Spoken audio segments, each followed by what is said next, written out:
Okay, wait a minute. I think I had some audio tracks muted earlier, so I don't think they heard us speaking earlier, but I unmuted those just now, so hopefully we should be heard in the stream. All right.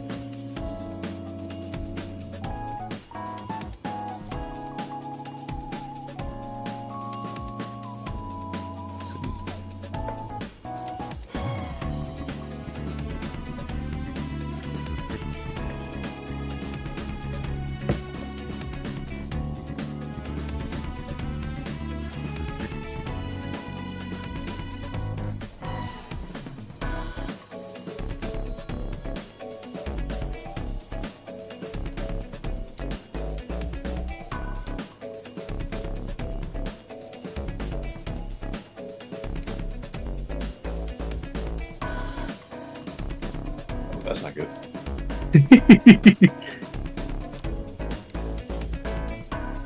Damn, Jed. What? You got two things going on your stream. Hey, Voks. Hello. Hey, welcome back. Oh yeah, I'm gonna have to set up your tuber. My Uber? Where the fuck am I going?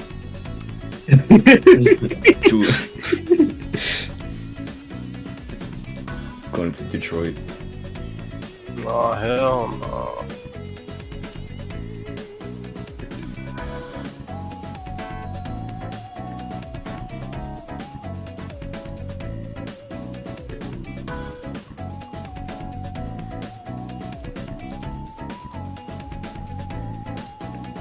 Unlike yours is just Eggman. Yo. Hey, welcome back, Waff. Yo. Hello, welcome back, Waff. Tree, I don't like that you just have me in like a art program right now. Yeah. It's the intermission. Yeah. I might need to like mute later to lock up the chickens, but it's only still light out, so I'm not losing sleep over it. How y'all doing? Doing good. Yeah, Really good. I'm doing pretty good. that's good. Are You can have a stream up. Are you gonna share your screen, Waff? There's a spot open. I'm not gonna share it now because I'm trying to finish up this commission. Okay. I'll that's probably have something up later.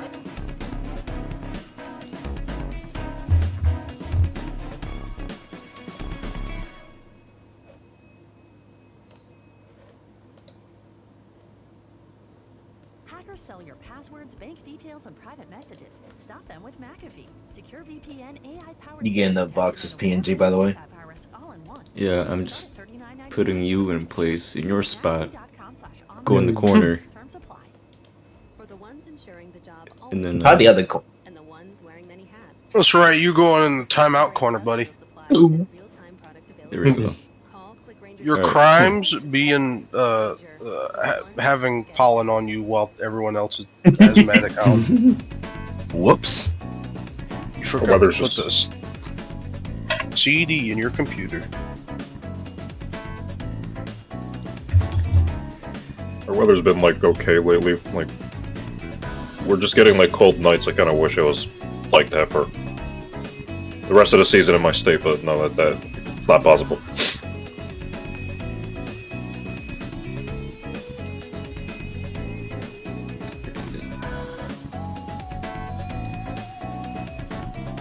What was the VTuber site, Tread? I'm going to hear your name right now. It's like, oh, Jesus. Yeah, I forgot the name. I'll be so real. Shit. Wait, Fugi. Oh, okay. Reactive. Like I knew it was a goofy name. Yeah, Fugi Tech. Okay, thank you.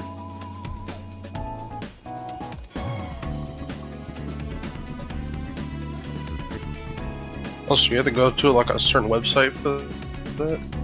Yeah, because basically you link your Discord account, and then it'll detect the call that you're in, and then that's how you get like everybody in the call, and then you attach reactive images to their profile. So whenever they speak, it detects that. Oh, that's cool. Yeah, and then Oh. yeah, you can just put it into OBS as your browser source. Gotcha.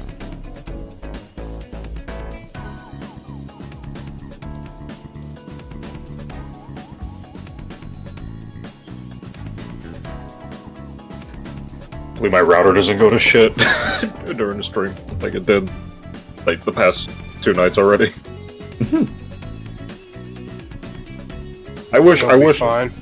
yeah, hopefully. Yeah. I wish I was there for like the reaction, cause like, Fuzz losing his shit with me playing Jetpack Joyride on YouTube, and like, my network just dying the moment I got hit with a laser. That shit was hilarious because yeah, the moment you got hit in that, you were just gone.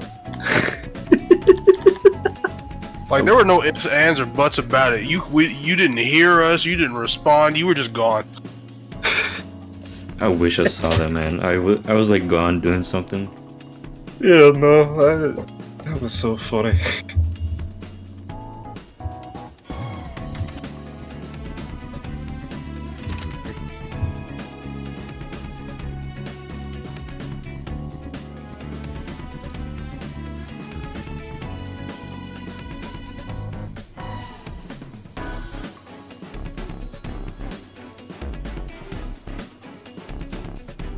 Why they have like games playable on YouTube, but it's really funny. But Jesus Christ, It is It's weird. probably for kids.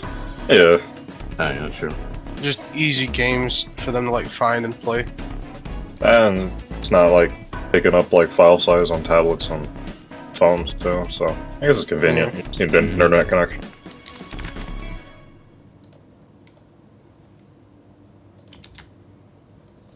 Only way I could get my Jetpack Joyride fix on PC unless I'm emulating like the PSP version of it. I think it was on PSP. Let me see. Hey, Yoshi from the chat. Hello, Yosh. Welcome. Oh Yoshi. Hang on, shit. Look at Yoshi. Okay, there we go. Okay, yeah, Jetpack Joyride was like on every PlayStation console outside of PlayStation 5. That's funny. Oh, the 1 and 2.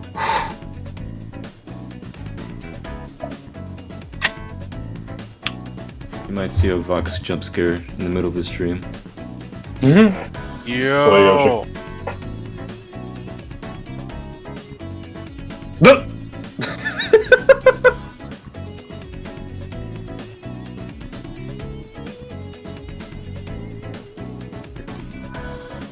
Fine, do you have like Little Ron as like your preview image? Yes. Crazy. You're gonna draw him tonight, I guess? No, I just have him there for now. You should draw him tonight. Little Ron game. Let's see, how am I gonna do this? This is a funny lineup of characters, by the way. Just a cube, and then like Fuzz as this creature, and then you, Vox, and Dread entry. Just human people. Yeah. That's- That's right. It's the creatures and features committee. I don't know.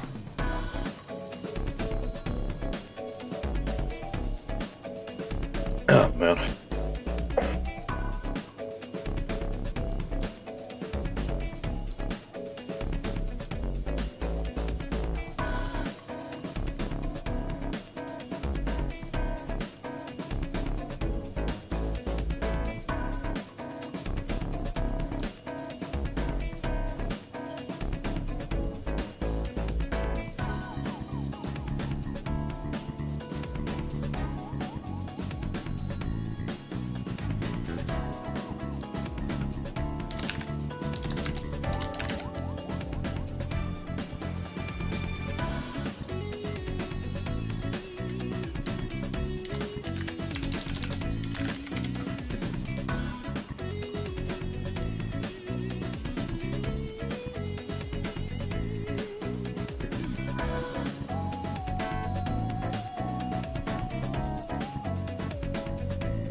Okay, there we go.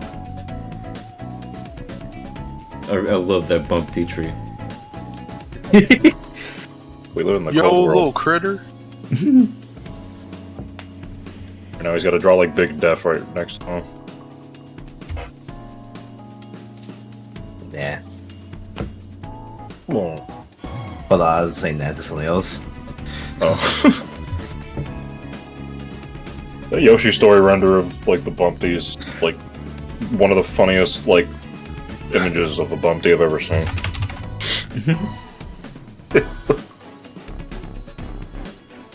Let me grab him real quick.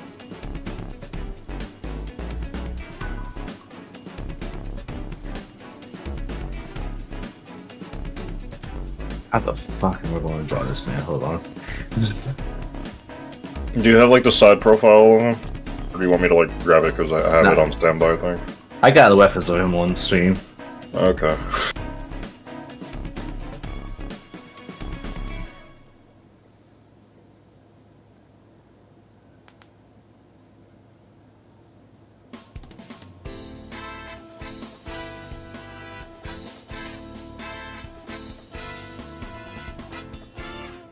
Hmm.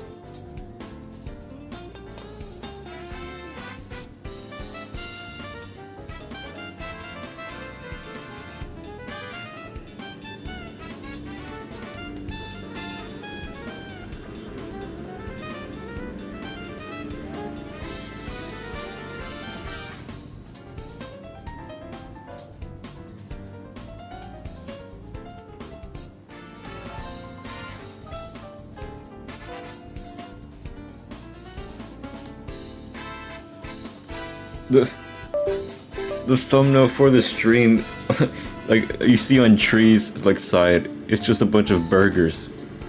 Yeah.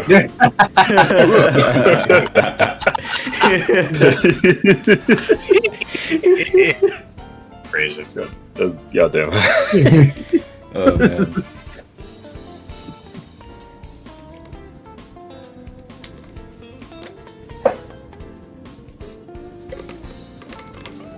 Gotta figure out what to draw too, because I could draw a commission, or work on a commission rather. You brought up the idea of drawing Little Ron.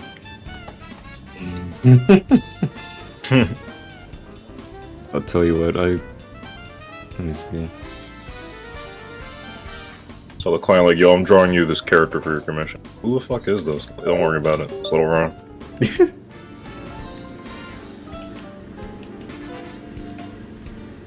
I still find it funny that despite, like, the Eggman that we edited him off of, he still was just, like, a conscious thought for, like, Fuzz playing Unleashed. Yeah, We saw Eggman. it's not even the same Eggman. It isn't, no. It makes it funnier. From project intake to campaign management to strategic planning and more, Asana works for you. Try it for free today at asana.com. I'll at least try to warm up with Ron. Keep your eyes on the clock, and when the countdown reaches 0, hit the buzzer to get Red Bull delivered straight That to or, like, maybe Monty and, like, Ron's face. Red Bull gives you wings. I'm going to your toy house, Waff, to get some references. Little Ron references, bro. Only in this fucking chat. Oh, man. Would not have it any other way. Yeah.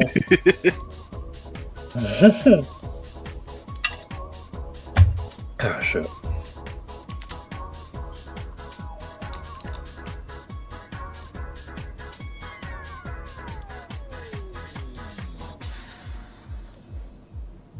Credits to Fuzz for this reference, by the way.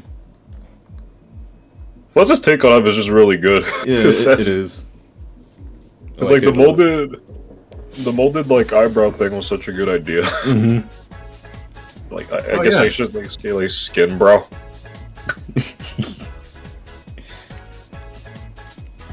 Let's see. I like the term molded eyebrow better because it doesn't sound nasty.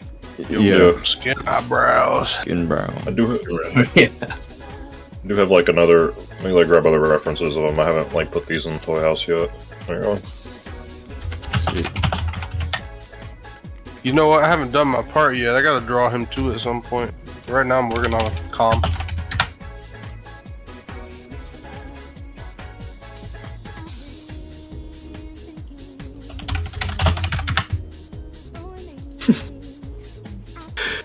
Let me check my connection. Oh my god, my ping is pretty high. What the hell? Jesus. What about your Pong?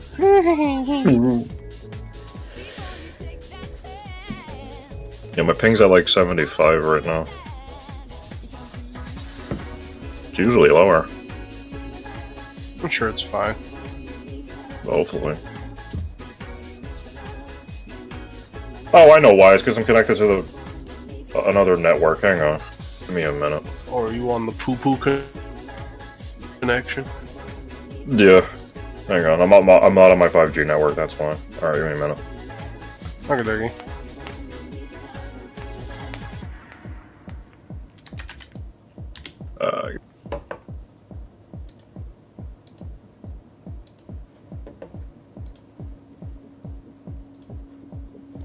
Okay, my ping's still very like high, but at least I'm on the better connection.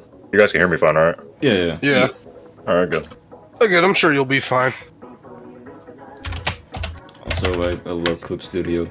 You could just drag images from like a browser into the sub view, which is basically your reference window, and it'll actually like open in there.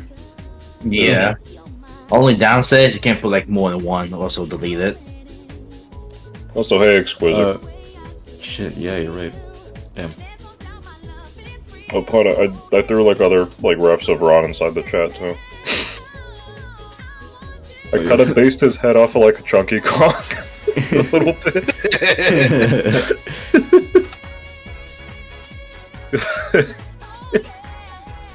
Oh, hey, welcome, Exquisite.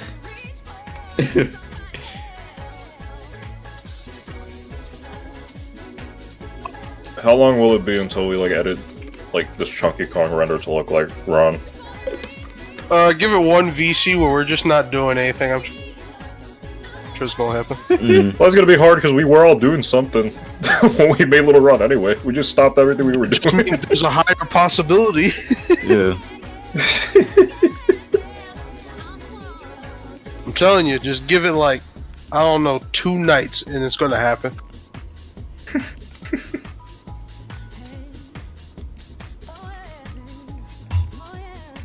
So let me grab water from my mini fridge. 1 second.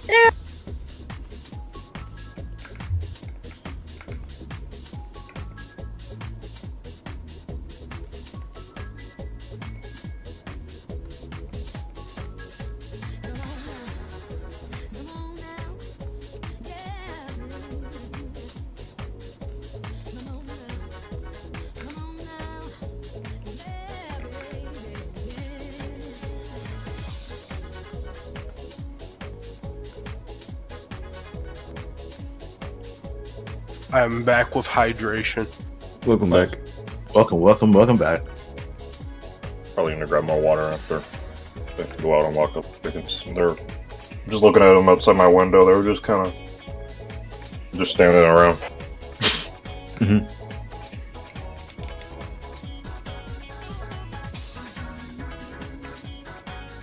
This brand is just called Splash, but it tastes like Propel. Like the fruit Really? waters. Huh. Yeah, tastes pretty good. Wow, I'm just drinking for water too. It's called a hint. It's a patch in the orange guava water. Ooh. Oh no. Oh no, I have a squirrel looking at me. Mine is conveniently wildberry.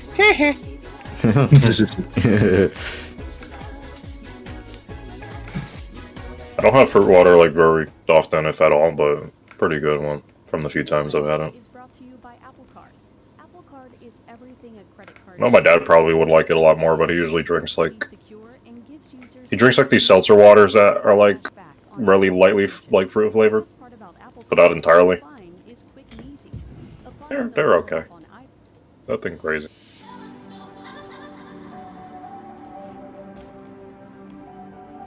I should have got some seltzer waters today, but I didn't want to have anything carbonated. Yeah. That's fair. I'll probably change in like 24 hours where I'm like, damn, I kind of want some carbonated.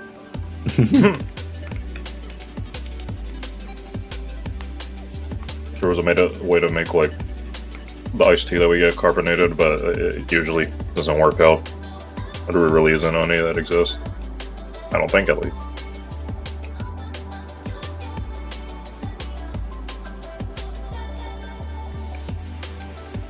There is a supposed like playing the Sprite tea. That's supposed to be coming out soon.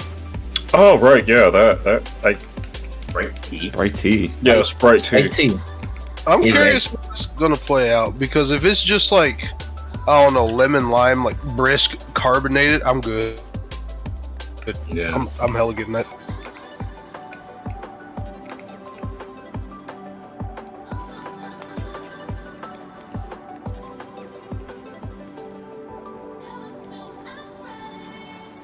I think that the thing I'm gonna miss is like the Pepsi Nitro. Yeah, I missed that too. I'm surprised they actually discontinued them. I'm surprised too, yeah. They were pretty good. I mean, I think they still have them around. Like they haven't been phased out entirely yet. Maybe they're seasonal. No, I think they're discontinuing them this year. Just don't remember what date. Because I mean, I'm looking them up right now, and like Walmart still has like a can or so. They'll bring them back eventually. They like money. Yeah, I really liked it though. I tried the vanilla one first, and then like the regular one. The vanilla one just kind of tasted like a really nice, creamy, milkshake-esque flavor. It was really good. I wonder if the Dr. Pepper sodas are still available, the creamy ones. I think the one flavor I want to see come back for sodas, it's like there was like a berry monsoon flavor for Mountain Dew, and it was only exclusive to Sam's Club. You can only get it in the food court. It was really good. It That tasted sounds like good. Yeah. tasted like blue raspberry candy. Oh no. Yeah. I don't think it's coming back, but it would be nice if though. I think like Sam's was like, yo, we're gonna replace this with something else. I'm like, oh, I wonder what it'll be, and like, I don't think they ended up doing that. That shit's just gone.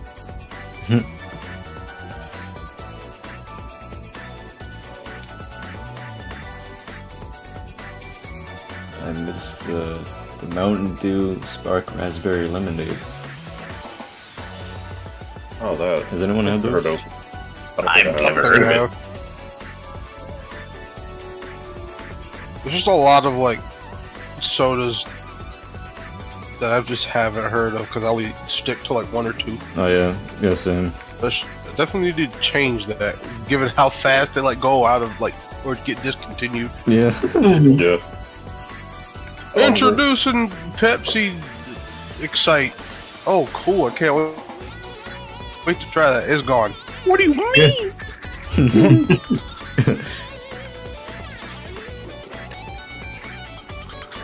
Also, this Ron so far, I like his face. So good. I saw you were trying to do like the little like his little like cat whisker thing that we just got rid of like any other drawing we've done of him. It's just like the face tattoo. Yeah. Came up That with was the cat whiskers. I think I said it started with me saying, "Oh, we should give him like those washable tattoos," and it's like a butterfly on his face. But and then Zenny said, "What if we give him like face paint? You know, like a carnival type of deal." Yeah, like Yeah, cat whisker face okay. paint. Yeah, yeah. Which is really funny because that was after I like erased Eggman's nose. So we gave him a painted-on nose after removing his actual fucking nose. Yeah. I just looked up. You drunk death bait. Yes. That's It's awesome. tempting. It's Oh, It's yeah. tempting too. So well, first, what I could. Oh yeah.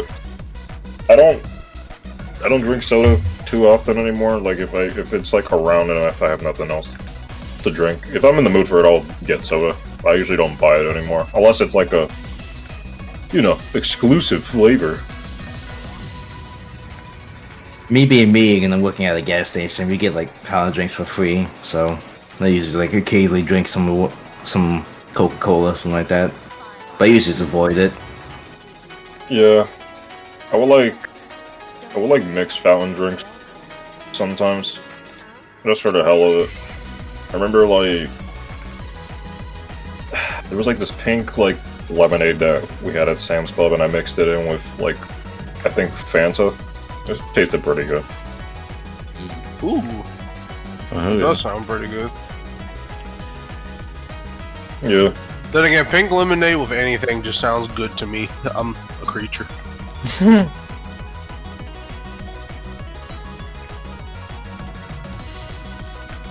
There is that soda that I really enjoyed, like at Epcot. It was, I brought it up in like the resort before. It was like the Zimbabwe soda.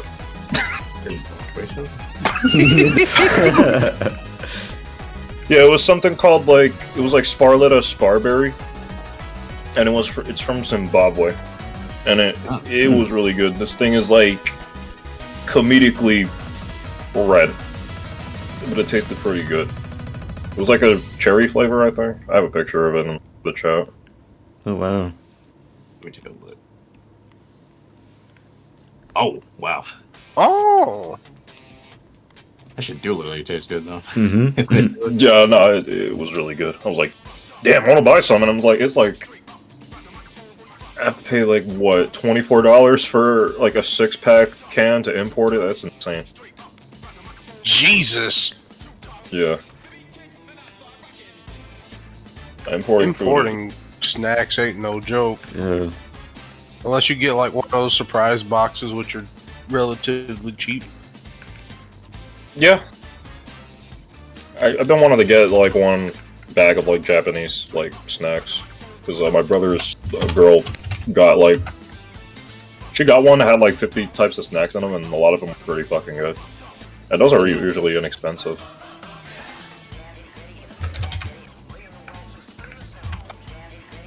I think the I gotta ones like be careful with stuff like that because like then family's gonna like find it first. It's like, don't mind if I do, twiddling fingers, and like half the snacks are gone. Just, ooh, what's this? I can't read it, but I can put it in my mouth though. I think the one snack I'm like really upset that I can't like try again unless I import it, and I've spent like a good amount of cheese to like bring them over here, is like that Dominican snack I've told you guys about when I went to DR for vacation. Mm-hmm. It was like it's like Joelitas, I think that's what it's pronounced. You tell my Spanish isn't. No, but these were usually like if you took a sun chip and like a puffy like Cheeto and mashed them together. That's basically what these things were, and they were really fucking good. Oh wow. Oh shit. Like I don't think I'll ever have like another like cheese snack that was that fucking good here. Like it's fucking bleak. Like this was so damn good.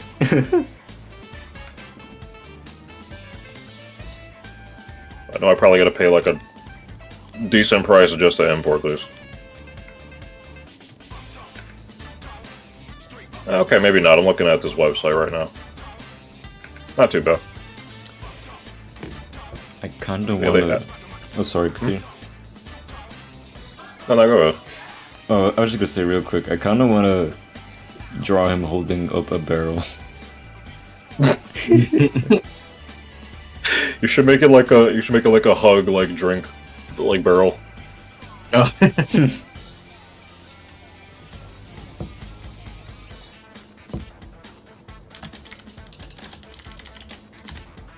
This character's so funny to think about.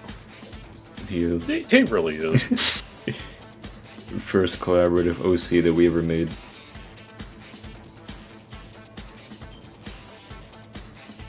Welcome back, Yoshi. Also, yeah, like I think like in 2020, like around like during the lockdown, because we had like indoor classes. I remember I would just like fucking swig 3 Pepsi cans. I was like, yeah, I got it. But then as time passed, I'm like, man, I'm just gonna drink water. I feel bad now. Nowadays I can't even like finish an entire can of soda. Not because like health or whatever. Just like too much sugary shit.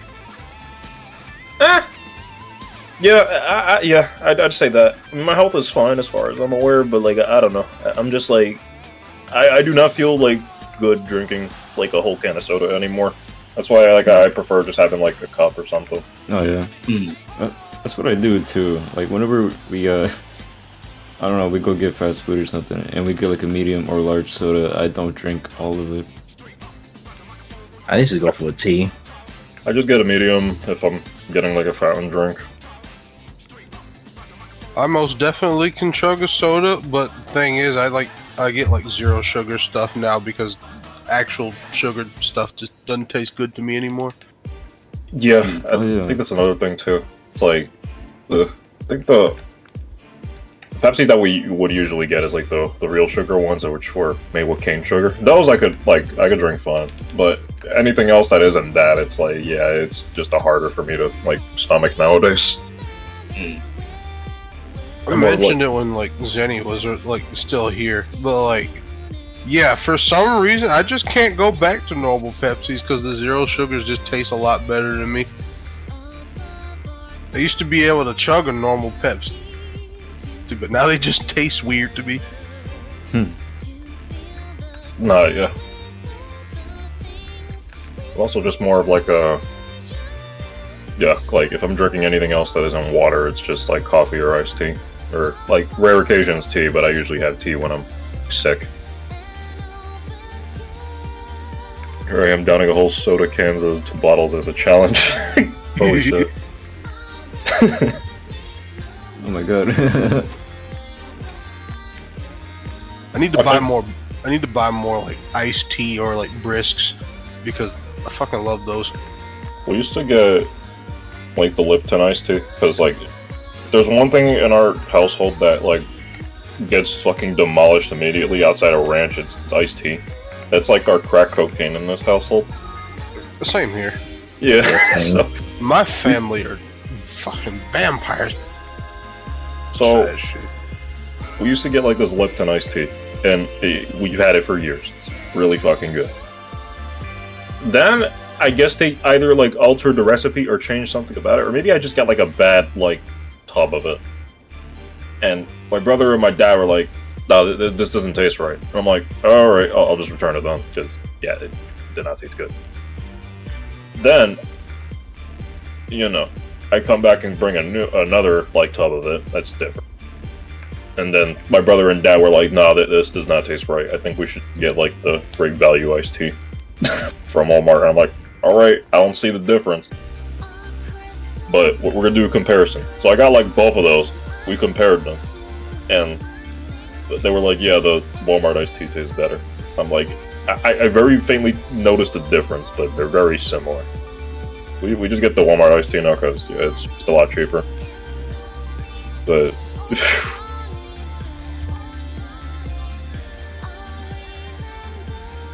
holy shit, Pine!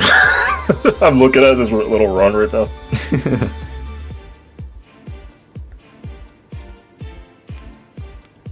Wonder what Fuzz's reaction is gonna be to seeing this little Ron when he gets back. Yeah.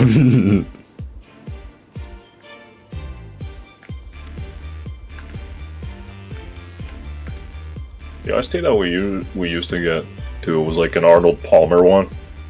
That was really fucking good. But they don't have them in They stores. have lemonade iced tea. Yeah, they used to have like the drink mixes of it at like BJ's and stuff, but then they just stopped carrying them. And now they just have them online. My dad's like, man, I kind of want to get them online. My brother's like, are you really that crazy enough to like to buy some iced tea online, bro? And my dad's like, yes.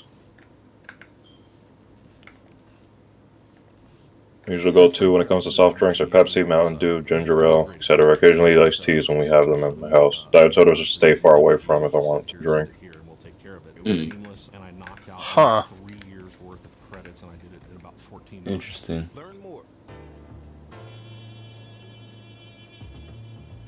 So give me a minute.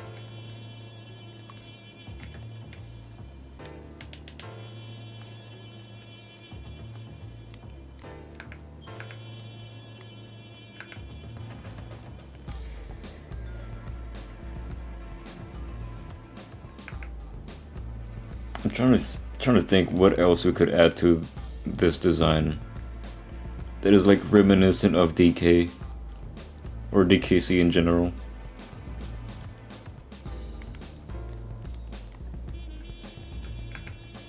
I don't know.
Make it really compressed and pixelated, like the sprites in the game.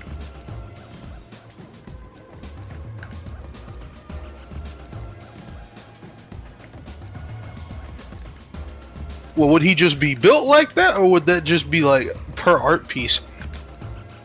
I don't know. I'll tell you what though, it'd be funny if we did make like a pre-rendered little Ron like model at one point. Could you imagine?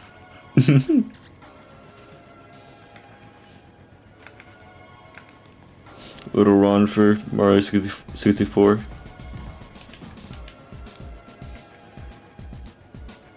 What would his voice clips even be? There's gotta be like one of us doing like the DK64 impression. I would give that to Waff. Yeah. Yeah. He's gotta do You it. do okay, Lil Rod? Yeah. Yeah.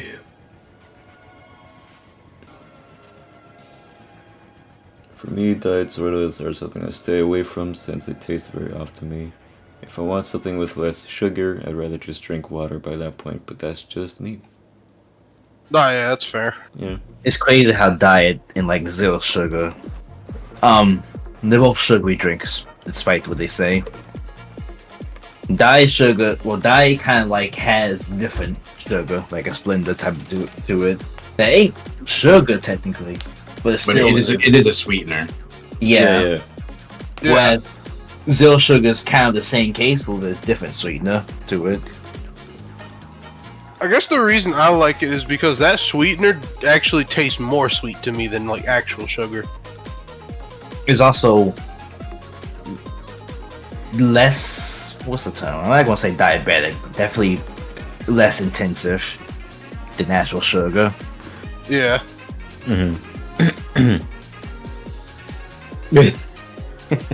Alright, I'm back. We'll go Welcome back. back.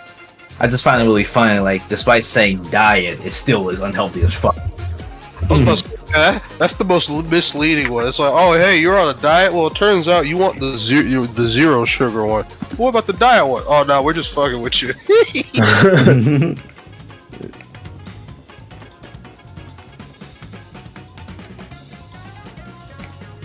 I can conclude that Death Big is a big guy to draw. Yeah. Hell yeah. It's definitely an exercise. Oh my god, Waff, I just saw that image. What image? Wait, did you, who posted that? The released Dread. image? Oh, Dread. Yeah, sorry, like I have my sub view like covering Discord a bit, so like I didn't see your icon. There's an E-Wink in Sonic Unleashed? Yeah. How bad do you gotta be a Sonic Unleashed to get the E-Wink? Very bad. Like, intentionally bad. Most people that play Werehog or just do not go for the collectibles are gonna see that screen. You can't be that bad, Warhog. You have to actively avoid enemies every day and like fuck up so badly. You can't be that bad. Funny thing is, like, even if you avoid enemies, like you would get a decent enough time to at least get a C. Like, yeah. Yeah.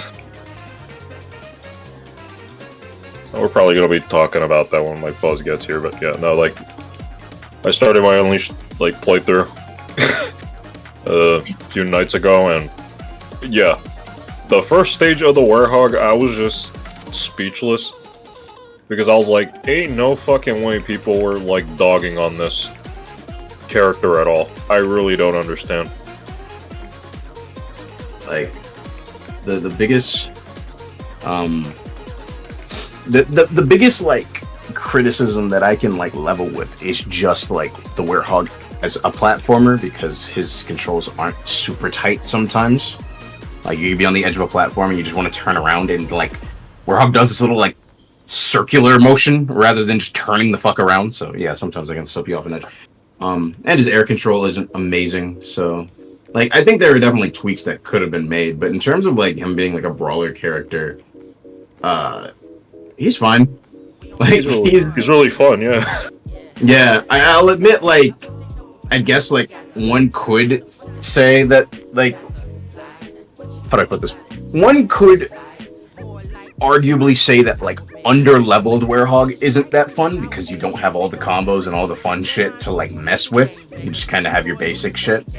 And I could understand if somebody unfamiliar with the game gets like, oh, I have XP, I'll upgrade speed for a hedgehog and you know all that shit, so I can do more speedrunning shit in the daytime stages. That's a beginner's mistake. You know, like the hedgehog does not need upgrades to be fun, whereas like Werehog, like a lot of his kit is behind upgrades, so you're gonna need to like focus on that. So I'll definitely agree on a game design sense, like that's not the greatest to have most of the fun shit about the Werehog behind upgrades, but even still, it's like just I don't know. I would think that like logic would infer, oh, I'm not having a great time with the Werehog because of like stats and stuff. Maybe I should upgrade him. You know? Yeah. You would Not to think. mention you get. Hey, Fuzz. You're welcome. Welcome, I Fuzz. I'll be a few minutes late, he said. 50 fucking minutes later. It's oh my god. What happened? Yeah, what happened? I just ended up having to do a bunch of shit around the house. I was like, oh man, this will be over quick. It was worse than I thought. Oh, you were waiting for something. Damn. I think the thing about the Werehog though, is like what stood out to me is like, yeah, when you start out, you don't have like all those combos, but I don't know. Maybe I'm very easy to please compared to like other people, but I thought like having like, you know, the combo strings into kicks, having the Shoryuken into the body slam, and then like all those grabs and throws, I think that's a lot more than I was expecting with him starting out. I was just thinking Werehog would just only have like the 3-hit combo and that's pretty much it, and then you get other moves like you're able to upgrade him outside of like his levels. But no, I found out really quickly that you can just unlock those moves within those levels pretty quickly as soon as you get those medals. So I don't know, I'm kind of surprised. Like there was like 3 or 4 menus worth of like moves to unlock, and you could get them pretty quickly with those medals. So I'm like, I don't know. it was. See, really Here's the cool. crazy thing too, Waff. It's not even tied to the medals. It's the EXP that you get from killing enemies. Yeah. Oh, okay. And So- Warhog levels typically give you at least like 5 to 10 like EXP levels by the end of it, if you're fighting properly, and not just like dodging everything. Yeah. And then you can get food in the hub world too. And like many people, if you get the chili dog and give it to Sonic, it's like 50 EXP per dog. Yeah. Yeah, I was just like, yeah, I was like, there's a lot here already, like starting out, because normally I would expect like some of these to, you know, like especially the Shoryuken and the body slam. I kind of expect that to be like locked behind, like, you know, having to get an upgrade, like, you know, an early game upgrade, and then you get those moves, because that's usually like what those types of moves lock behind in other action combat games. But no, you have that right out the gate, and I'm like, that's pretty fucking cool. And on top of the throws that you can do with the enemies, and then like you clap them together, toss them at each other, like that's just a lot of versatility, like just from the first stage alone. And you could just unlock more moves within the level you're already in. You don't even need to get out of the Werehog stages just to upgrade them more. You can upgrade them like at that very moment, as long as you have XP there. That's why I'm kind of baffled that some people are very quick to say, like, oh, he's clunky and, like, he just has the 3-hit combo, there really isn't anything there. And, like, the more I played it, like Voks and Fuzz can tell you, I set my controller down just being flabbergasted at, like, how much was already there for Werehog from the first stage alone. Like, I had to put my controller down by the second checkpoint. I wasn't even done with the level, and I was just, like, really baffled. I was like, oh, people hate this? Yeah, exactly. That is exactly what happened. Like, me and Vox were legit just, like, grinning from ear to ear in silence, hearing Waff just have to, like, sit the controller down and, like, just be like, how the fuck did people hate this shit? I was just so confused. I was like, this is it. It was a vindicating moment. It was. Because, like, It very much so was. my immediate thought, this is gonna sound really funny, but my immediate thought was, like, the moment I was like, okay, what can Werehog do?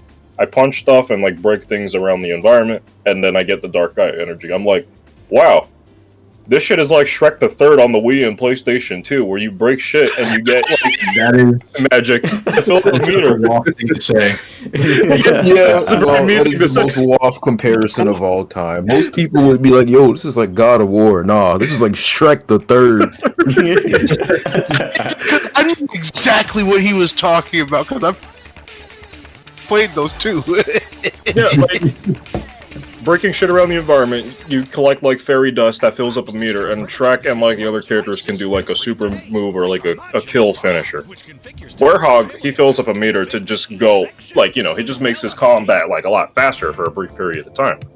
I was like, oh shit, this is my element. This makes a lot of sense. And, like, some of the command input combo stuff, like, what was it? It was like it was like a pile driver, like, doing the stuff on, like, the egg mechs that are there in the first level. Like, you could just grab them in midair and then, like, just, you know, go down. It just kind of reminded me of, like, one of Wario's moves from Wario World, where you could just, like, jump and then do the spin and then, like, bring an enemy down to the ground. It felt really fucking good.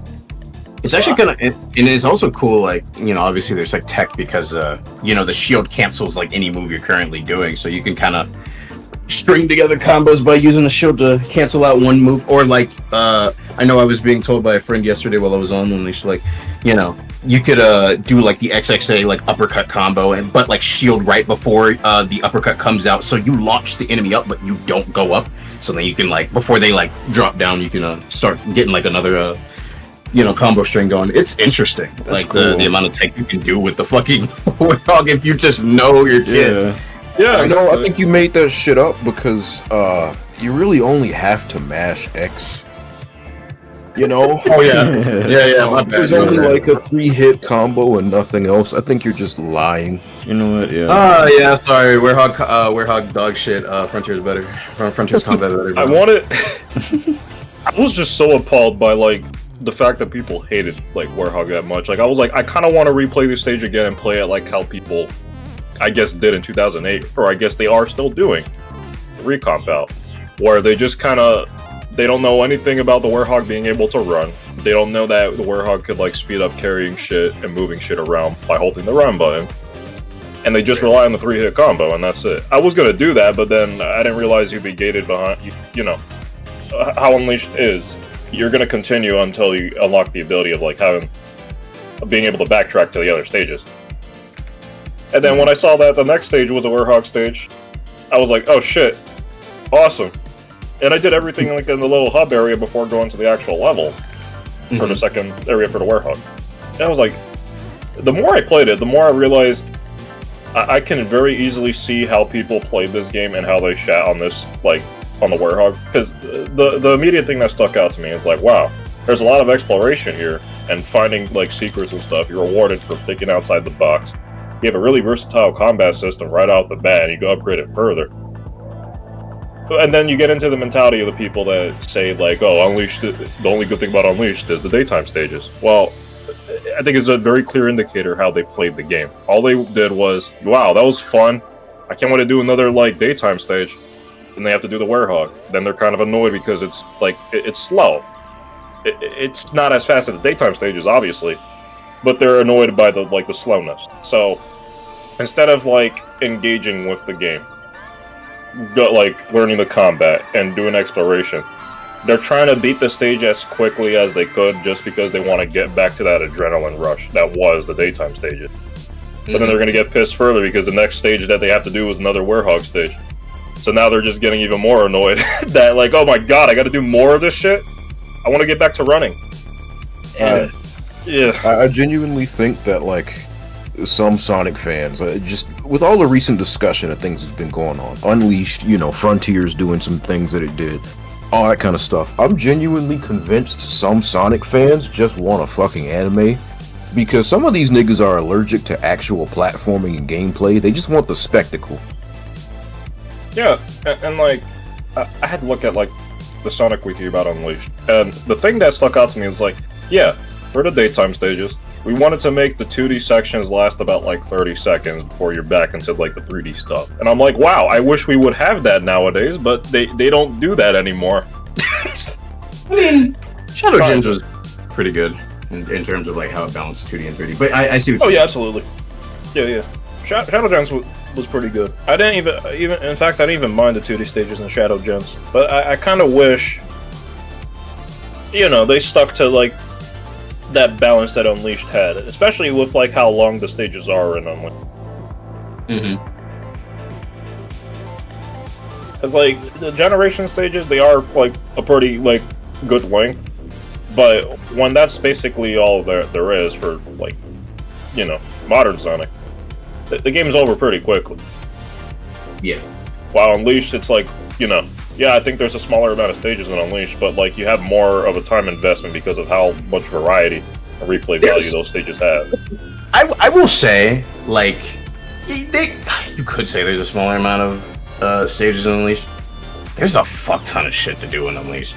Like, yeah. Like, sure, if you're just going from, like, story stages to story stages, then, like, okay, yeah, you know, it's not too crazy. If you want to count, like, numbers specifically, obviously, you know, Warhog stages are gonna, you know, count for, like, 2 to 3 times the time of a regular daytime stage. So, you know, the average playthrough is still around 8 hours. But, like, when you get into the side content, because I was doing side content, like, I was going for S ranks yesterday, and then I kind of, like, devolved into, or not devolved, but, like, kind of switched gears into doing, like, side missions and NPC stuff that I kind of, like, wasn't going for in the main, like, game or whatever. Yeah. There's a lot. Like, I haven't even touched DLC yet, and I'm still not, like, done with everything. Like, I was like, man, this game got fucking content, and then it has DLC that's, like, good? Fuck. Dude, yeah. Well, some of those DLC levels tried out.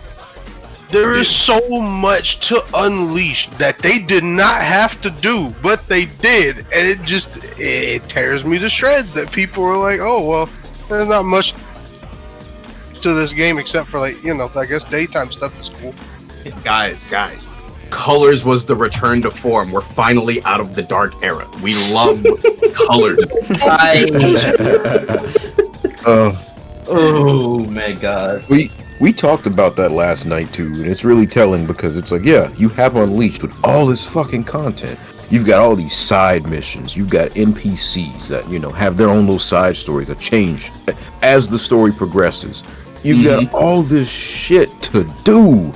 And then, yeah, people were like, oh man, Colors, we are so back, because they removed all that good shit and just ended up having to pad the game out by like splicing together like a bunch of really short levels that were padded out with like Wisp bullshit. Just nope, they had it when Unleashed, y'all didn't want it, and then right after they started making compromise. Hell, even Generations, I love that game, but if you focus on the main story, it's over in a blink, because the moment you go back to just focusing on the speed, and you don't have those moments where you ask the player to go out of their way, find something, maybe just take it a bit slower, do some, you know, some good thorough platforming. Yeah. It just doesn't last as long. Yeah. So I'm looking at the chat right now. Let me see. It's funny because history repeated itself with the Doom Morph for Shadow Gens. Can we talk about how Shadow Gens has fully 3D stages that are like 5 minutes? That's still insane to me. Yeah, the fully 3D stages in Shadow Gens are really fun. And I think the only one that I didn't like care for is Chaos Silence. Like, it was okay stage. Yeah. But I still think about my reaction to like, you know, playing the Chaos Silence, like, the Shadow after going through that, I just, like, got a stock image of a dude just sitting down. Like, nothing to fucking say. Yeah, that's... Yeah.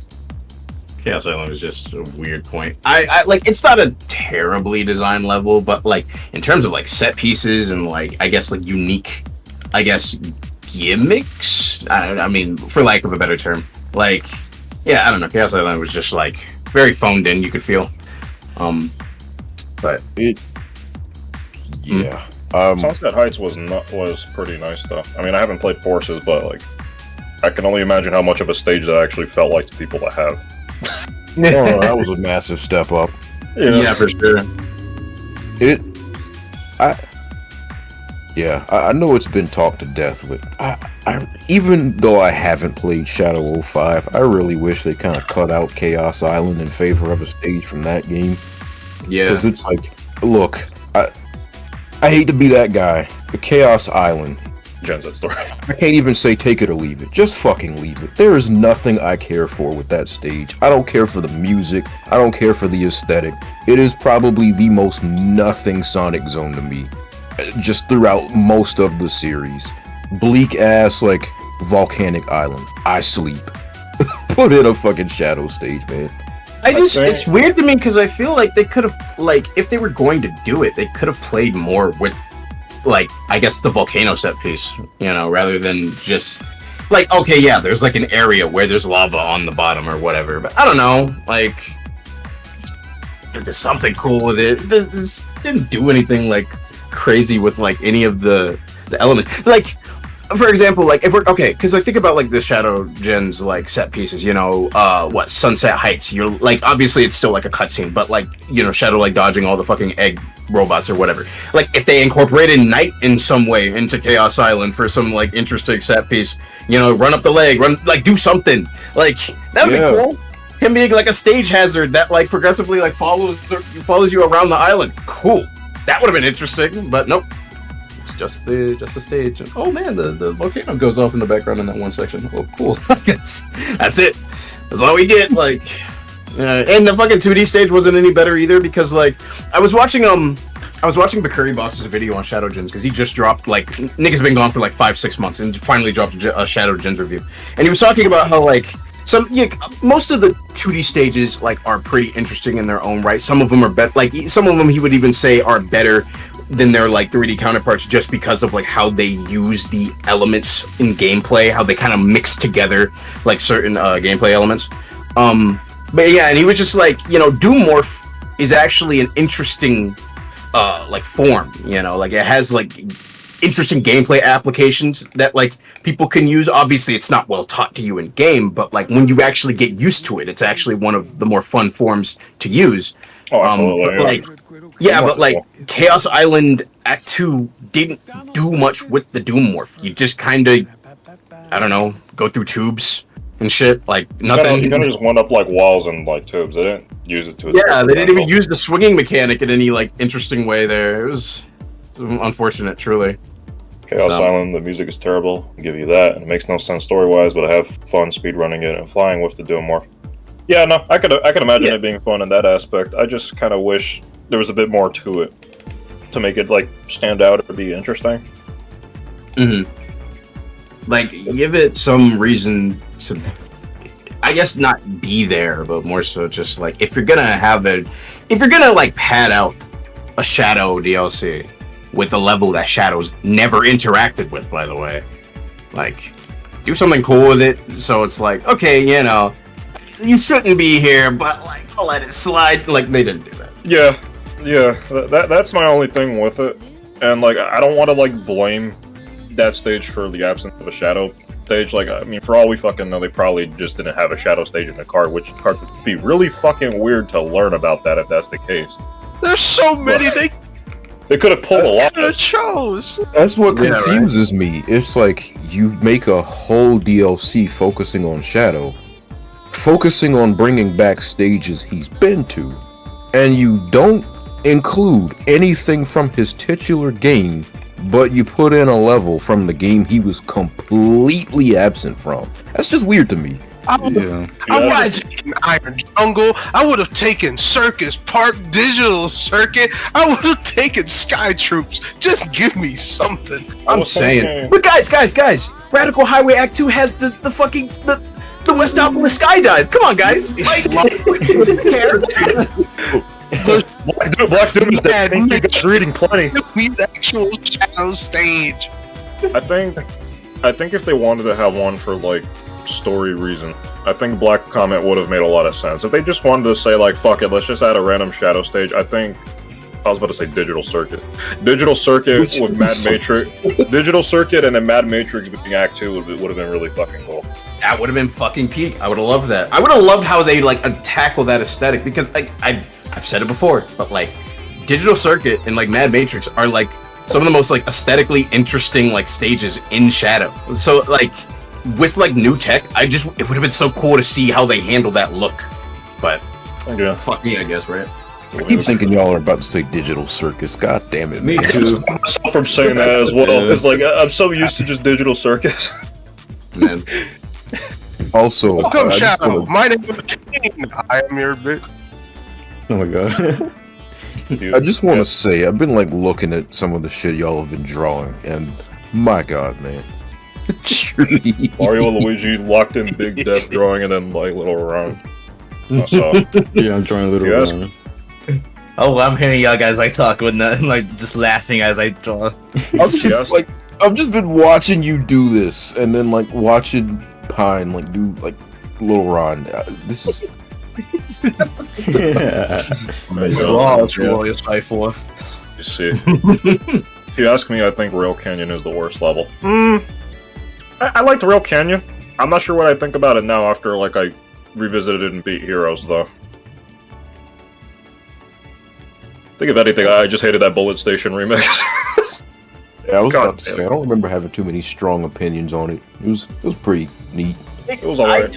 I wasn't too big a fan of like the set pieces they use. I do like, I wish they used the fucking like shot out of a cannon set piece from Bullet Station. That would have been fucking sick. I know it's obviously, I know it's Rail Canyon they're adapting and not Bullet Station, but you can see the fucking like gun turret thing in the background in certain portions. So it's just like, fuck, why can't we go there? Why couldn't you use that? I think the most I'd say is like I feel like they just underutilized some aspects of Rail Canyon and Bullet Station and the Shadow Generations version.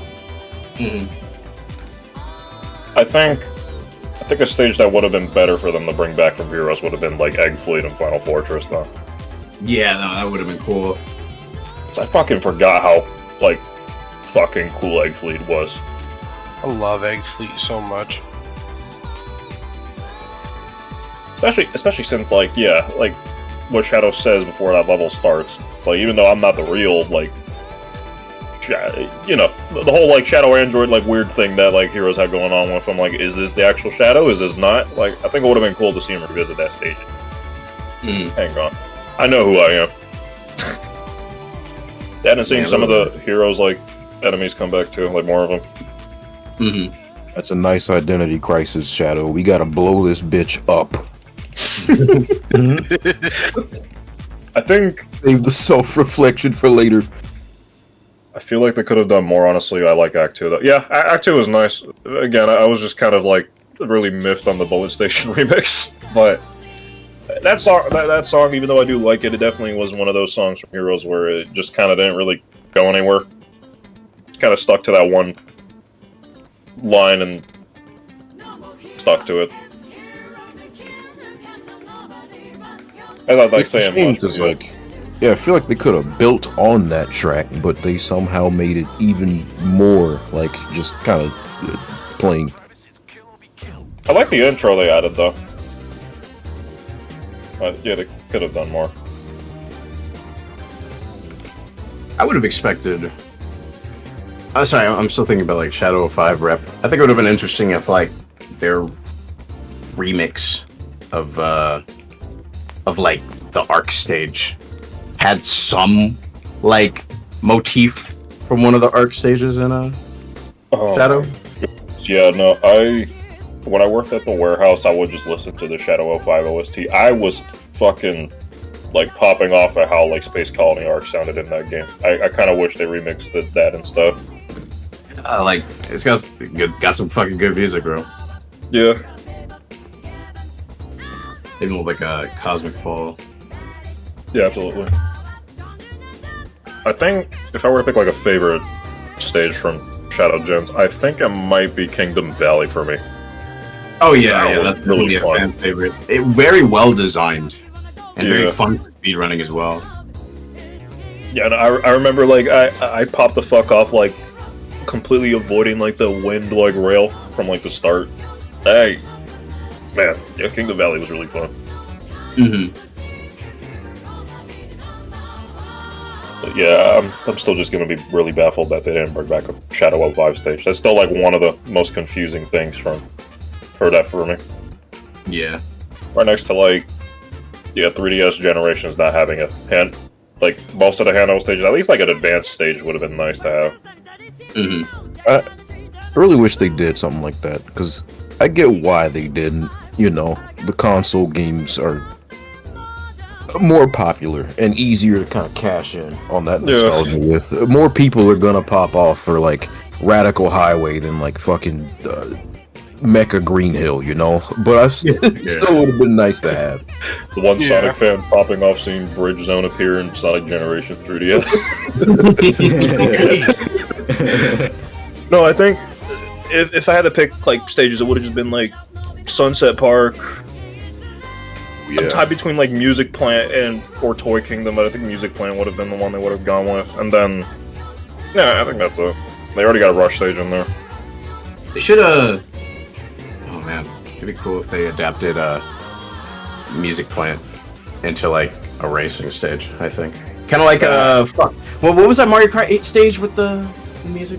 I guess it was 7. Music Park. Like or Melody Motorway, like the actual good title. Yeah. Right. Yeah. Yeah, so that would be cool. Like, because that's also another thing. It's just like, okay, yeah, we see Racing Cross Worlds like adapted Water Palace. So you know that's actually a cool pick. Hopefully, we get more tracks that are like, okay, yeah, returning location, but like some shit we literally haven't seen since its inception. That would be pretty interesting. Yeah, like a music park or music plant like track. I could see that being pretty fucking sick, honestly. Obviously, I would like it as a level in an actual game, but you know, track wouldn't be bad either. Yeah, absolutely. I think what would make it even more based if they had like some elements of like Planet Sonata, like aesthetically from Rystar and a music plant, like race course. That'd be nice. Ooh, yeah. Thinking way too ahead of the curve, my boy. I know. Rystar? Who? Hey, listen, they acknowledged his fucking 30th birthday. That was nice to see. True. That's very true. That's enough to make a grown man cry. So holy shit! I've seen someone like do like a respray thing for the 30th anniversary. This looks fucking awesome. Ooh. Oh wow. Oh, Two man. images actually. These colors, god damn. Holy shit. Those are pretty. Ooh. Man.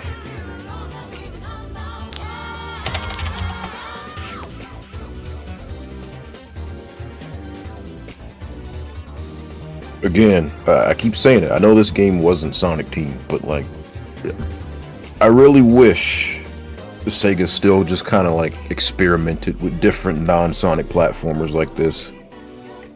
I think it could really, get some really fresh ideas flowing at the studio. Yeah. Because as much as I like Sonic, I also like a lot of their non-Sonic platformers. So it is kind of annoying that that's like their thing and like pretty much the main one they do. I think it'd be nice to let them experiment and try new things every now and then. Right. 'Cause again, I think it's really cool how Sonic Team was like, yeah, they were called Sonic Team, but they still got the chance to experiment with other genres. Yeah, they made Phantasy Star Online, that's an MMO. They did Choo Choo Rocket, and that's like a puzzle.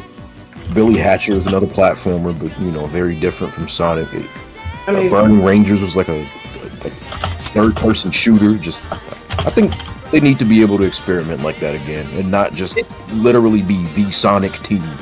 I think the issue that comes from that is just like, obviously, yeah, the Sega then is not the Sega now, especially in terms of like the climate of the like industry and like, their size and like shareholders and all that shit. So if anything, they're trying to maximize like profit on like what they know might like succeed.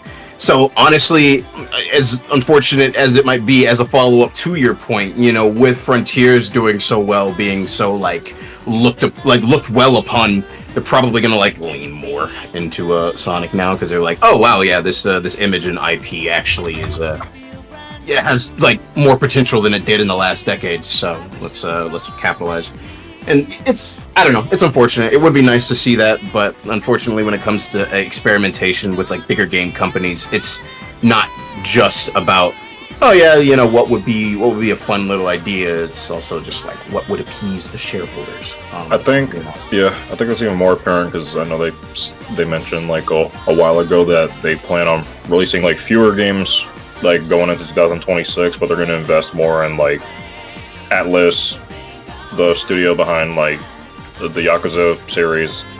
I forgot the name of the studio, my bad. And then like Sonic Team specifically for Sonic.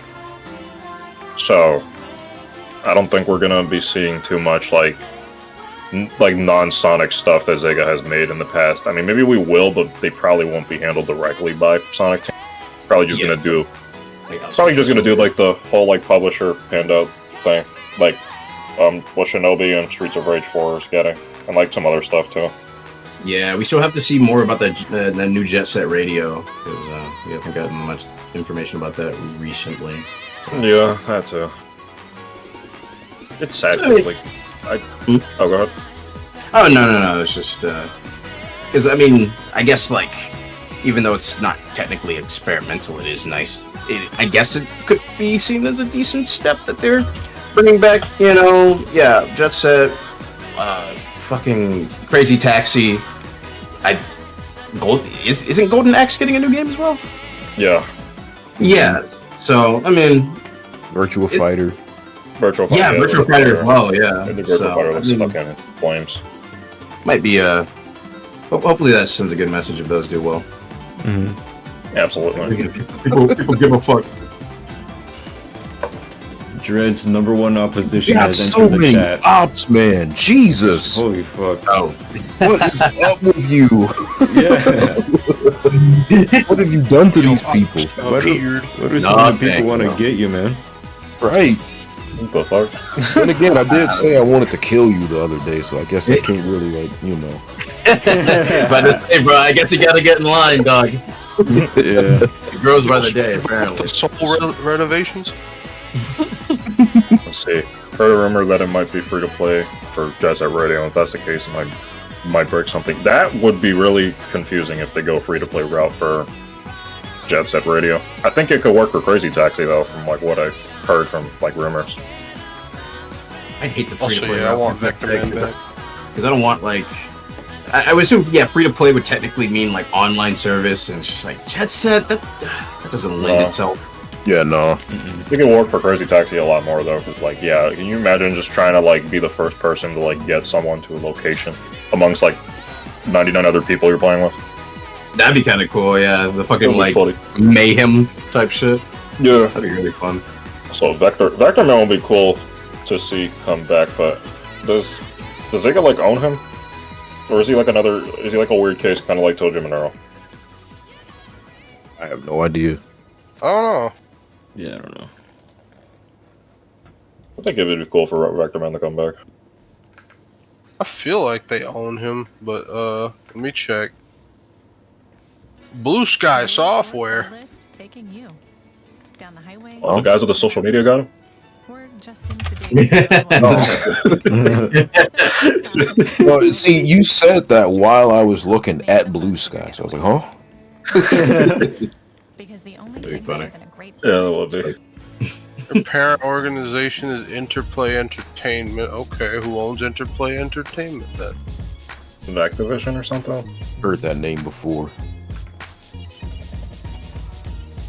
I'm just gonna say they don't or own Vector Man.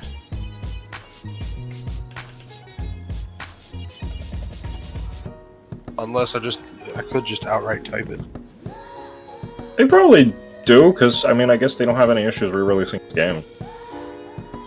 Okay, yeah, Sega still owns the IP. Oh, okay, there you go. Yeah, that'd be nice to see him again. I wonder who would like. Let me think.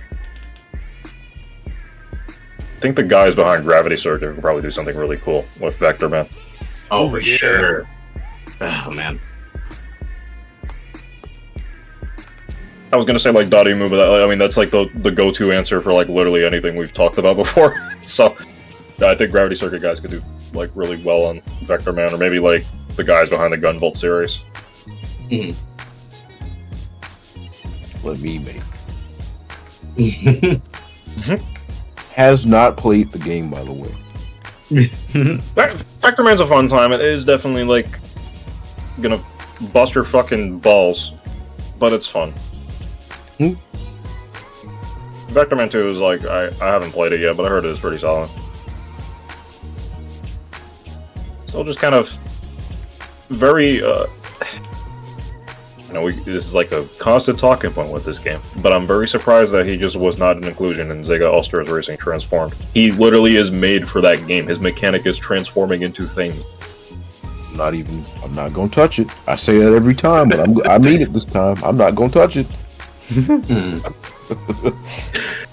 Every single time Transformed has like been brought up in the resort, it's always just like, man, this roster's fucking garbage. Like, you got some good, like decent, like Zega picks and newcomers, and then you just got like non-Zega related shit in there. But we've been on this tangent like so many times with that fucking game, bro. I'm tired. Thank God for Ring Racer.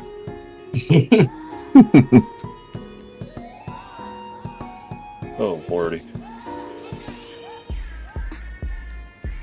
Imagine like a Metroid Dread-like game with Vector Man. That would be so awesome. That'd be perfect. Surprised Knights hasn't been referenced in a while, but Cross Worlds are going to have Sega characters and not just Sonic stuff. Hopefully that turns out interesting. Yeah, I'm hoping. I'm hoping we see like the Sonic Team characters in Cross World, but I'm not like holding my breath too much. And again, anything's possible. I mean, they had Sonic reappear in the Do Somebody Amigo game. Sonic appeared in like both Monkey Ball games with everyone else, so it could happen. I think the thing that go ahead. I was gonna say Knights actually did get their little reference thrown in recently. They were one of the machines you could make in Sonic Superstars, guys. No. my god. Yeah, how could I forget? About that. What an iconic conclusion. Sega be like, yo, welcome back, Knights. How can we sprinkle your likeness into this Sonic game today? I know it's not like I brought it up before. I know it's not like anyone's like fault for hoping for like, oh man, I hope there's like a Yakuza character or like a Persona or Shin Megami Tensei character or Crossworlds, but it's like, man, I kind of don't want to see those guys until we see like Knights and Amigo or II or Billy Hatcher maybe. They're Sonic Team characters. It'd be nice to have them in there. They were in crossover stuff before. I mean, you had them in Sonic Riders. Mm-hmm. Like Billy, Amigo, and Ulala were in Sonic Riders, and so was Knights. Like, I think if they're gonna add any crossover characters, it makes sense for the characters that were already in Sonic's racing games to be there first. But alright, sure, let's get like fucking Jack Frost, Joker, and like Kiryu in Sonic Racing because it'd be funny. I'm not trying to shit on those characters as either, but like, yeah, no, it's like I wish Sega just didn't have those characters just like fall. Mm-hmm. I would want the cartoonish shit first. Yeah.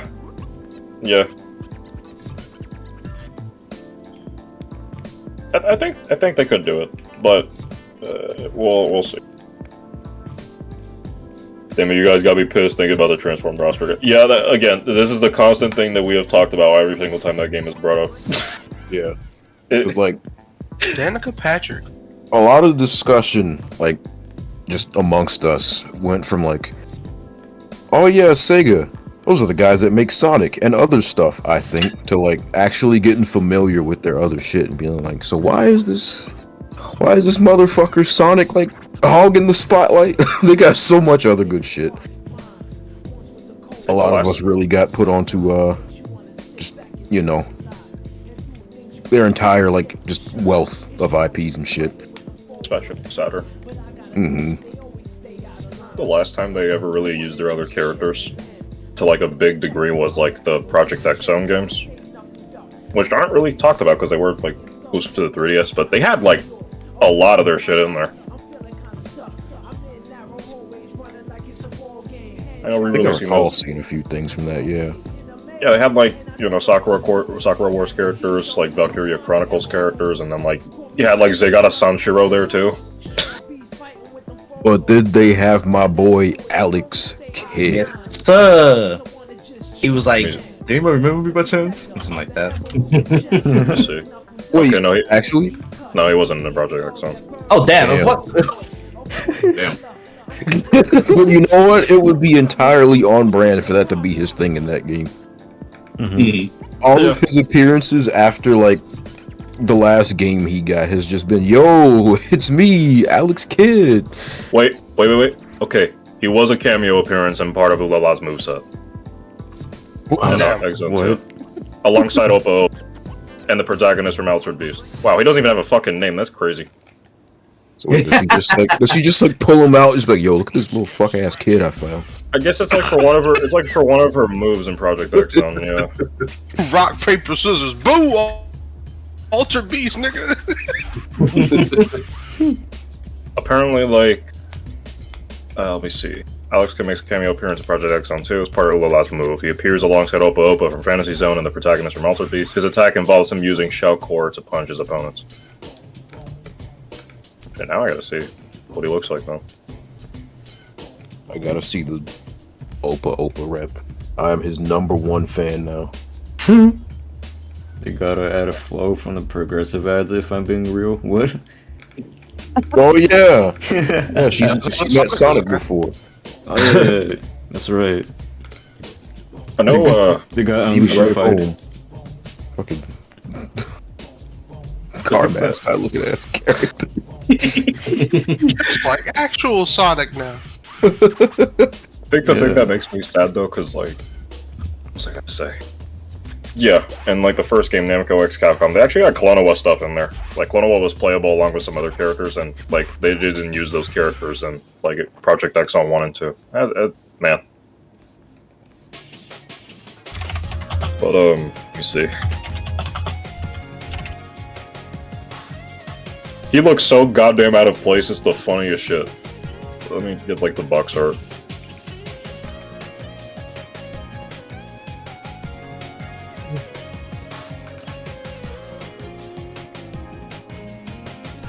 And them outsourcing their game licenses to different studios is going to be a mixed bag. Blizzard Cube coupled with SOR 4, but all the Sega games in the new initiative look very early. Yeah. We're definitely going to have to wait and see how things turn out on that front. Yeah. Shinobi's looking really fucking good, though. But that's another Lizard Cube thing, and Lizard Cube's just locked the fuck in from whatever they're doing.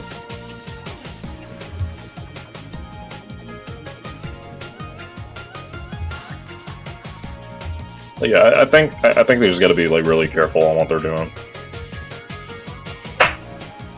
Guess we'll see.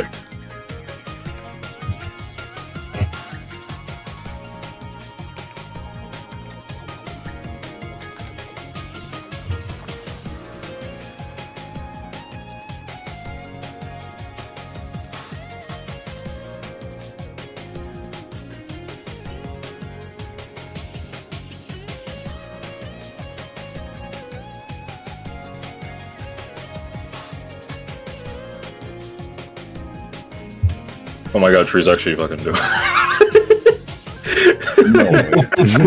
No.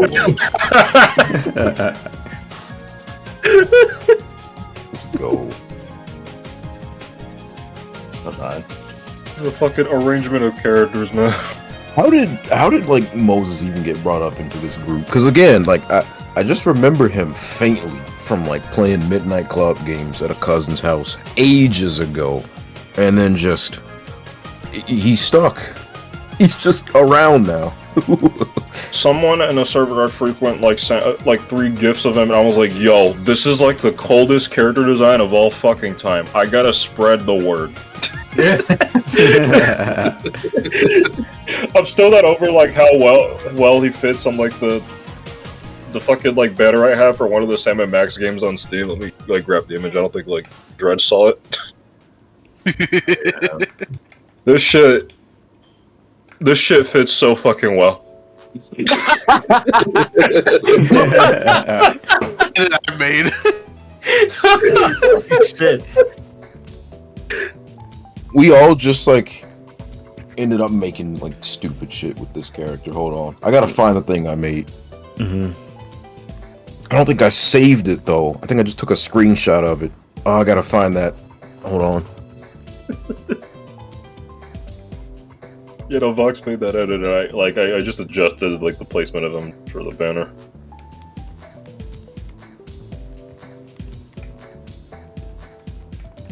But they had like do like an odd trade. I would make it like a full ass piece, window and everything. I don't. These 3 characters, they like they look like some like they belong to like a poster or some shit like that. They might consider Tangle for Crossworlds. Yeah, yeah, briefly touching upon Crossworlds, I'd be really surprised if they don't put an IDW character in there. I feel like they will. They have to. I'm genuine. Again, I'm being genuine. I want to see Zomnum there. I need him. You and me are gonna be the only 2 Zomnum mains in the game, man. Like, I don't even fucking like the Deadly Six, like, as genuine characters, but they are so fucking funny to have in spin-offs. I need Zomnum there, bro. I forget who said it, but they're perfect spin-off characters. Because, yeah, in terms of, like, you know, actual storytelling, they are just whatever. Nothing burgers. But, like, I don't know. They're funny to, like, poke at. Yeah. And again, I need them to just do a wraparound, like, fucking full circle moment for Zomnam to just make a fat joke with Eggman for, like, a character interaction. I need to see that shit. Good God, I need it so badly. Also, yeah, wait, I found him. I put Moses on the, fucking FF13, like, party menu screen. Yeah. What? I did. How does that kind of work? Yeah, it fits with the style. I know I'm trying to find like the other ones I did too. Oh man, I gotta like go back and like lounge. Oh my god. Yeah. He just goes with everything. Because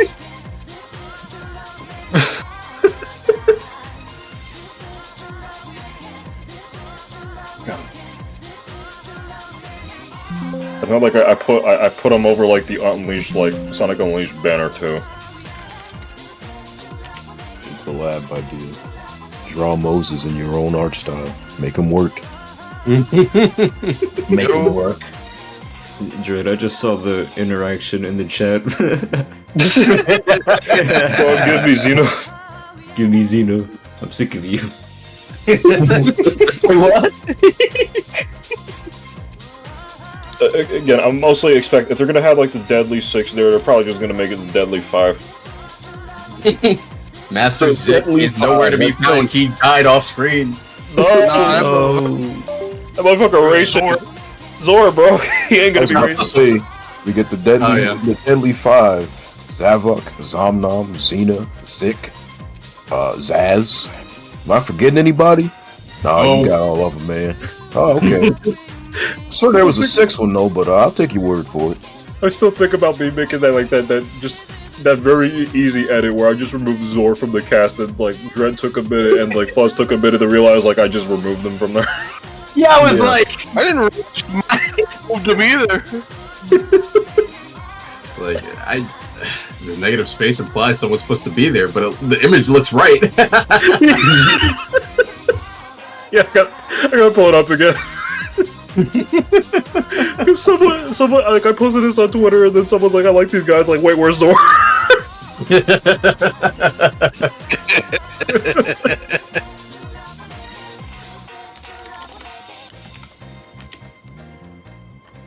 I'll be so real. I wouldn't even like necessarily mind him either. But he's such a nothing character from like the Deadly 6. Like I just gravitate to the other ones more because they're just funny. You know what they say, it takes all kinds to make a world, and well, it wouldn't be complete without at least one racist on the roster. What?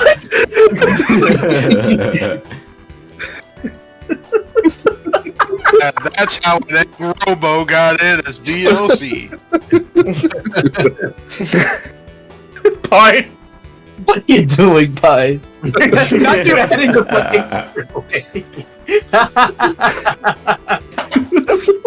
We got the Moses You gotta put overlay. him. You should put him in the offline slot, bro. Oh, true, yeah. Let me see.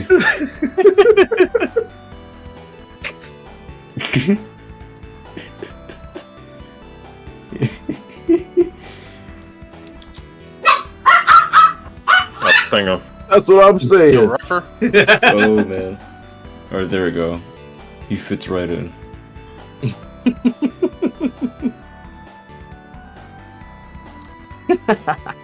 Whoa.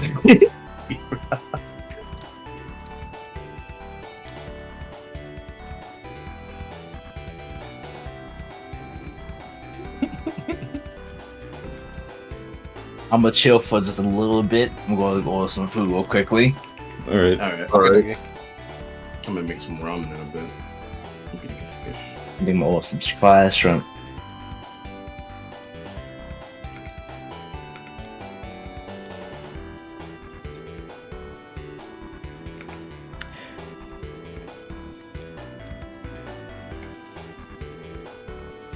Hang on. I got an idea.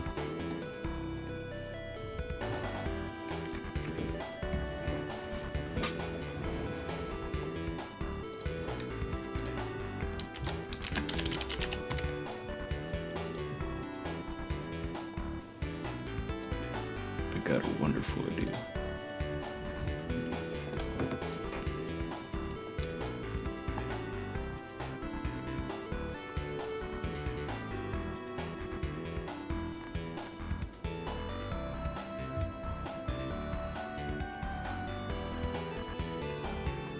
I keep looking at the stream lineup.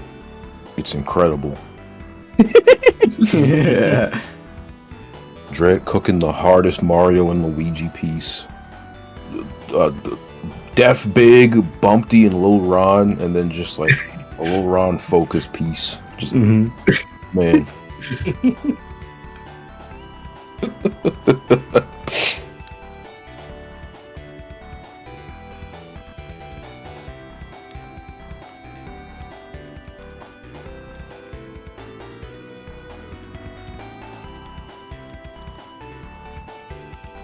I hate that Lil Ron went from like, you know, a genuine like, just well, not genuine.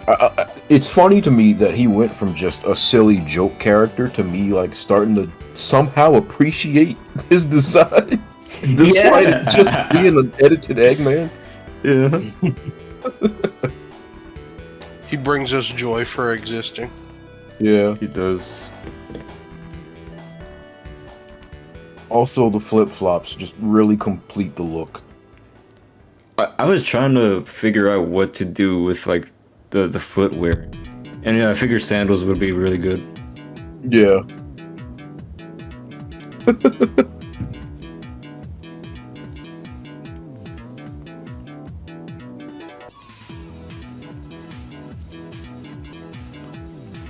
Just looked at the chat. Oh yeah, no, hardboat heavies and crossworlds would be cool. And I mean, wishful thinking, unfortunately, trying to see them again, but it would be awesome. Because oh yeah, I'm not done with those guys. I want them to do something else with them. Same here. Yeah. They gotta erase that classic versus modern barrier and just pull from everything.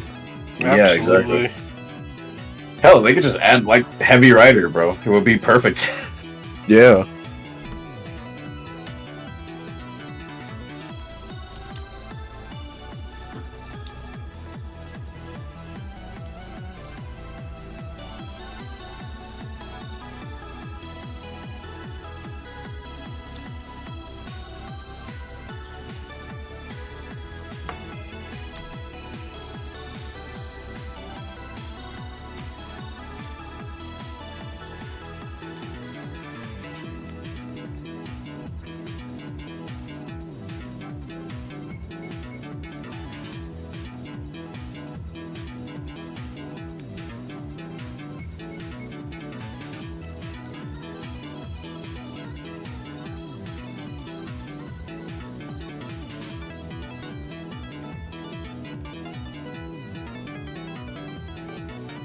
Okay. I've been holding off from bringing it up. But I gotta ask Drip. Yeah. Did you finish the Radventure demo? No, I need to get back to it. Okay. Alright. Because What are your like, thoughts, like, so far?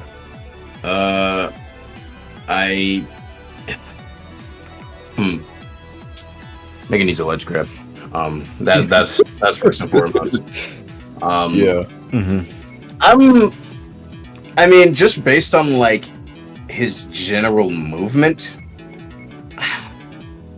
it's weird because it's like I want to get into a level that's actually more suited for it. But as an extension to that thought, I don't quite like how the hub feels to explore.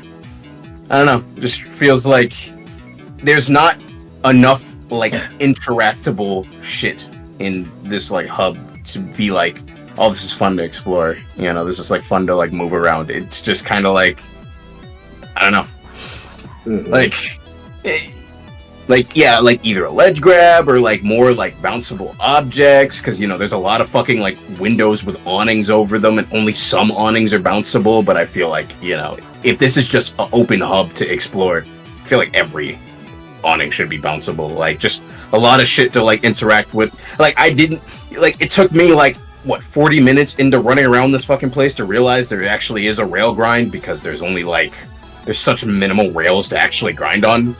You know, and it's just like, man, you know, if there's gonna be a rail grind, if there's gonna be bounceable objects, that should be plastered over the city, so it's just like fun to move around.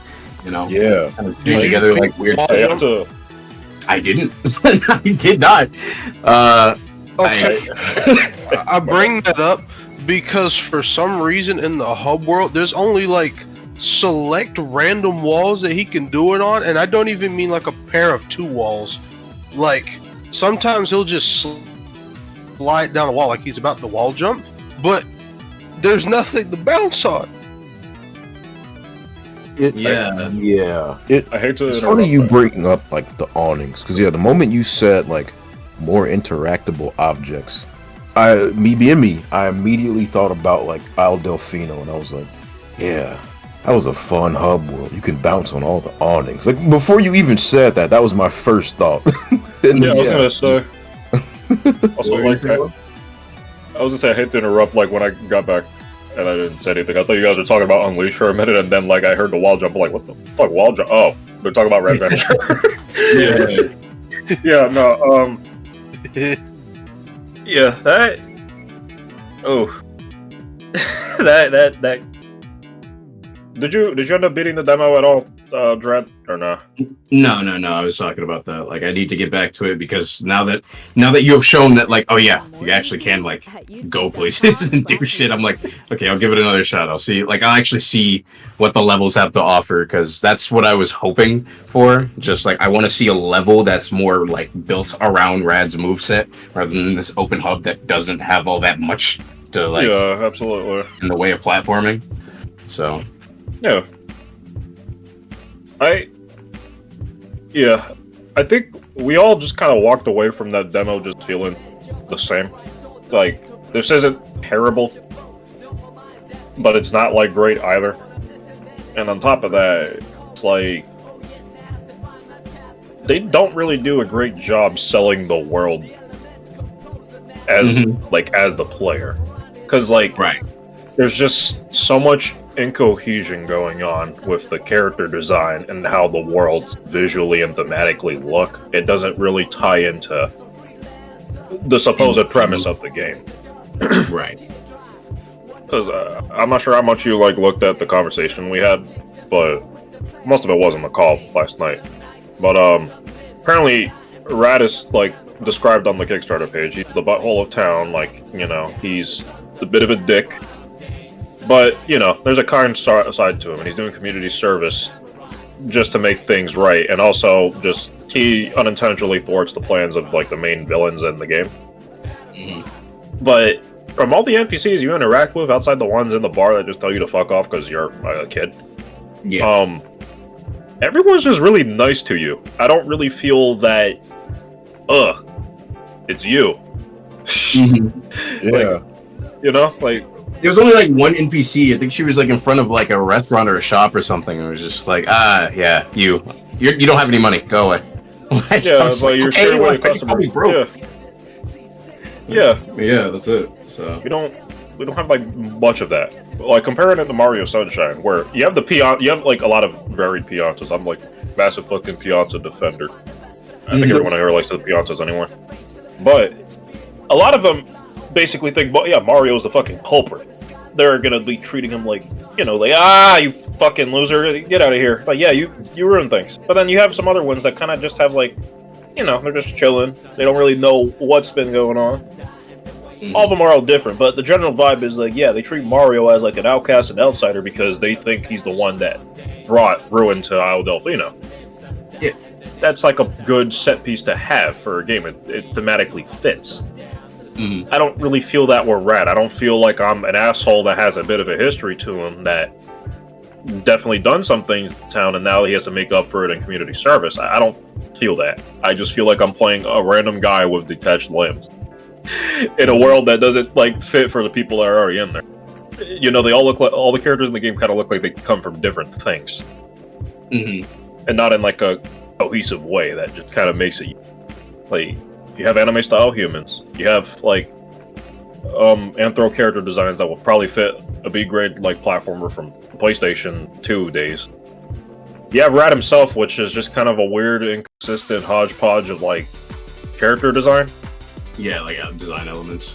Yeah, and the way that I've like simply put them, outside of like all of us are like thinking like, yeah, it feels like they're trying way too hard to like really hit a 2000s era platformer character. But I also think they just have his Rayman elements there as just like a homage and nothing more. Like they didn't really do anything interesting with his design to like justify him being there. And on top of that, the main villain, like one of the main villains also has detached limbs too. But I thought you said that was like a concept thing. That's not actually. No, that's actually it. Yeah, apparently they're still detached, but like none of us even noticed because it's at the shoulder and it's so close together. And the ducks look like they fit with like minimal tweaks in a Spyro game. I also don't like how they look either. But I don't know what they're trying to cook here. That's the thing. I feel bad being this critical on like a very clear passion project. And obviously I don't got room to talk. Like these guys are putting their ideas into a playable form. I've yet to do that at all. I mean, I still think like even despite that, like it is I know it's hated to refer to shit as this, but it is still a product that people like interact with, so it is still like has room to be I don't say criticized, but I guess like looked at with a critical eye. And you'd think that they'd probably just like look into things a bit more, just like kind of reorient after like the initial Kickstarter failed for the game, but because like it'd been in alpha and like the Sage Expos had been in, right? Yeah. But now they have a new Kickstarter just to like, all right, let's scale back a bit and just kind of like reorganize what we're doing. A much smaller stretch goal, but it's still an alpha, and you feel it. That's why I don't want to be like super critical on like the issues it has, but at the same time, it's like I'm not sure. There's not really much there that's making me like enthusiastic or looking forward to like seeing the full thing. Yeah, go ahead. I said it yesterday, but like, one thing I will say is that I was surprised.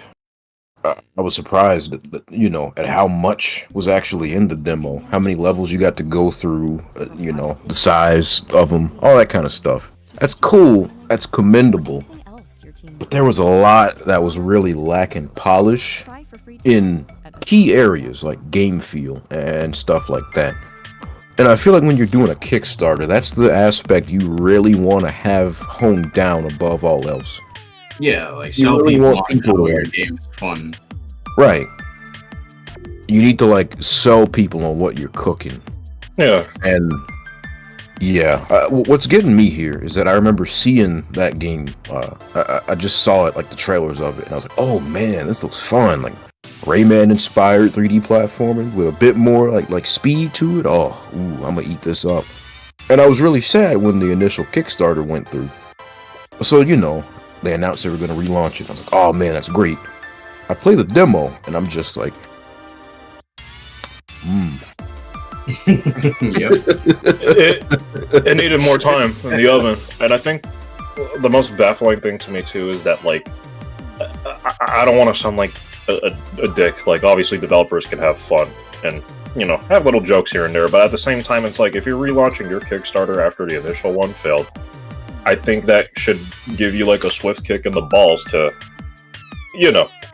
reorganize and like spruce that shit up and like lean into what you want to sell to people, because I'm not someone that's gonna like not give you money or like back a game if I just see like a dumb inside joke in there, but I'm gonna wonder where your priorities are if that seemingly is your main priority to have and not something like a ledge grab. Like I was just baffled that they added a fart button and not fucking ledge grab.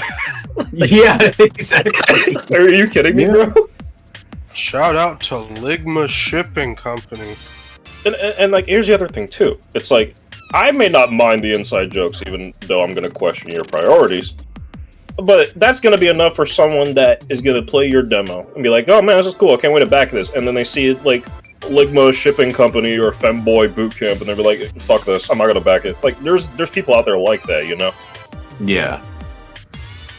Which sucks to like write off an entire game based on like inside jokes like that. But at the same time, it's like a two-way street. You had a failed Kickstarter. You're relaunching. You want new eyes on the game, and you want to like try this again with like a more coherent vision. And inside jokes in the background kind of seemingly taking priority, and then a fart mechanic that doesn't do anything taking priority over like something like a ledge grab at a 3D platformer. Like it's weird. It's like if the Anton Blast like Kickstarter had like the scream button as like an amazing feature dimension, and then like the clutch boost wasn't there, for instance, or it wouldn't work how it would normally, or there's no hammer bounce. Like, why is there a scream button? You know, you have to nail what your character can do in the world you built around them to sell people on your idea, especially if there's a coherent vision. Then after you do that, you can do whatever the fuck you want at that point. Like, look how much inside jokes are in Anton Blast. Yeah. They added that after the fact they got like everything going that they wanted to accomplish, you know? I'm wondering if the like whole, you know, the fart button thing, is that actually gonna stay or is that a placeholder? Because I was looking at the UI and like there's like a golden ring object there, and it says, you know, press the right bumper to use it. Yeah. Yeah. If you press the right bumping. Wow. You press the right bumper, and that's the fucking, you know, the brat button. So I'm just wondering if that's just a placeholder or what? Because, yeah, that confused me. And it's one of those things where you don't want to like blow your load early and just kind of drop players into your game with a sense of progression just fully cracked out, but also you want to give people a good idea on what your character is going to be able to do, what this game is going to be about.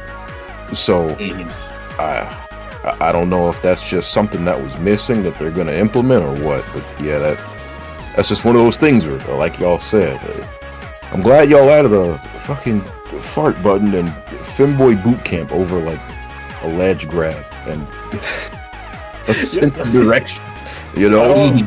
I hope they add like a bit more like, well, I guess I should say I hope they spruce up kind of like points of interest, because I mentioned it to Waff of how like I didn't even know the bell tower was a completely separate building from like the clock tower, because when you look where the bell tower is, you can't even see the bell inside it. It's like way too closed in. And yeah, like Waff explained is like, oh yeah, no, you do like the clock tower after you get like the ability to like grapple those crystal things. That made a lot more sense. Yeah. But also like getting to the bell tower was kind of just a bit far away. I remember there was a spot. I remember like I thought you had to like climb up this like walkway to get to it at first before I saw the actual path. And the walkway just sort of led to an invisible wall that didn't go anywhere. So I was like, why is this even here? I saw Fuzz trying to find the path to the bell tower as well. But he like, you know, he just went ahead and to the other area. But the intended path is you have to go like up the wind turbine, you float upwards, and then the path is over there. But it's very easy to miss. I missed it too. And yeah, it's one of those things where it's like the guy you talk to, he tells you that it's back there. He says like, oh yeah, behind him, yeah, you gotta go to the bell tower. It's that big building behind me, and the camera shows you that. So it's like, I guess on one hand, I feel like it's my fault for not paying attention to that, but also I also think that you know, visual direction is a big part of games like this. Having the player be able to just look at shit and just kind of glean the objective from that. That's a really important thing in and of itself. So I think the fact that you had a number of people who still missed it, even though the guy, you know, tells you where to go, I definitely think that could be illustrated more clearly. I think it also just makes it more apparent that, like, yeah, the moment you saw the bell tower's like, okay, I know where it is. Like, I see it behind the duck, I'm gonna go for it. And the moment you just start beelining into the city, that shit's just fucking gone. Like, yeah, because again, that's what happened to me. Because then the first thing you get into after you get out of the city is you see, like, the fucking boat harbor with the docks and shit, and you're like, well, why the fuck is this here? I'm supposed to go to the bell tower. You look up, and the bell tower's over there. And then you try to find the path for it, and you miss it until you realize, oh, I have to go in this wind turbine. Let me see where it leads. Like, it's so bizarre. Yeah.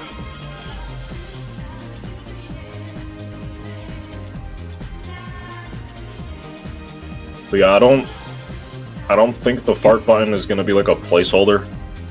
I think it's just there because I think Voks did look at their social media page and they were just kind of like, "Yo, yeah, this game has the fart button." Like they're kind of like mentioning it here and there, right? Yeah. So I don't. Our pride and joy. Our pride and joy. Yep. That's right.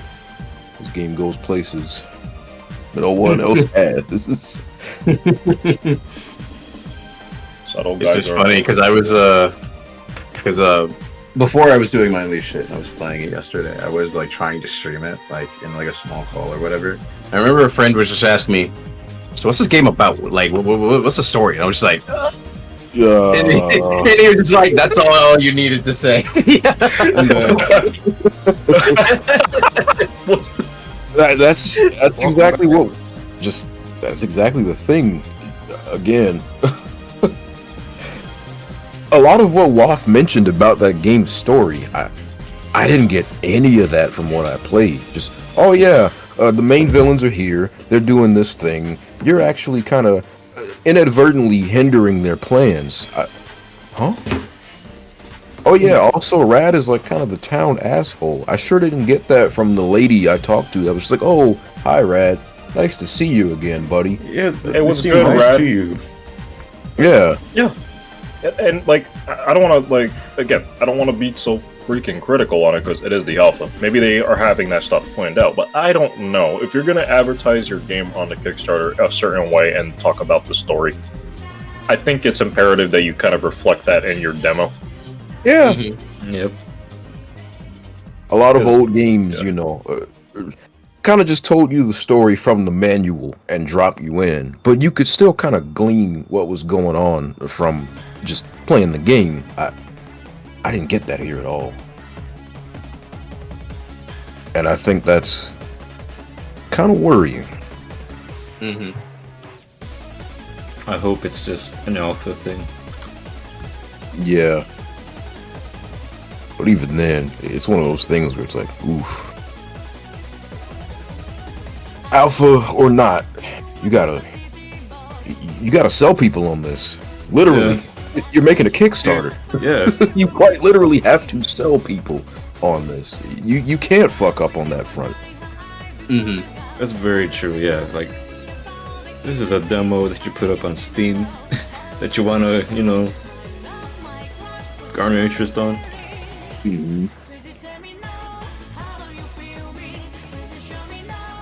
So I'm hoping they turn it around because again,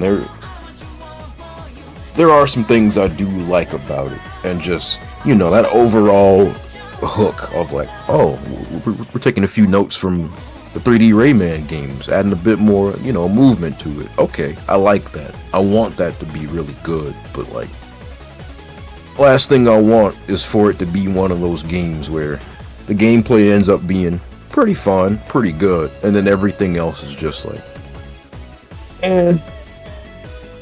Yeah.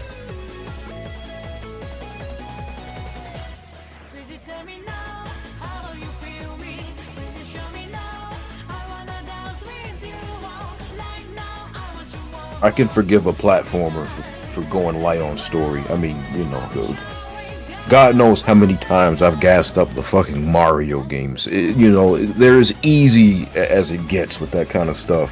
But I don't want to actively feel like I'm being just sort of led astray with what's going on either. Yeah. Yeah.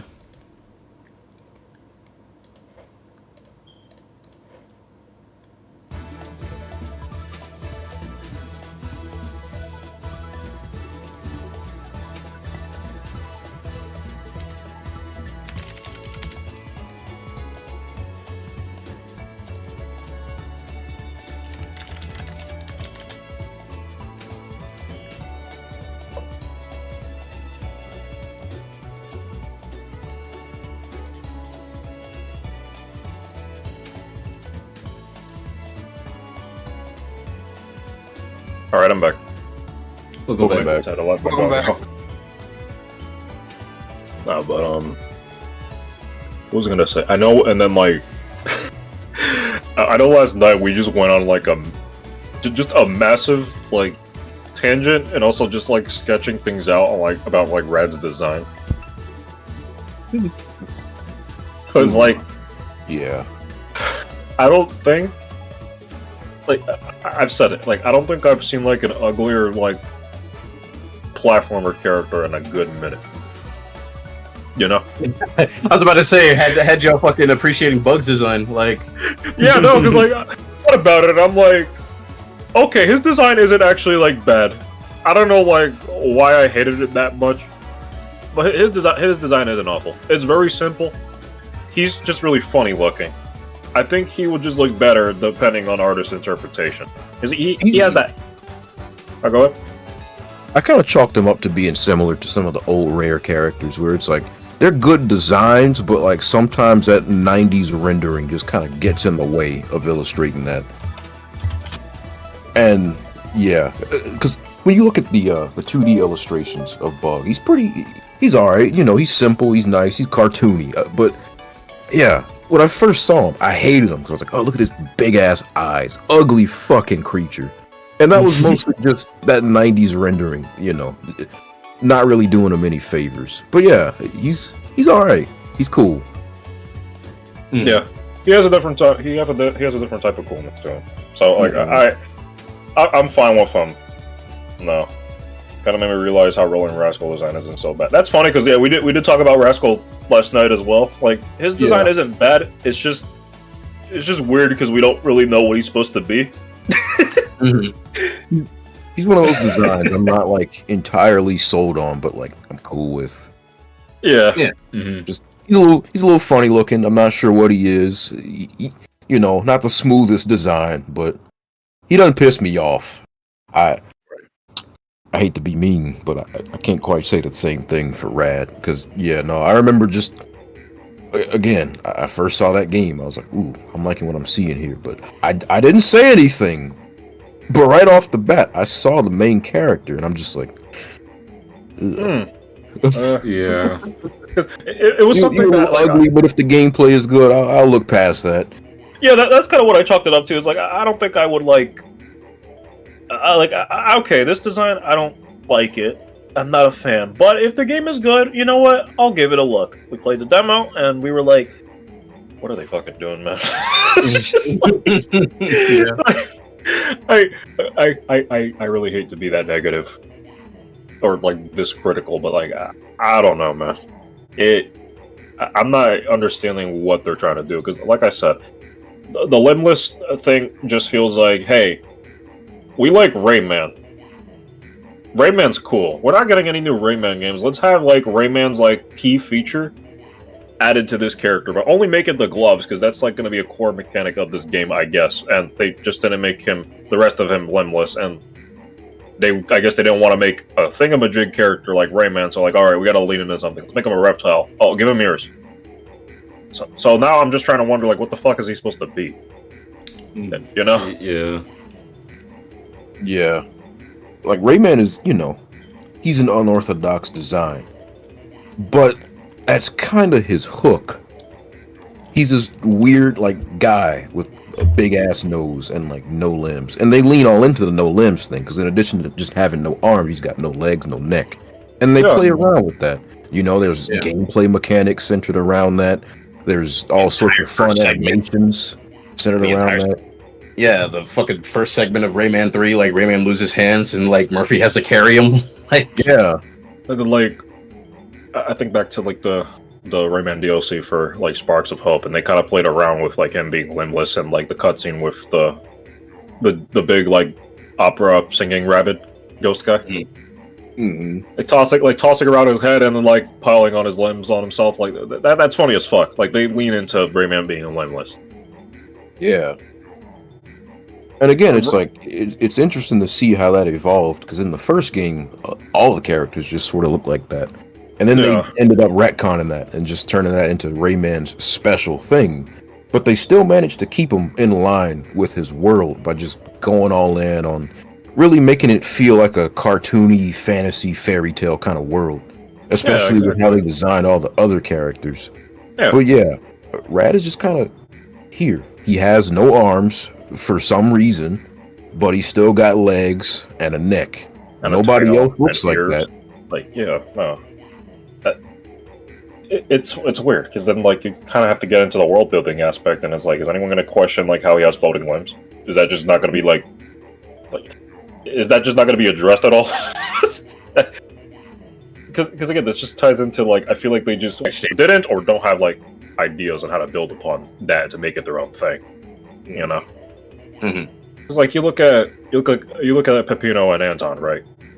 They both were just kind of like they stemmed off of Wario, but Peppino became more of his own thing by leaning into like 90s cartoon stuff, or like with Courage the Cowardly Dog or like Earthworm Jim and stuff.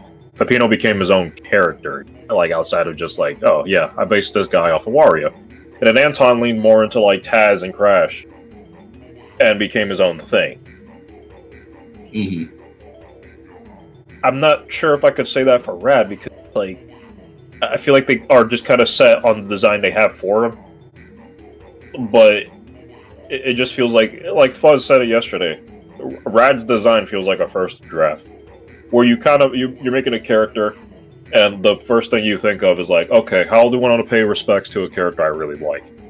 Okay, yeah, Rayman is limbless. Okay, let's give our character like no arms, just have him use floating limbs. Okay, and they just kind of like kept him like that, and they were just trying to build around that by making him a reptile, I guess. Yeah, I don't know. It's so. It doesn't even add to that. That's the thing. Yeah, it doesn't. Yeah.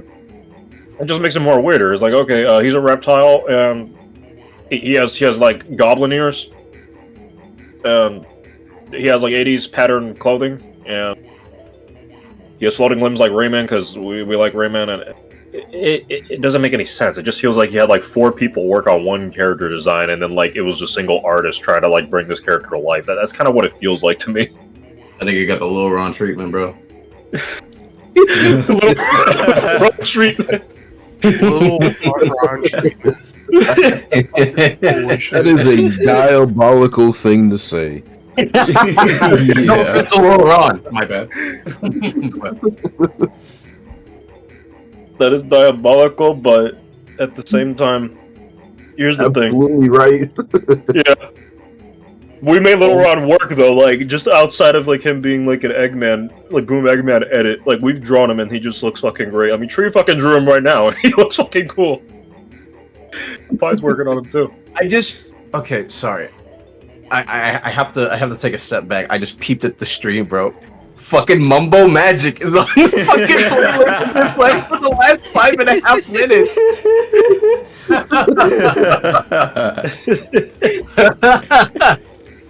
Yeah, I'm eating right now, so I'm just letting it play out.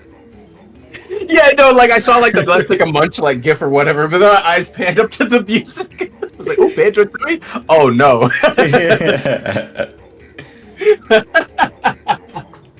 Oh my god, that's funny. Also, yeah, dude. Yo, tell us in chat how you're liking the music, guys. No, but I'm back. Welcome back. Welcome back. Yeah, what's up? But oh yeah, Mello said like Rad looks like a Beast Boy Rayman fusion. That's actually funny because like the friend that asked me about like, yo, what's the story to this? Like, yeah, he did mention, it was like, why does this guy just look like Beast Boy? Like 2003 said that too. Funny enough. Yeah. Like same color, fucking placement and everything. I'm like, yeah, I don't know. Technically, Glowbox as well. Man's got no legs. Oh yeah. Glowbox is a really amazing design too. Mm-hmm. And then, like, I wouldn't mind Red's missing arms if his design was, like, appealing. Yeah, again, it's like they built a character around the idea of a character they already liked.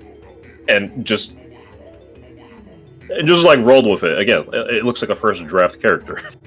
Mm-hmm.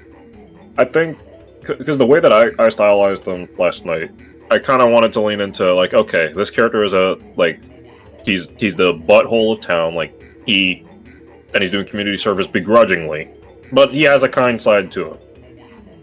So I thought, like, I think the way to, like, stylistically make him stick out is, like, what if they leaned into him being based off of, like, a mid-2000s skateboarding, like, mascot character, right?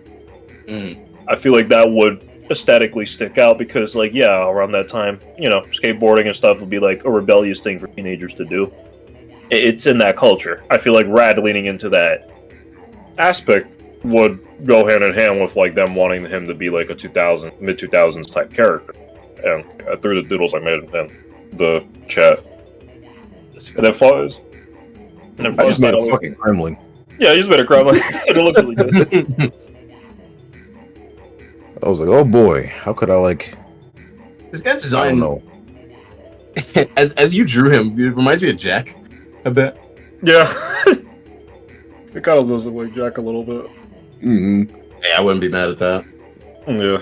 Little bit of Rayman, a little bit of Jack. I'd be like, that's an interesting combination. Yeah. Yeah. Yeah, Fuzz just did a Kremlin. I kind of like use Waff's like take as like a base, and I was like, what would I do with this? And yeah, it just new Kremlin. I like it. Yeah, I really love it. Yeah, it's like, again, I don't think I've been this. I don't think we've just been collectively been this jaded on like a character design in a while, and like this is just one of them. Just like, I think the only other character I could think of is like Lilac from Freedom Planet. Which one? One or two? Ooh. Both. Both? Because yeah. again, Oh, because like she's not like she doesn't look like a dragon. Yes. Okay. it's That's fair. again just my thing is like not a bad design per se, but you are not selling me on the dragon aspect. You could have told me this was a cat. You could have told me this was a shit. I don't know, but like nah. The moment somebody said, "Oh yeah, she's a dragon," oof. That's fair. I do think her Freedom Planet 2 design does like improve a bit, because like now you have her like in a bit of more of like formal attire, and I think that works well for the world they built in that game, where like dragons are viewed as like, you know, regal beings that should be respected. So her having like a little bit of a nicer fit does like fit her character more, but she still don't look like a dragon. But I do like her fit a bit more in Freedom Planet. Freedom Planet 1, it just kind of felt like, okay, so we're not making this a Sonic fan game anymore. We gotta change like Lilac a bit. She's still a hedgehog. Let's just make her something. Oh, let's make her a dragon. Oh, okay. And you know, they just Was she a hedgehog before? Yeah, she initially was a hedgehog. Yeah, Yeah, because Freedom Planet. Okay. Freedom Planet was initially just the Sonic fan game. Well, yeah, I didn't know much. Wow. Let me get her hedgehog design. It's weird because I always figured that like even if it was a Sonic fan game and like Lilac was the main character, I figured it was just like she was a dragon, but like Dragon Sonic OC situation, so that's why she looks so non-dragon like. Yeah, she was just a straight up hedgehog. Yeah, I posted it in the chat. That's odd. Yeah. Yeah, I don't hate Lilac's Freedom Planet 1 design. If anything, I feel, I don't know, I wish they kept their colors still like somewhat similar in Freedom Planet 2, because it's like, I don't mind the revision of her design, but like, I don't know, I guess mainly taking her like primary colors from like, you know, blue and purple to adding like a lot more white and like kind of minimizing the blue now. Like, I don't know. Yeah. Felt weird, like a weird contrast, but I guess this is like more of a preferential like color thing. I prefer the blue over the white. Yeah, that's fair. But yeah, like she just kind of looks like a cat. Just, I'm not being sold on like her being a dragon, but yeah, I feel like they could have done a little bit more with her. I think that's the consequence of rocking the Sonic aesthetic. It's a cool aesthetic, but Sonic doesn't follow the rules of animals well. Yeah, that's very true. That is true. Yeah. I think... Funny enough, I brought up Vector yesterday, but yeah, I want to say he's one of the few that's like kind of decent at that. I can look at him and just go, okay, yeah, that's like a croc or a gator. Like, just, you know, he sells me on that. I think a lot of Sonic designs definitely are carried by, you know, the suffix of their name being what animal they are. Yeah. Oh, yeah. You really... I think a lot of things that the Sonic characters emphasize too is like, yeah, you could say what character they are, but the shape language that they have, and you look at their silhouettes, you could definitely tell who or what they are. Like I think I used to think Big was like, when I first saw him, Kind of gives me more of a lemur sort of look than a cat. Yeah. Yeah. It is interesting that, like, yeah, you have Big the Cat and you have Blaze the Cat, and they, like, follow completely different design philosophies. Mhm. Yeah. Yeah. Yeah. Well, you like take Lilac and it's like if I make her a silhouette, you're probably gonna think like she's like some sort of cat or like a lynx. Let me do that real quick. Real quick, just to interject for a bit. I like how most of that discussion in the stream is just gonna be highlighted due to the fact that like fucking Mumbo music was playing in the background. Yeah. Yeah. Let me turn these black and white. I can get over Charmy's design. I think Charmy's design is fine, even though like some of the design philosophies of Sonic characterisms kind of bug me because it's like I'm sure y'all had a conversation about this somewhat recently, but like I think Trip's design could have been better. I feel like as a reptile, like our last reptile was Espio, and he like, I mean, yeah, he has like Sonic characterisms, of course, but he didn't have a nose. Like they were kind of like they kind of worked around it with a horn, you know. And I think that was like, okay, that was a good idea for the time, but like I don't know, Trip just like not abiding by that at all, and like the only thing that like kind of, I guess, what is it? Portrays her animal is mostly her tail, and I guess like the side horns on her head.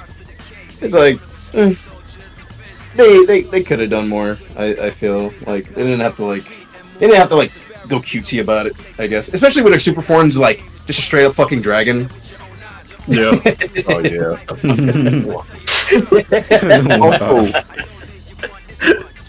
Also, yeah, it's weird because again, you mentioned like Espio, but he showed up around the same time as Vector, and again, like Vector is clearly like a croc. So it's like, what's the deal? Amy doesn't follow the hedgehog rules. I thought Modern Amy was a cat for years as a kid. Yeah, okay, I wasn't alone on that as a kid. I thought Amy was like a cat. You know, I'm a big I don't like Amy's modern design in context of like what she is. Like she just doesn't look like any other hedgehog character. It just feels weird. It feels like a weird rework. It's like obviously everybody coming into like their adventure designs. Amy got like the biggest redesign, and that's just like odd to me. Like what was wrong with her like having the more hedgehog quills? Like you could have just made them like softer than Sonic's or whatever to kind of like still give off like I don't know like feminine design or whatever. Like shorter. Yeah, like or shorter. Like that would have been fine. Because like she's not to mention like she's younger than like Sonic and Knuckles. So like I guess like giving her like that like still somewhat classic-esque look would have kind of accentuated that a little bit more. Yeah. Like she's younger. I don't mind her design in a box nowadays, but like I do prefer her classic one. Mm-hmm.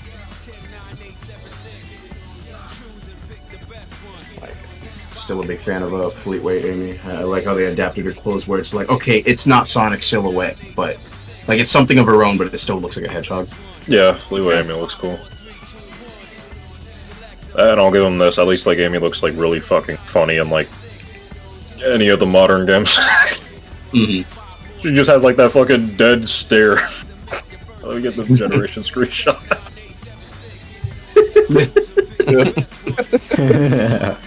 See, not a goddamn thought in that noggin, bro. There we go. I'm done with a little run. Hell yeah. Oh my god. Yo, the bracelets. It's so fun, actually. Thanks. There's also a small detail that I don't know if you could tell, but he has like a banana ring on him. Oh yeah, I noticed. That was nice. Oh yeah. Yeah. Cool. Tree! God damn it! Pumpty. Why did I just You put live in the cold world. We live in the cold world. No, he put like on his stream like the fucking like the links I just put over like Lilac Silhouette. Oh. I'm shocked by the nose change for him. Yeah. That too. That's like a small thing to like mention too. But yeah, like her nose just kind of being like, yeah, you don't have Sonic nose anymore. It's gonna be a circle, madam. Yeah. Unnecessary design changes. Why did they remove her back claw, bro? Like, you removed like all the fucking hedgehog isms of her, dog. Yeah, she initially did have a back coil too. Yeah. I think like even those are like classic design that they still use for like classic stuff. Did they remove the back coil for her? No, she has a back quill in classic stuff. Oh, I meant like in Superstars, does she still have it? Yeah, I think she still has it in Superstars because it's the same model that they used for Origins. Oh, I guess they added it into Origins post Superstars. But regardless, yeah, no, that model was made with like her initial character sheet in mind, so she does still have the single back quill. Just imagine like her just like in a adventure, like, oh man, this fucking back quill is killing me, and just like cuts it off. It's like, much better. Time for a shave. Time for a fucking shave, just removing a piece of geometry off my back. Yeah, yeah. Kip the capybara. Yeah, no, I love his design. He's so fun. Square ass head. Have y'all seen him? Kip the capybara. I haven't. No. Hold on, I'll grab him. Funny ass dude. What the fuck?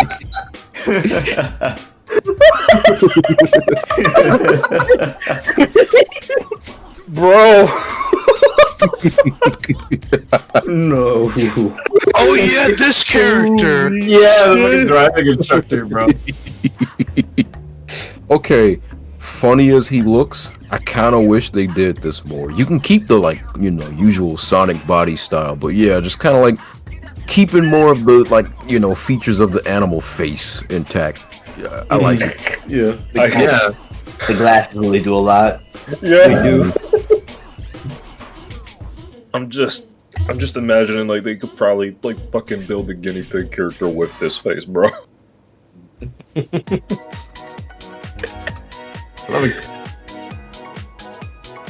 Espresso guy too. Oh man, yeah, he looks cool. That is so funny, bro. Holy shit, that side profile.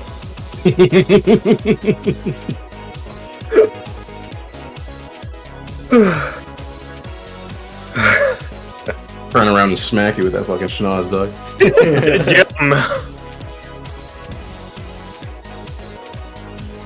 I like it when they do like just random ass unorthodox like animal characters you don't see too often. It's so funny.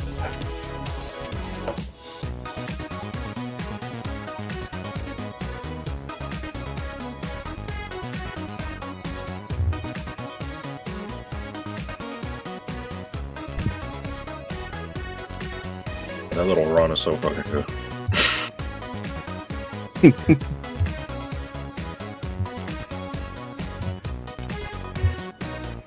But yeah, character design is so fun to talk about with people that know what they're doing as well. Yeah. Yeah.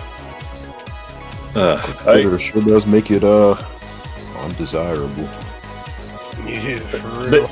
They make it a problem when it really shouldn't be. Let's analyze and like deep dive into this character design. Actually, I think you guys are looking into it too hard. Okay, sure.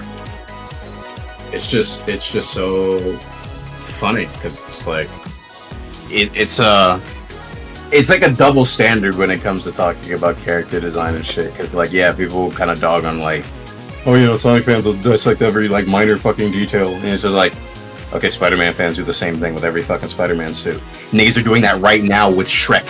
Like they're putting together why like this Shrek is the worst thing they've ever fucking seen in their life. Everybody's like mad over Shrek's design, just picking it apart. I don't know why, but like, yeah, whenever the topic switches to Sonic, like, just I don't know, people's brains just turn off. Yeah. Like I'm looking at the same image. Like there's clear differences about it. Like you should know. I'm still thinking about when, like, I'm not gonna name any names, but like, I specifically remember somebody pointing out like certain things that looked off about like certain SpongeBob character models in some of the games. And then the moment like we talked about that with Sonic, they were just like, I don't know, it just looks like Sonic to me. But it's like, yeah, no shit. But we're still talking about the finer details. Yes, it looks like Sonic, but there's nothing wrong with talking about those, those little touches that come together to make him look better or worse. Really. I've got I don't know, Fuzz and I kind of just been having like fucking brain explosion with this, but that also just trickled to Donkey Kong as well with the Mario Kart design of them now. Oh yeah. Oh, That was so fucking annoying. Because like it was, man.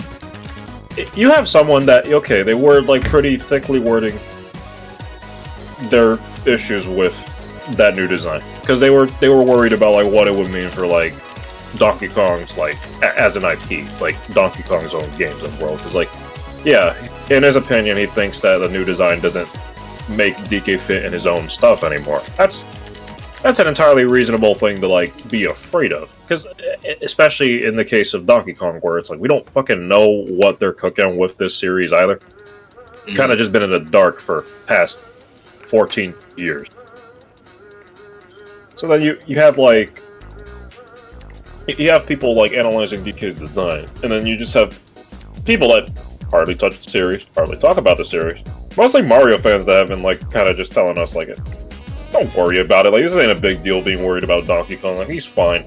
I don't know what you're getting so worried about. Like, yeah, okay, you're telling us this while Mario ate for like 2 fucking years non-stop. And all we got is like a theme park to look forward to that's only based on Donkey Kong Country Returns. Right? Like, that's so weird. Like, I think it's important. And I'm talking to someone that, like, I like the new design. Don't get me wrong. It's a cool thing. The only issue I have with it so far, and I feel like it's something that they'll definitely like smooth out if it's gonna be like a mainstay thing. I think they just need to like shrink the window like real estate where his eyes sit. Because like you look at the, let me grab it.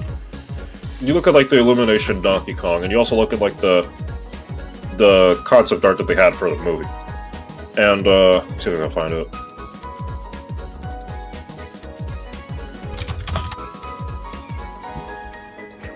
By the way, I'm gonna send you the little run so you can upload it to Toy Hills.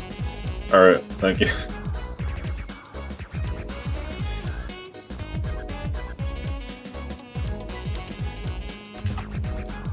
Thank you. Yeah. Okay, so I have to go on another server to like grab these. So you look at the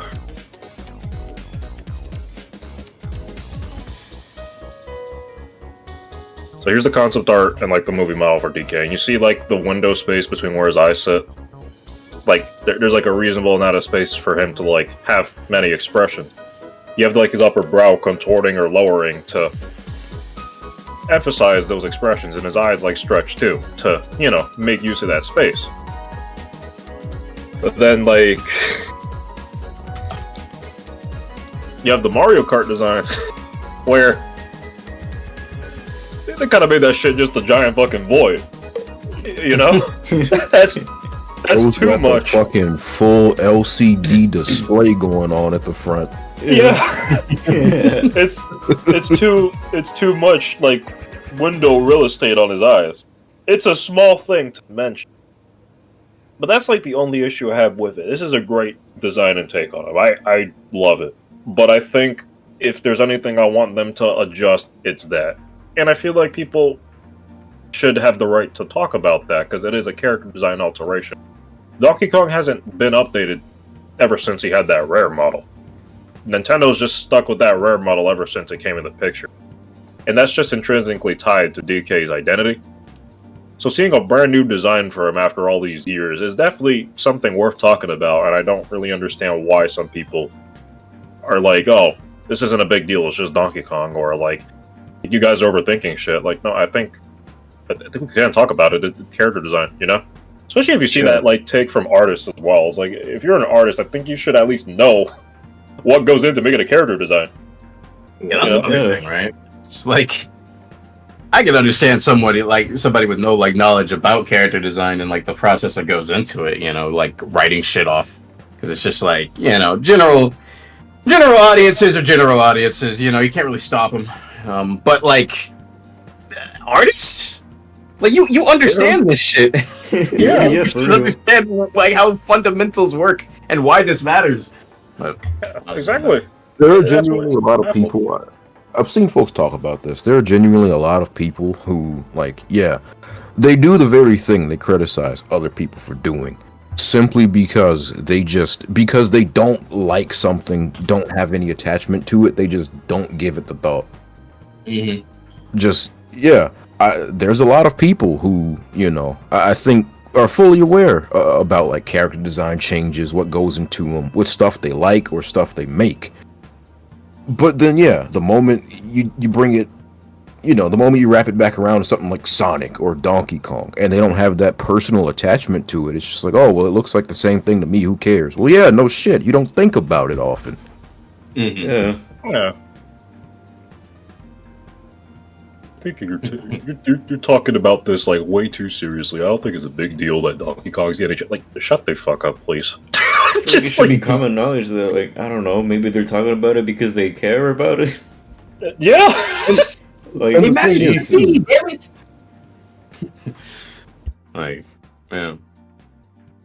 The thing is, too, it's like, you know, people brought up a good point that this could very well just be like a DK design for Mario Kart, you know? This is a Mario spin-off, and it would make sense for them to just sort of have DK have his look there. Just, you know, as a part of the Mario cast. I think that's a fair takeaway. But yeah, there were a lot of people who were just genuinely so confused that, you know, fans of the series that has not had a new game in like, what? Has it been 10 years? 14 years. Well, yeah, 10 years, I'd say. Yeah, it's 10. Well, 11. Right? Because yeah, it's 11. Oh, God. Yeah. Like, fans of the series that hasn't had a new game in 11 years are just kind of wondering, I wonder if this means anything for what's next. That's all people are saying, but, like, I don't know. Because it's Donkey Kong, people just don't want to talk about it. And really, I could run my mouth on the reasoning for that for hours. I feel like a lot of the general disinterest, distaste, lack of enthusiasm for Donkey Kong comes from Nintendo just mishandling that IP after the N64 era. But you know, again, I could be on that for hours. So yeah. Can't lie, there are some times where I didn't have an interest in design and look more into it, even as a character designer myself. See, that's fair. Yeah, that's fair. I think that's fair. But you know, like, I think there's a difference between like not having the interest and then like not having the interest and just like actively like dunking on people who do. Yeah, antagonizing people for just like talking about this stuff or like being critical of character design or like analyzing things. Because again, I see it from like a lot of people that aren't artists themselves, and it's like, okay, whatever, I could ignore what they're saying. But then you see artists doing the same thing, and it's like, what are you doing? You know? Mm-hmm. So confusing. And yeah, like I could go on for hours, days, months, and years about like the whole thing with DK going on right now. We're like, yeah, he's only in the spot that he's in right now because of Nintendo. They let him fall that way. I feel like if they understood what to do with that franchise, we wouldn't have all the issues we have with it now. Mm-hmm. We're in a better spot, but we're still at a place where we don't know what's ahead. Yeah. And it's like, I said I wouldn't talk about it, but here I fucking am. It's just one of those things too where your perspective really does matter. Because again, I think a lot of people just don't really have too deep an interest in DK. And that's fine. But the reason why a lot of fans are as concerned as they are is because this series quite literally has a history with Nintendo slapping strange mandates on it that forbid the developers from using the characters established by Rare. Because for years, there was a misconception. Oh, they don't use the Kremlings because Microsoft owns them. No, they don't use the Kremlings because they were not allowed to. And I don't know. I think that's concerning. I think it kind of sucks that they were just, Retro was just not allowed to use the main villains for the series. Yeah, and then, like, they also had to punch up Dixie and Funky Kong as well. Yeah, they had to fight to include those two. So it's like, I'm back. That's worrying. Welcome back. Welcome back. I'm back as well. Welcome back. It's bizarre. Like, yeah, I get the idea of like, well, we don't have to use these guys. We can make something new. And it's like, okay, I'm all for new ideas, but if the new idea is worse than what initially worked, and in this case, if just generic like drum instrument enemies is a good replacement for the main villains of the fucking series, then I think you got the wrong cook in the fucking kitchen, bro. Like, no. Yeah. And again, like, yeah, the weird restriction they had on like the Kongs, like, okay, you can only use Cranky, DK, and Diddy, and Retro had to like punch up a wall to use Dixie Kong and Funky and Tropical Freeze. That's actually insane. That's like if... Go ahead. And it's so funny that some of this shit comes from Mario fans of all people, because this is the same fan base that bitched and moaned that they didn't get to use Toad but with hair in the fucking RPGs for years. Mm-hmm. Oh, all these mandates are terrible. All they have now are generic Toads. What about Tasty? You know, the Toad, but with like blonde hair. Ugh, stupid Nintendo. And I'm not even trying to downplay those, but it's like, you understood it there, so you can understand it here. Yeah, exactly. But like, no, it's like, it's Donkey Kong. It's not a big deal. Like, I think it is like kind of a big deal. I think I should be concerned about where the series is going. But no, I guess no one wants to talk about it. It also just wraps back around to like, again, I still think about how funny this was when like the rumors came out. Well, leak came out like, yeah, new Donkey Kong game, new Mario versus Donkey Kong game, and like the immediate thought was like, oh my god, it's gonna be another minis game. And DK fans were getting like a little bit upset about that. Then you have like all like 7 billion mini Mario fans appearing out of nowhere just for this specific moment. Where the fuck were you guys at for the past decade? What this? Like, I'm not even dunking on people who like those, but it's like, y'all didn't say shit for years, and then all of a sudden, I'm thinking about the wizard at the crystal ball. Just a million fucking Mario versus Donkey Kong minis March Again fans just pull it up out of the woodwork out of nowhere. Where the fuck were you niggas? And like, I played one of the minis games. It was like it was a solid little thing. But yeah, no, I was just appalled by like like people hate this game? People hate this series? What do you mean it's peak? And I'm like, where the fuck were you people? Now you appear? God damn it, bro. Oh man. No, but we have to deal with that like every so often whenever Donkey Kong just comes into the picture. It is so weird. Also, Mars, you're absolutely right. Because yeah, funny enough, on the topic of Sonic, I saw a lot of people who didn't understand like the whole Quills discussion come around once it was presented in a way that really broke down like the shape, length, and form of them and how that matters. Yeah. So yeah, a well presented argument definitely matters. Yeah, absolutely. See, kind of concerned when they remove the critters as goalies in Battle League. Worried on what they're trying to say. I'm not too surprised that the critters got removed. As upset as that makes me, I'm not too surprised the critters got removed. Yeah. Like, that just seemed like, okay, Mario football, soccer. What Mario character do we have that can be a really good goalie? Boom Boom, that's right. Alright, who would make for a good person to play golf? Charge and Chalk, that's it. Like, that is still most like funniest ass backwards thing I've seen. But I mean, I don't mind charging Chuck in Mario Golf. That's the funniest shit ever. But still, like you have a literal football player, a character based around sports, and you put them in golf. I think that's honestly, it's one of those things where it's like, it's fucking stupid, but I also kind of love it for that reason. Where yeah, this man pulled up to the golf course in a just full like football gear. Yeah. Shouldn't even be mad at that. Like, that's not even bad. That shit's funny, bro. It's like football, nah. Soccer, nah. Dodgeball, nah. Golf, yo, I'm pulling up.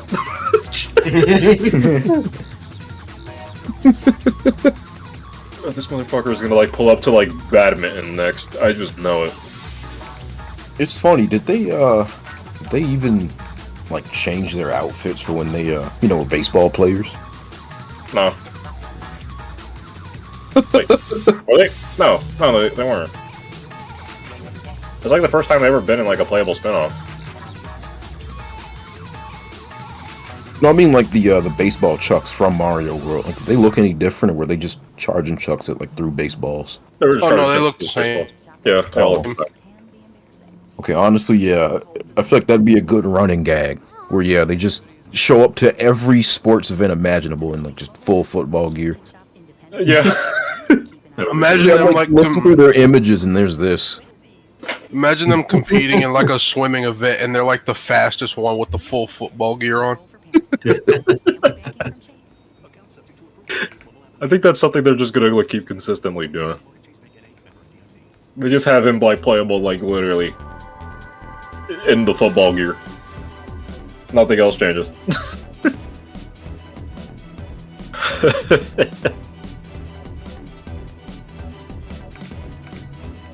The fuck do you mean this is like from like the Nintendo like Facebook page?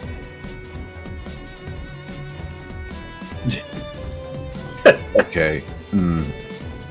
I'm guessing that's from when around 3D World came out, because they're like their social media page in the Wii U era was fucking garbage. Yeah. Yeah. I still think back to some of the Tropical Freeze things they like promoted, and it's just Dark time, man. Cranky Kong at the Game Awards.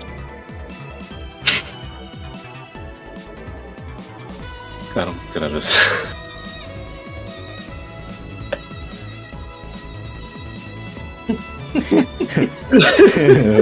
Fucking printer. It's the same as the fucking tennis thing, bro. The tennis one's a fan-made render, I think. Yeah. Oh, okay. It You wasn't even could tennis. have fooled me, bro. Yeah, no. Yo, You've this never heard of tennis, them. this tennis aces render goes hard.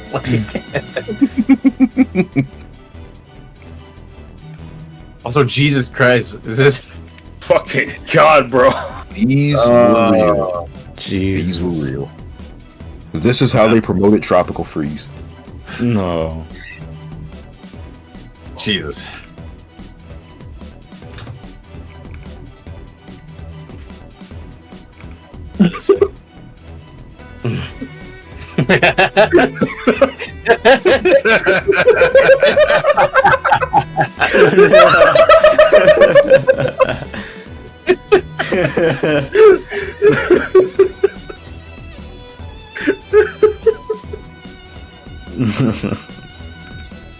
Oh man.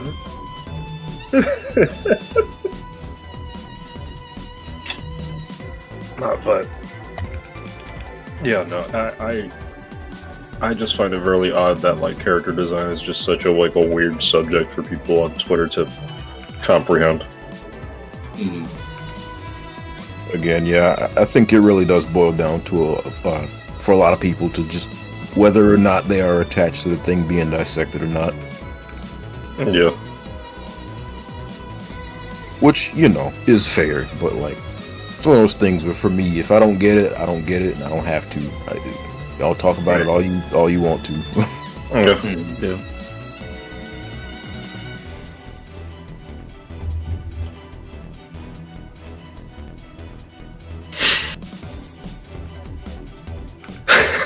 I'm just thinking about like the fucking. I hate to segue back to like Radventure, but The fucking jokes we were making like last night were like so fucking foul. God. All because of the fucking fart button, bro. That. I'm not elaborating further. I was about to say, I'm not bringing that shit up. That should stay over in the. Yeah, whose playlist is this? Out here with the bangers. I think Pine made this playlist, right? Oh yeah, I made this for the stream, yeah. Take character design threads and push them over to Blue Sky so people can feel safe or whatever. I don't know. I want to see more of them. Yeah, I definitely want to see more character design stuff on Blue Sky. Not even just like discussion, but also just like bringing some characters, like more like unknown characters into like the limelight for people to discover. Boy, did I fucking feel that with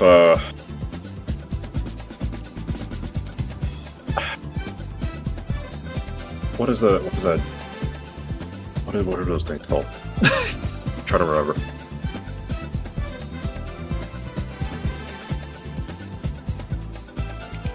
It's like a Japanese like creature that like has, like rides around like on a thundercloud or something.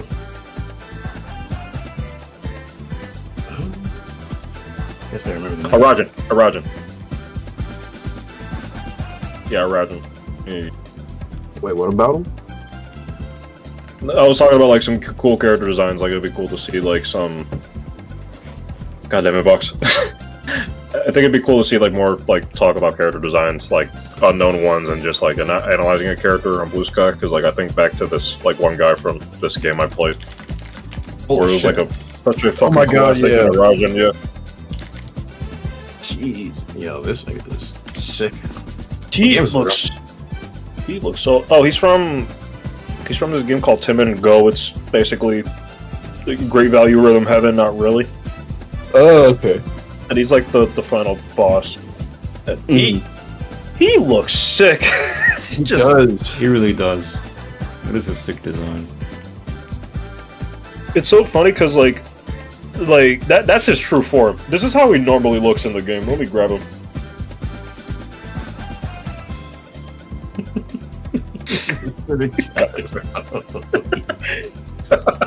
Oh, huh.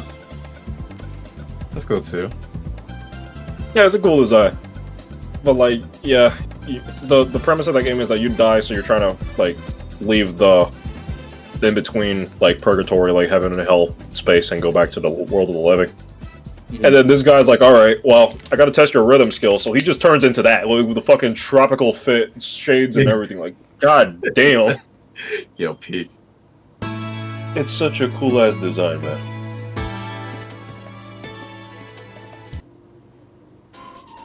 Good foul ass jokes about Rad Venture. God damn it. I've just been like looking at those and not making a comment.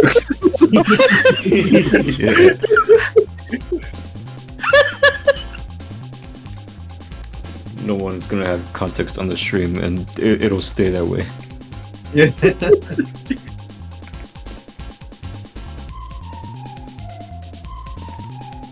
Anyway, Quartz Quadrant. Oh yeah.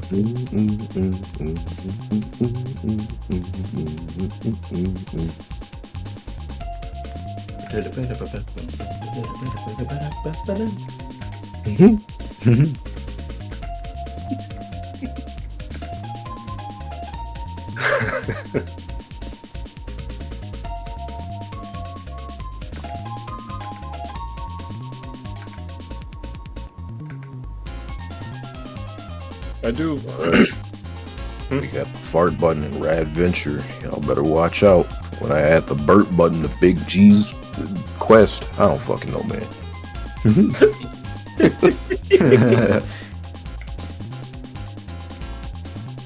Which, you know, I say that, but like, wouldn't even be too far off from this kind of thing. God, how many like burp sound effects were there in DK64? They could not get over that fucking joke.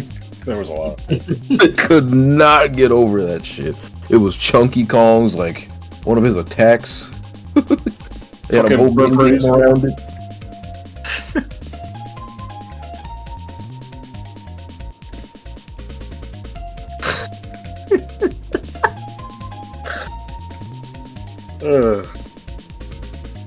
No, Captain Blubber used like the same like stock burp sounds for like him talking in Banjo-Kazooie. Yeah. You could not get Rare away from their fucking, like, just that kind of humor.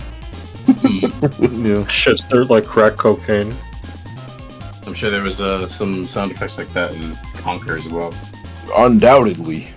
If they had like farts in there and like as samples for like the Pooh Mountain level, and yeah, they definitely burps bad for there. Get an accounting Yeah. fundamental certificate. As a matter of fact, I think I remember that being a thing when you're like at the bar, like on file select. Enroll today. Oh, yeah. WGU.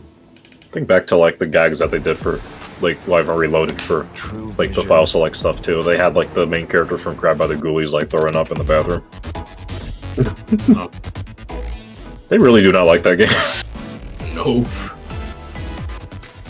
Yeah, and I'm curious on it because I do want to like check it out one day on like the Xbox emulator, but it doesn't look that bad to me.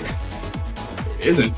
Like, again, it was just like when I played it, I was just like, why do they dog on this game? It's a decent game. Yeah. I think it's just one of those things where like, yeah, you just have an artist that's just like really critical on themselves like as time passes. It's like, what the fuck was I cooking with this shit? It's like, it's not that bad. It's like, this is awful. I don't know. Anyone that likes this game should like perish. Oh look, man, I was having an off day. I mean, I think it's pretty good. I think it's solid. Nah, you don't get it. Alright, Rare, what do you think about Jetpack though? Oh, we're not fucking with Jetpack, huh? Make sure you clear that shit in DK64. I never played Mike. Jetpack, so I can't even say but Jetpack built this fucking company and you're gonna love it. On the ZX Spectrum. It is weird that Jetpack was one of the games. It's like I can understand like playing like OG DK.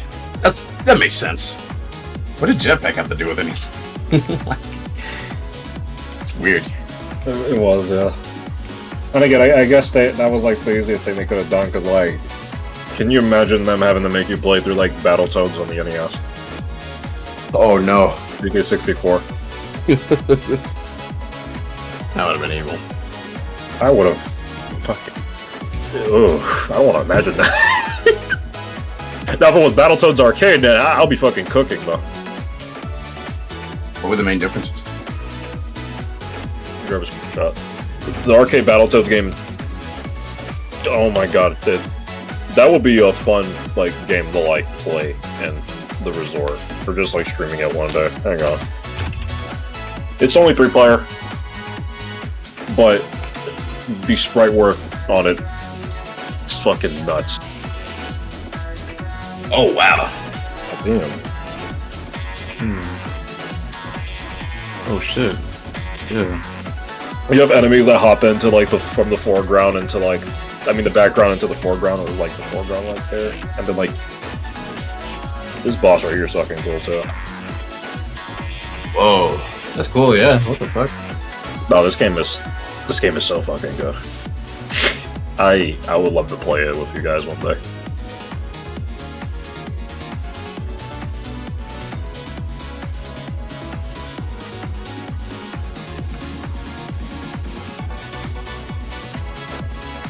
They were really crude with this game too. Like, yeah, you literally like the fucking grab command. You're punching the enemies in like the dick, and you hear like one of them fucking whine too. Like, ah! You grab it, yeah. Oh my god.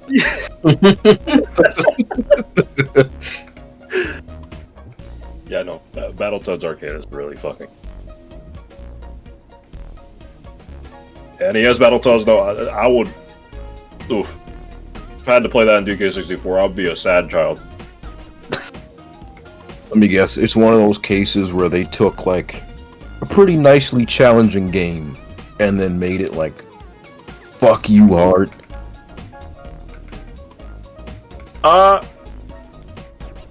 To my understanding, it's kind of like one of those things where, like, because of the limitations, it just doesn't play anywhere near as nicely as it does in arcades.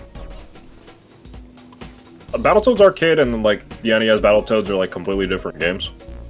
Oh, kind of. I mean, the core concept is there. Like, it's still a beat 'em up, but like, Battletoads is just hard in general. Mm-hmm. The most infamous part about like the Battletoads games are like the turbo tunnel sequences. Oh yeah, I've heard about those plenty. Yeah, NES Battletoads is pretty hard, but I wouldn't say it's like on the level of Ghosts and Goblins where you're gonna like hate yourself and fucking play that. Okay. It has teeth, but it's not like fuck you hard, really. The arcade game is like pretty tough, but it's an arcade.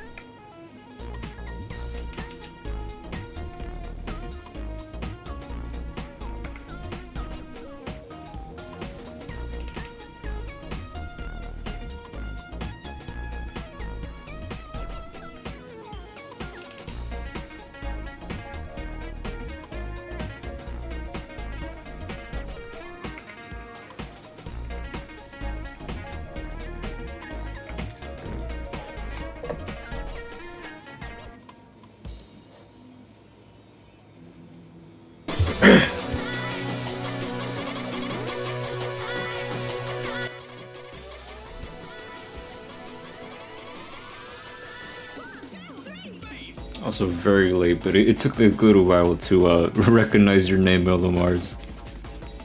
I remember seeing your art around. It's pretty cool. Do the star look. Yeah.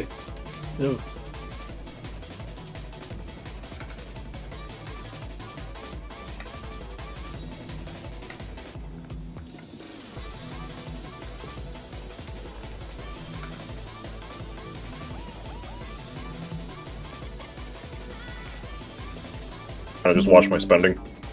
Mm-hmm. I definitely do want to get a Steam Deck though. It looks really comfortable because, like, yeah, I like playing a lot of games, but I don't like sitting at my computer like super long when playing games either. But yeah.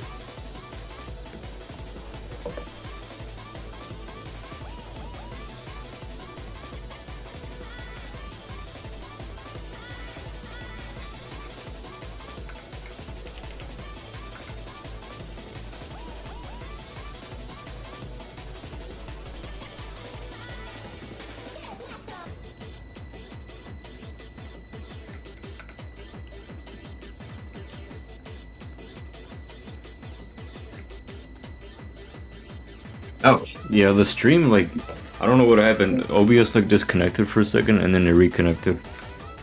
Uh-oh. Oh, no. I mean, it's fine now, but yeah, there was a little blip. Perhaps you should kill the developers of OBS.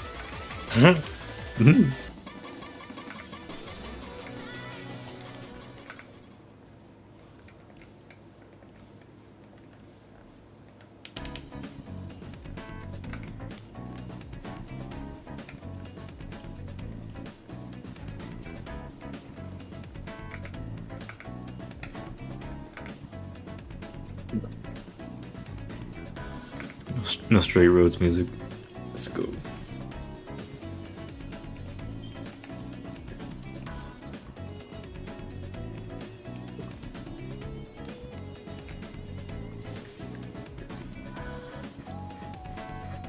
Which is topical actually, because I just remembered when I was looking through the art made for the like the special edition. I think backers could make their own fan art for the game, and it got into it. And Yeah. I remember seeing Mellow Mars' art on there actually. Oh yeah. Yeah. Oh, yeah. Mellow did a good bit of work for No Straight Roads, like related stuff. Mm-hmm. I remember like one of his fucking hardest pieces today came from like a fucking No Straight Roads zine. And it was just like, That's cool. Yeah, Oh, I yeah. remember sharing it in Resort, like, how long ago, but I think it was Cooking in the Fucking Shadows. Dropped that shit out of nowhere. I'm like, what? Yeah. What the fuck is this? I wish I could do. I wish I had the restraint to do some shit like that. Or just cook a fucking whole piece and a half, not say a damn thing about it. Yeah, that's nuts. You're welcome, Scrub. Thanks, Kurt. Oh, Scrib. Welcome. I Yo, can't yo. wait.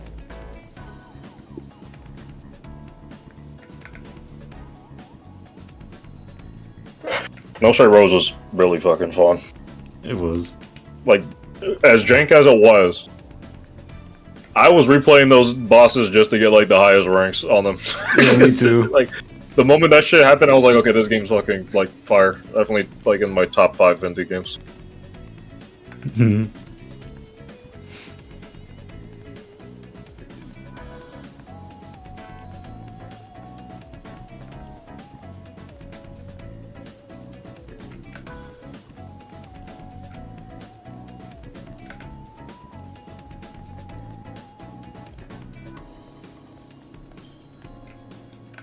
Actually, did make like a 25 list of like indie games I really enjoy. I know I could probably like change it, but the top 10 I have right now is like pretty good.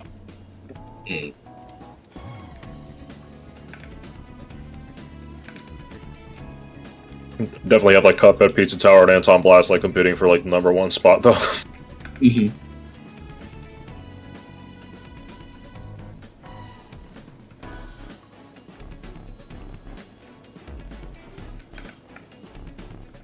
I didn't know you were in Going Under. Yeah, it was fun. Okay. I definitely got my ass beat. Like in the portion where like you're the company you work at goes under. Wow, title drop, crazy. Holy. Oh shit! Fucking spoiler. Yo! What happened? Oh, stop it off because you said the title. Yeah, he said title drop. Yeah. Yeah, Yeah. No, that's how drop. the game definitely busted my fucking balls when I got to like the part where like the company that you work at goes under, and then the game gets harder. But I just had a lot of fun like getting as much items and like weapons I could like around the areas that I was in, like loading up, because it just made me really think like, okay, what can I use like around like my surroundings? Like, what could I use to my advantage just to like tackle this? And it felt really good like overcoming those obstacles. Mm-hmm. On top of that, you have like all of the perk systems with like the mentors and stuff, and it was just all around fun time.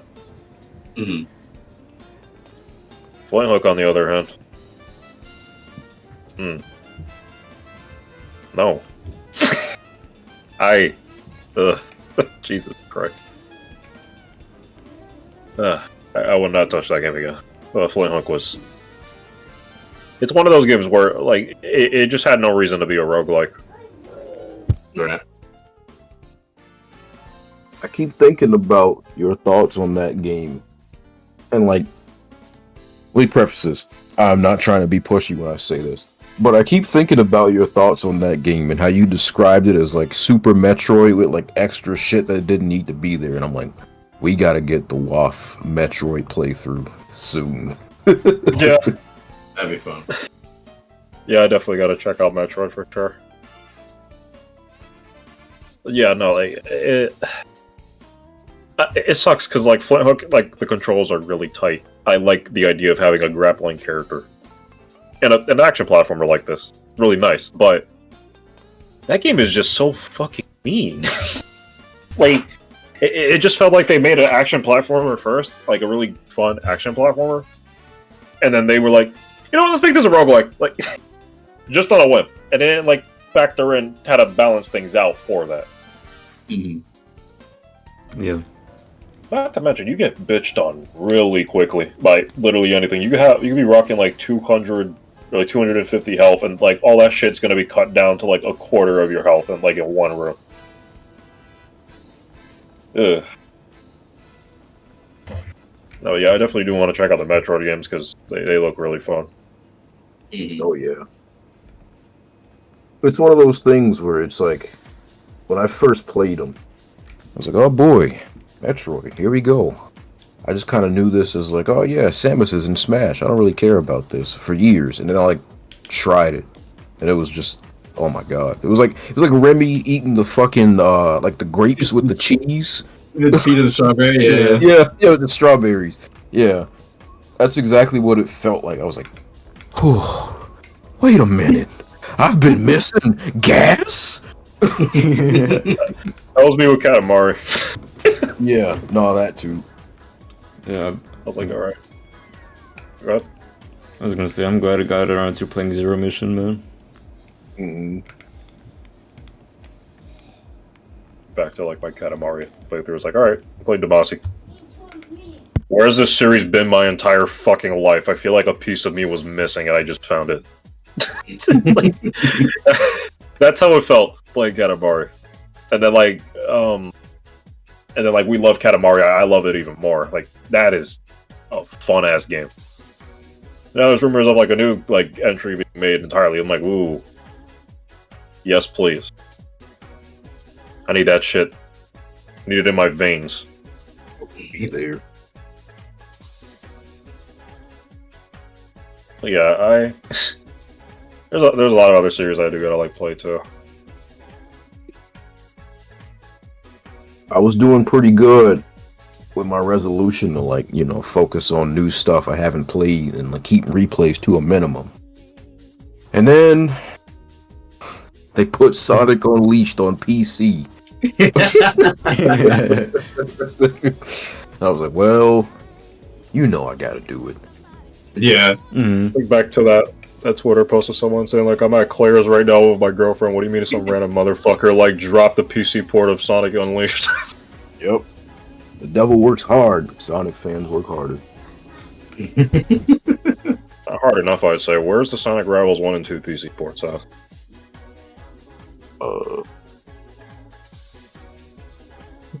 Keep waiting. I'm sure somebody will get to it. Who knows? Maybe like free riders like controller support dropping last year like motivated people to get to work. Who knows? Yeah. God. I was about to say the unsavory games in this series are certainly not off the table. Yeah, I mean, the Secret Rings project I heard is going pretty well. And then Black Knight's also getting one too, so it's like, yeah. That'll be interesting to have those, like, playable in a good way. Yeah, I'm definitely interested to try out Black Knight, because I definitely hear people, like, kind of gas it as, like, you know, the good storybook game, so... I just, like, know about its story, but I don't actually know too much about its, like, gameplay. Yeah. I'm curious on that one, too, for the same reason. Yeah, I wonder how it is. Very curious. And Secret Rings, like, yeah, but there's some cool shit in Secret Rings, too. It definitely will get its flowers with the Project Reignition. Into the Spyro collection. Yeah, you're so right. Thanks, man. I worked really hard on that joke. Oh, man. I do think it was, like... I still remember, like, being flabbergasted, like, when, like, the Crossworld stuff, like, leaked out, and, like, fucking Dinosaur from Dino Jungle from Secret Rings being, like, on the title screen. I was like, what the fuck do you mean? They're acknowledging Secret Rings in that big of a capacity, and yeah, that was cool. That was one of those things where it's like, while people were questioning whether it was real or fake, I was just kind of looking at that, and I was like, that is so specific that I feel like this has to be real. Right. Yeah. Like, if you wanted to make, like a somewhat believable leak, you probably would go for, like, easy picks, rather than, like, pull it from Secret Rings of all things. Like, who would think to do that? Yeah, exactly. I was like, but damn. Cool. You think they'll make Infinite playable? Ooh, I hope. I love Infinite. Why? Me. Sonic fans on Twitter. I'm his biggest fan. The Infinite Defenders like really came out of nowhere with that death battle. Okay, nah, that was something crazy. I still haven't even seen that death battle, but yeah, I saw people saying like, man, they did Infinite dirty, and it's like, this man was the butt of the joke, the butt of the joke of this series. The moment he like stepped into the world, everybody immediately bitched on him for being, I'm not weak, and getting dog walked. Like, that was his whole thing. And then that very thing happens in the death battle, and then yeah, people are like, oh man, they did him dirty. Nah. They did him accurate. They did him accurately. Yeah, he didn't do anything. I still think about how that scene just fucking played out. That shit was funny. You just have King Boo like, man, fuck out of here.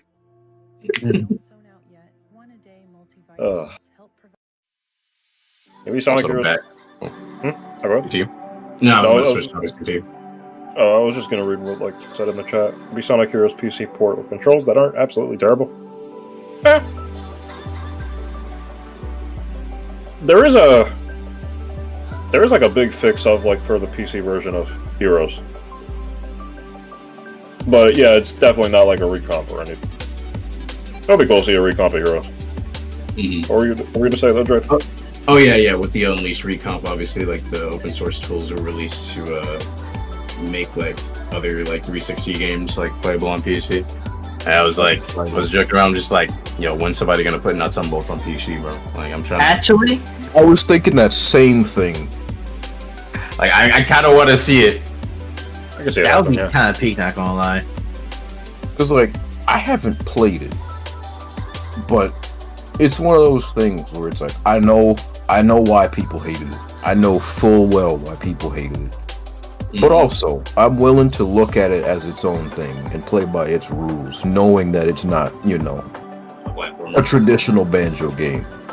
So yeah. I'm kind of interested to see what that game is like.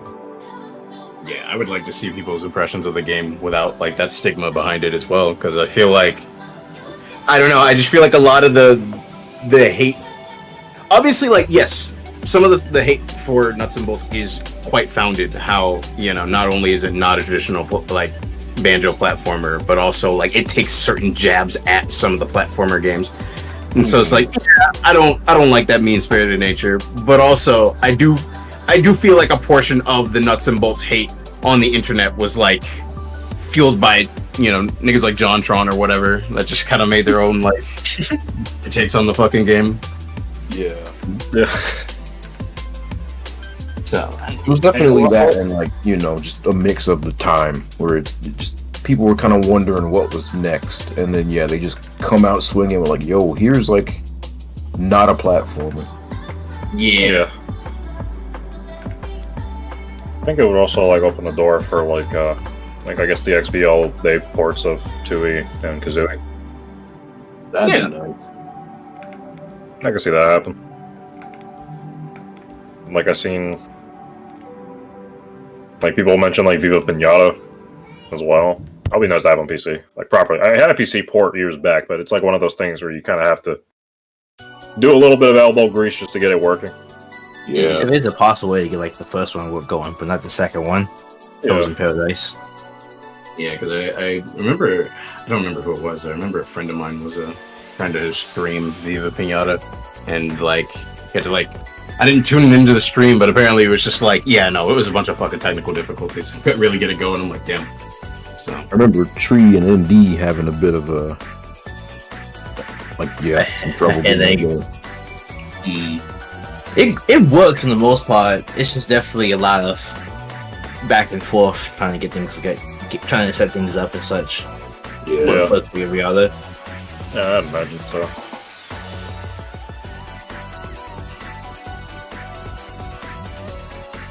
And I've seen other people bring up like I guess another cool PC port that will be to see would be like Cameo. Oh yeah, that'd be cool. Mm-hmm. I would love to play it. I could emulate it, but the Xenia just has issues with like Cameo where like, yeah, the game runs like flawlessly, just that the music won't work. Oh, that's the same case of Nuts and Bolts. Yeah. the game one like lets most in you will run pretty smoothly, but then like it'll slow down. Also, if you play for too long, the game just like freezes. Damn.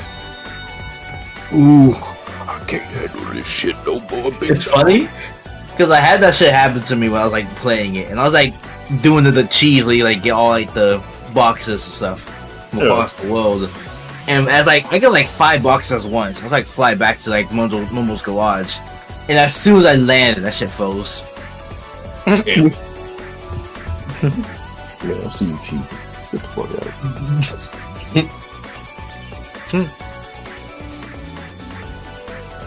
And I've seen some people say like, oh yeah, now like we do like a native, or I guess a recomp of like Sonic 06 now.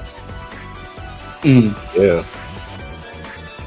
Go ahead. I genuinely really want that because, you know, I respect the work that's going into Project 06, but even if it's a bad, unfavorable game, I would prefer to make my first, you know, all the way through run of that game, you know, in its full form, cutscenes and all. Yeah. Because that was my initial thoughts, like, oh, Project 06, but then, like, yeah, I was told, like, yeah, Project 06 is great, but it doesn't have the hub worlds or, like, the actual story. So that's, like, significant. Yeah. That's odd. But, yeah, they just prioritize, like, the, you know, the campaigns, but there's not going to be a story mode or hub world. Yeah. That's kind of lame, not gonna lie.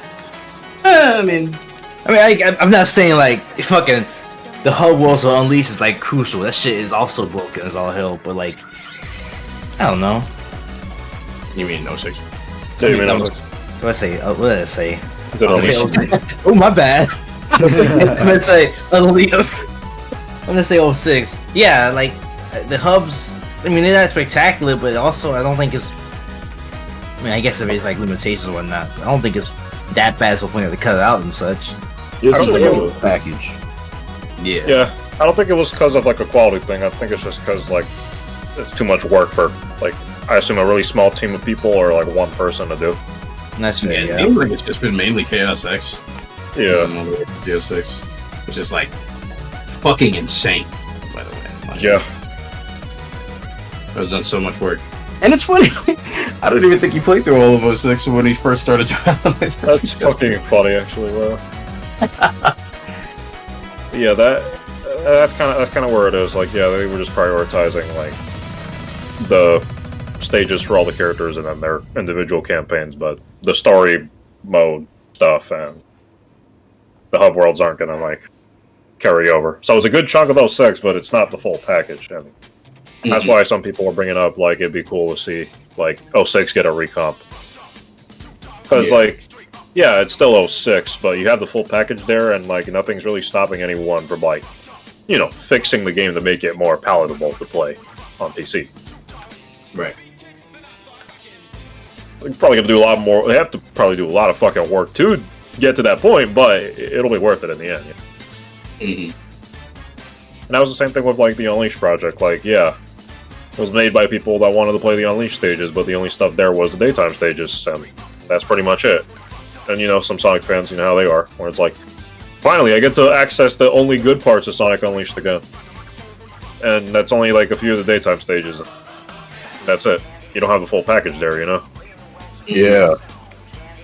And it's like with Unleash, and that, like that's the crazy thing. It's just like with Unleash, like there is so much. This is not like Colors, right? Where it's like you port the stages and you pretty much have like the entire meat of the game. There is like so much like detail and charm into the entire package of Unleashed that like just having the day stages, that is such a tiny portion. It's such a good service, yeah. It's nuts. Yeah.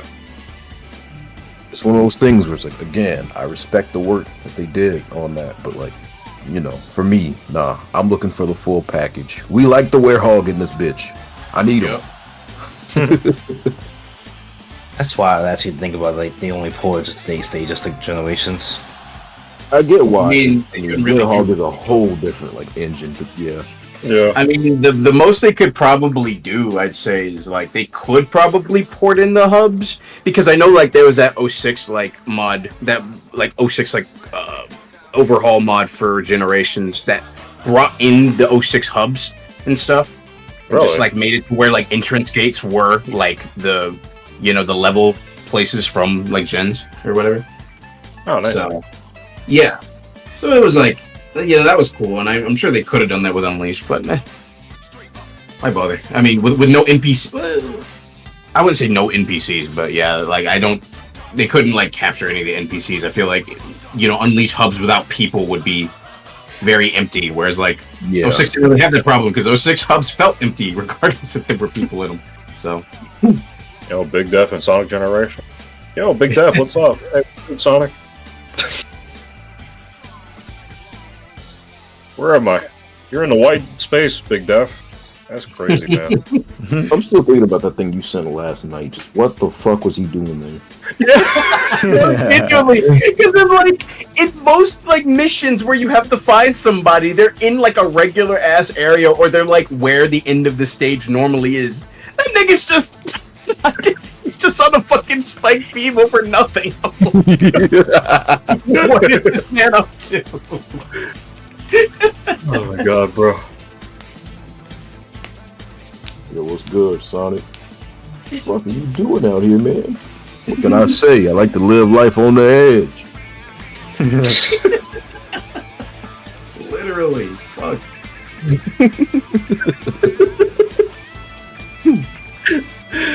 Yo, that is.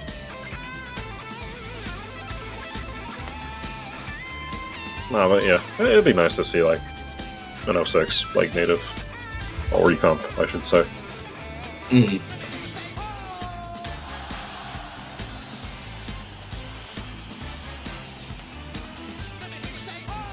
I do hope that, like, again, obviously, this is like funny, like wishful thinking to ask like people doing this just for like preservation purposes. And like, yeah, it's amazing work, but it would be nice to see like original Xbox games get this treatment too.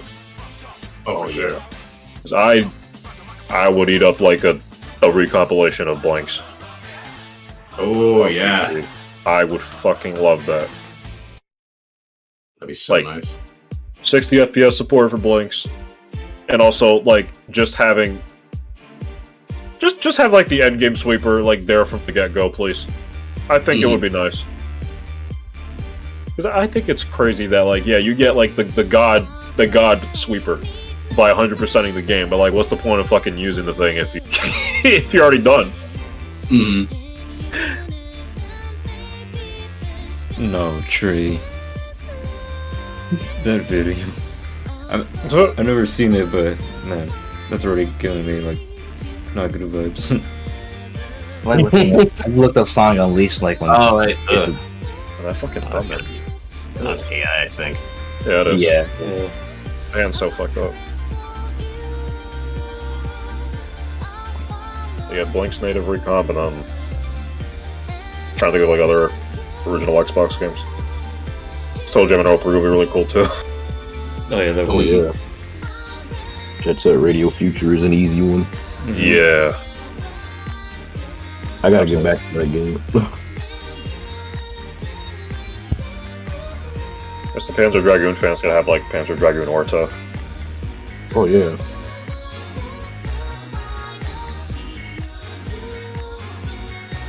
And like, just to make like specific people at Rare Mat, I guess like a recompilation of Grabbed by the Ghoulies.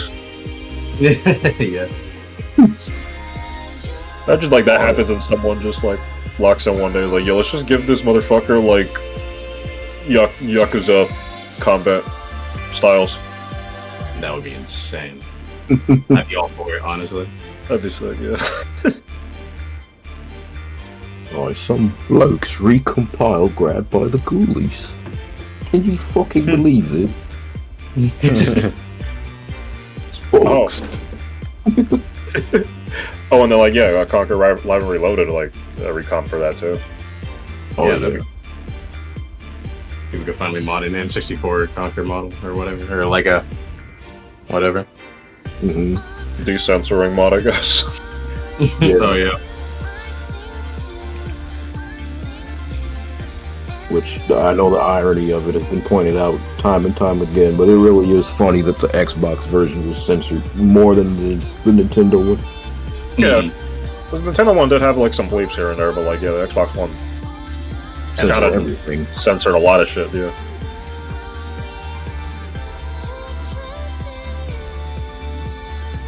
I remember the first time I heard the Great Mighty Pooh song on the Xbox version, I was greatly disappointed. Yeah. Also think about how we were like singing that song last night on call. We all just knew the fucking song. No. Yeah. We had y'all singing the Great Big Pooh song. Oh, it was awful. You don't want to know. want to know. Okay. I'm just going to leave it at that. Yeah. All right. We all We was just watching- fucking knew that shit. We was bro. watching something like a documentary, and they used that song for it. Yeah. And I'll leave it at that. It was a video about like a really awful person that the punchline joke was like that. So yeah, we were singing that song the moment it came up. It was one of those like free thinkers win blank moments because he started singing the song and everybody joined in. Nobody missed a fucking beat, and I was like, why do we all know this?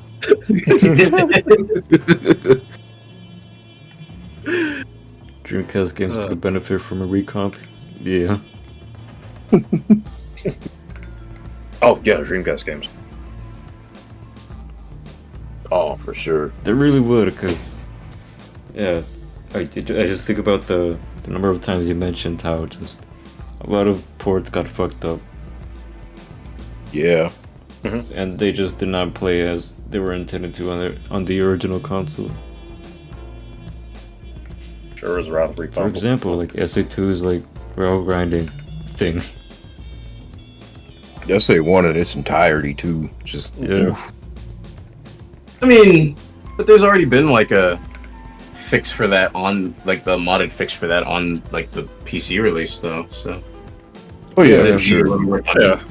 It'd still be nice to have, just the original Dreamcast game in all its glory. Just be easy to access. Mm-hmm.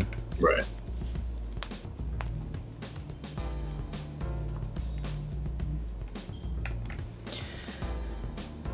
I'm thinking like other like Dreamcast games that would like benefit from like our comp. Cool tune. Get Super Magnetic Neo recomp, fellas. Yo.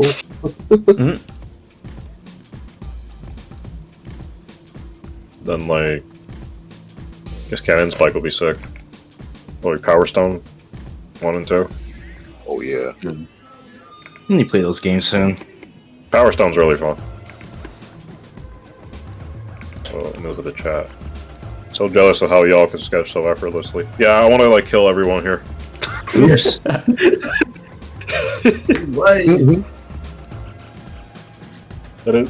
is the one thing about artists. We'll look at someone do something so good and we would just get upset. Yo, this dude is cracked. I wish I could like kill him. This dude makes such good art and character designs on a whim. I wish I could absorb him like Mega Man absorbs the Robot Masters after. That's literally what I say all the fucking time, bro. Niggas I call will me perfect take your self. essence and remove you from this earth. I'm you now. Niggas call me perfect self the way I talk at these artists. I wish it were Yeah, that no. easy. Yeah. We make do. I have been enjoying like sketching more digitally though. But I definitely still really like doing traditional sketches. I still have a lot of fun. I've been having a lot of fun with like doing like those page filling ones. Yeah. They're super cool. Thank you. Yeah, I wanted to do them because I really liked like what Freshly Lit does with his art. Like he does those things digitally. Oh yeah, yeah. He's fucking cracked, and like he's back from his hiatus too. Like, bro, we'll just like make like really good sketches and then just have them all on like one like big file. That's kind of what I'm doing with like the stuff. Like when I do stuff for myself on Clip now, I just have like a dedicated clip file for like doodles and shit.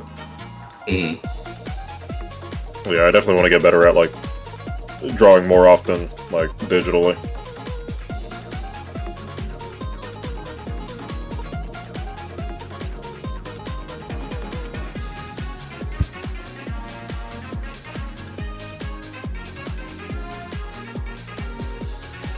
Channel 5, Jet Set Radio, and Project Justice. Yeah, those would be really sick for like recomps as well. I guess Choo Choo Rocket as well. 'Cause that was also on Dreamcast. God damn it, Tree. I heard that. Mouse So cold.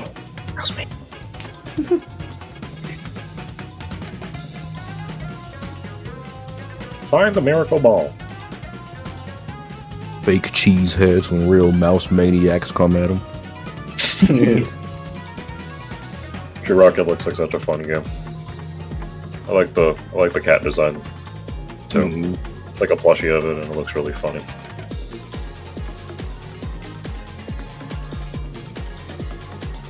Right, fellas, Cat Mania. Ugh, Cat Mania.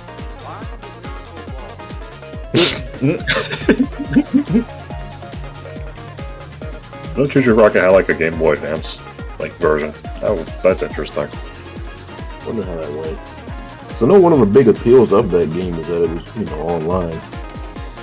Yeah, it had link cable support, but like for a single they had like challenge stages for single player content. Which is neat. Not the exact. Unfortunate for how many like Game Boy Advance games wanted you to use the link cable or like the GameCube connection thing, because like who the fuck had those? I didn't know a single person that did. Lucky ass like kids that get things from their rich parents, I guess. Because it's like I knew a lot of people who had a Game Boy Advance, but nobody had a fucking GameCube, let alone both, and the tools to connect them. Mm-hmm. I have both, but I never had the link cables. Yeah, I was in that same boat, but it's like all my friends had just, the Game Boy Advance. Or just like a Game Boy Color, even. It's just wild to hear, seeing like y'all grew up in like the Game Boy Advance era. Yeah, you on call right now. Yeah, true. Back in the unction. Back in my day, it's y'all days. We had the DS to connect, and that was pretty easy. This new kid talking about the shit he had. Crazy. I look at this kid talking about the DS, as if we didn't grow up with that too. This kid is privileged. He grew up with like not having to like change out AA batteries. His fucking handheld console. Y'all changed out batteries? Y'all had batteries on them? Yes. I had a charge right thing. The Game Boy Advance ate through battery. Well, it was okay. It was, from what I hear, definitely better than the original Game Boy. But yes, once that bitch ran out, you had to find some new batteries to put in. Yeah. I'll say the battery talk puts me on fraud watch because I came up with an SP. So, I didn't even know the SP was a thing until I got like older. Yeah, that's why I was like confused for a bit. I was like, oh wait a minute, I had the SP, not the original. Yeah, I got the original later on, funnily enough, because one of my first jobs that I worked, a coworker wound up giving me his, and I think it came with, I think he gave me like Zelda Link to the Past as well. So that was pretty fun. But like I remember like booting the shit up, like, oh, this is so cool. Oh, there's no backlight. I can't see shit.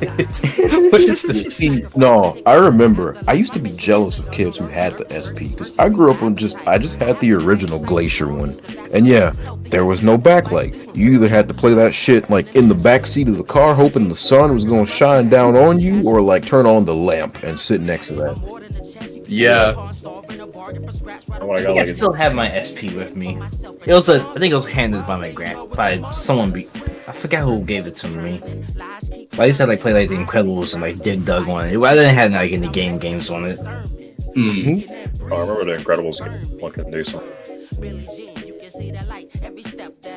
I also remember like they used Mr. Incredible from that game as like a playable character in like the first Super Smash Flash game. Really? Yeah, Mr. Incredible was like an unlockable character. What an interesting pick. Flash It really was. weird picks, but cool ones nonetheless. Wasn't there like a Sonic OC? There's two Sonic OCs, yeah, like Blade and I forgot the other one, like the red guy's Blade, right? Blade, Blade, right? it was Blade and Blue. Yeah, the red one was Blade and the blue one was Blue. And then they had like I could go back to the roster. Here you go. Yeah, when they added him in this next Smash Bros. Game.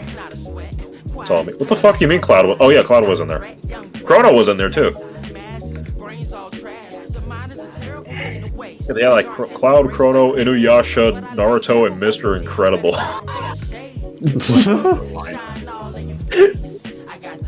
Remember like one like the April Resort Fool's type lineup. Remember one like the April Fool's like updates for Super Smash Flash 2. And they decided like add Mr. Incredible inside the game. Did they? I know it's like teased like one of the trailers. I don't know if they actually like added, but they like just like made a whole like Fool's thing. Gotta see that. Let's see if we can find it. It was a long time ago. Okay, yeah, I found it.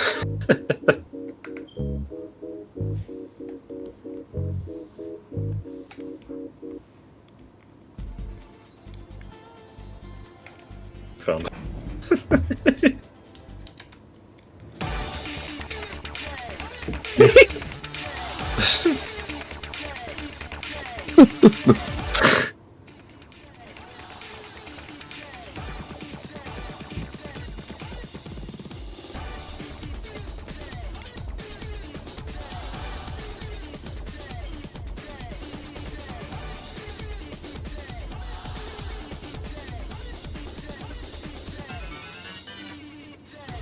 They almost did so to Adam.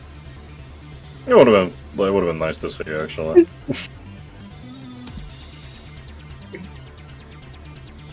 That is such like a random ass pick to have for like the Smash Brothers like crossover like fan game. Mm-hmm. Yeah.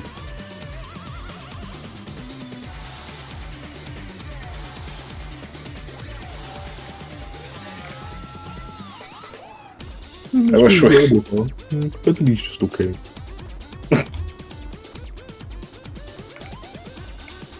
What about Sir Spectacular? Now that guy, he knows what he's up to. That's a real man right there. Blanked and Scarlet has a completely different face. Hits are better though, super good. Oh yeah, Pine, I wanted to say like yeah, I like your take on Scarlet so far. Oh, thanks.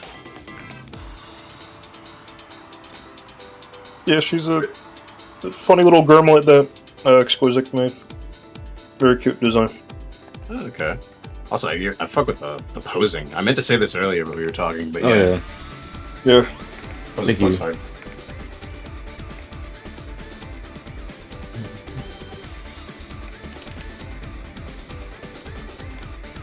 It's like whenever I stream, it's like a switch turns on and like somehow I can do that. It's like I gotta lock in, bro. Everybody watch. Yeah. Everybody's watching you. Everybody's watching you. You call yourself a drawing master? And play. I gotta like play that game again and do like the campaign with Luigi, bro. DDR Mario had no right to be as fun as it was on keyboard. Yeah. That's right. Top 5 Bowser fights in that game. Motherfucker beat your ass. I beat him on crazy mode. Don't give me that. I survived that shit somehow. I don't act like we was here like watch you suffer. I was about to say. You beat him. He didn't go out and fight. On you too, though. Oh, he definitely gave me the fucking work.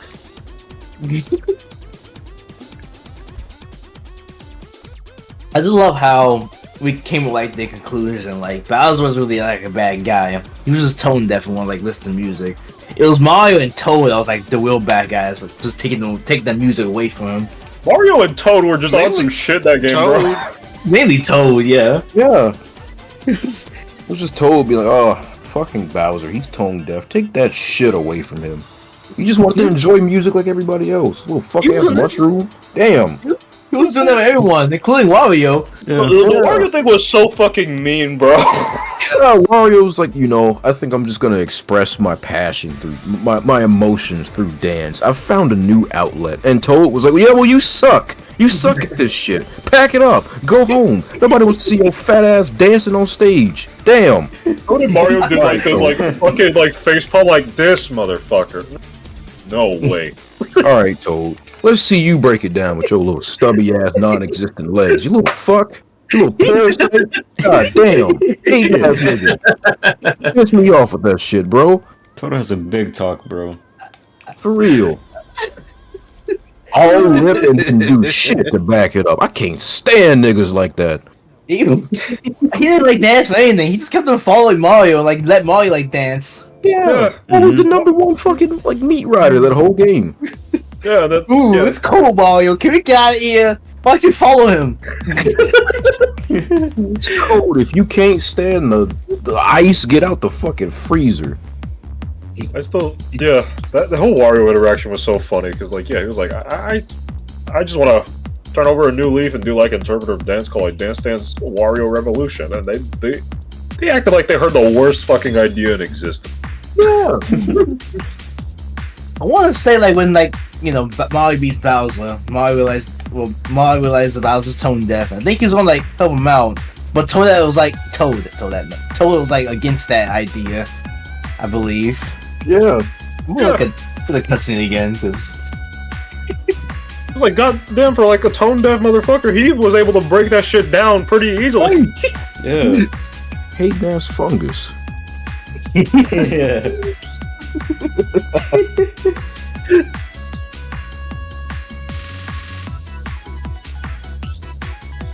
I love talking about characters as if they're like real people.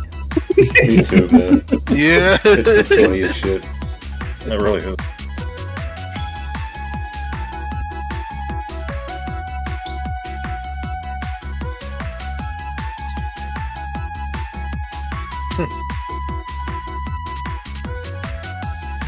I really like that Mario piece, like how that's turning out Dread. Thank you. Yeah. Junkers. Jumper sweet. Hell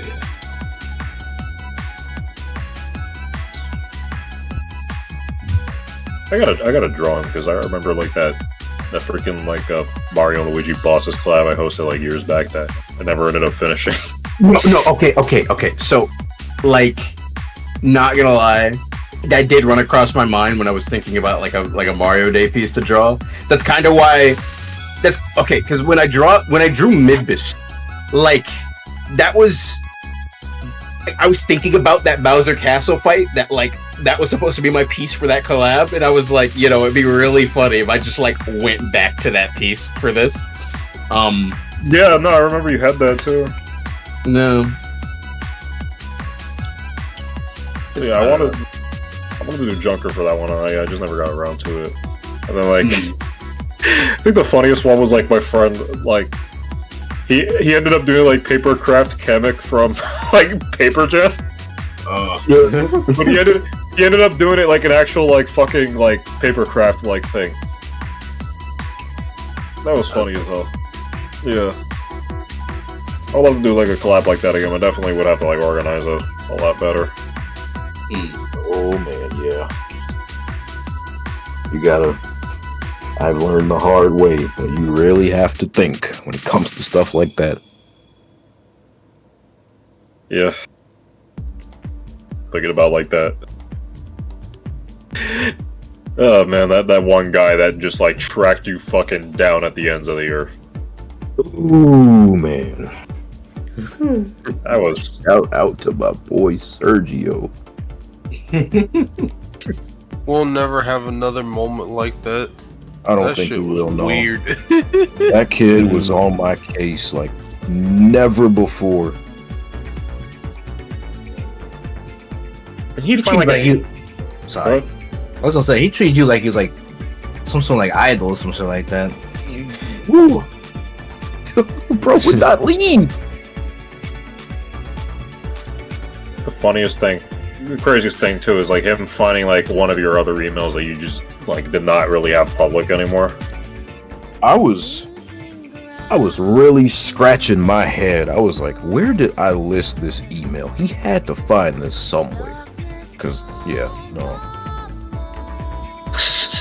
Bro went through like my Twitters, found me on YouTube, my emails. I'm just like, dude, you gotta like slow this down.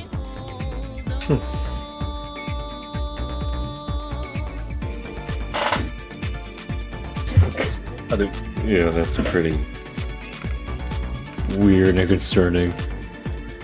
That dude should just get into fucking cybersecurity though, with the amount of like tracking he had to do for you. Jesus Christ.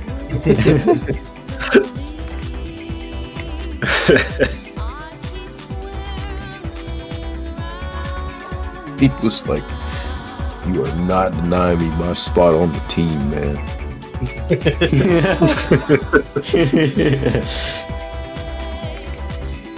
Look, I appreciate the enthusiasm, but sir, you should not be here right now.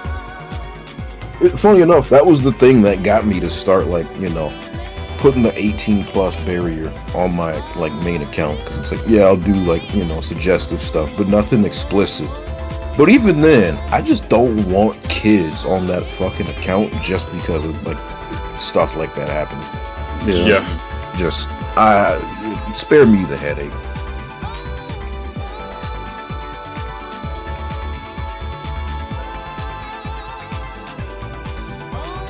You Yeah, might better. see me post cartoony goobers like Fuzzer, but nah, still.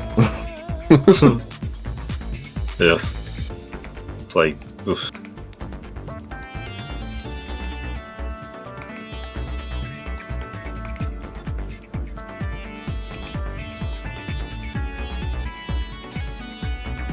Just saves you like all the trouble. Mm-hmm. What happened? Video. Oh, in one bed. No in bed body here. I was just doing the other chat. LeBron James, scream if you love Discord embeds. Oh my god, this video. Let's do this!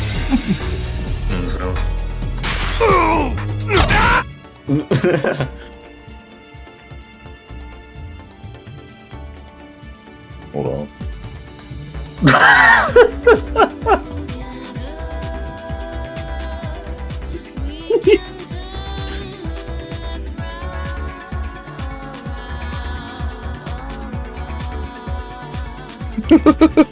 God damn it. You can hear the stream. Awesome.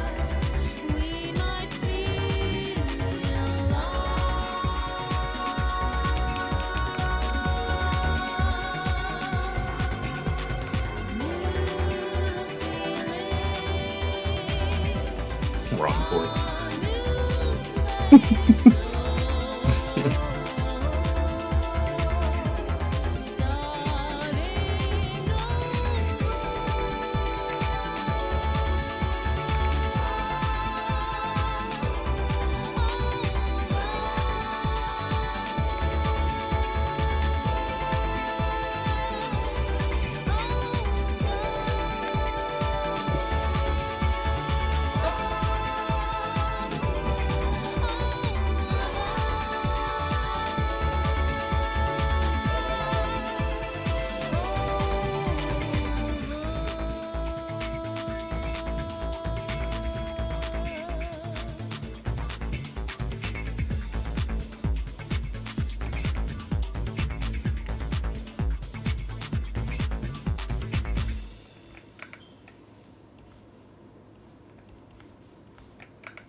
No more heroes, it's hero the king.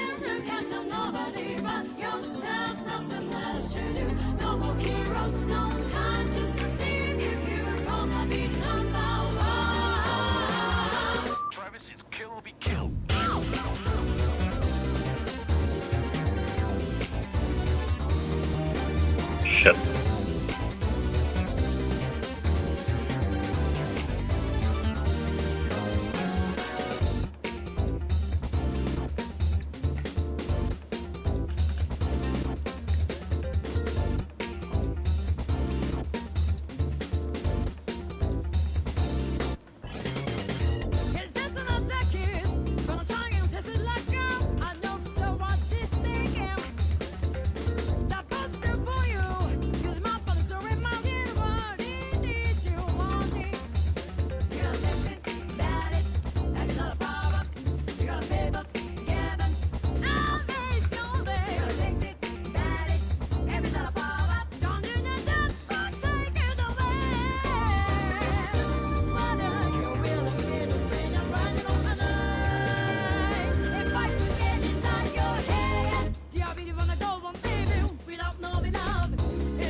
Having one of those moments where I have not saved in a good minute. Let me fix that.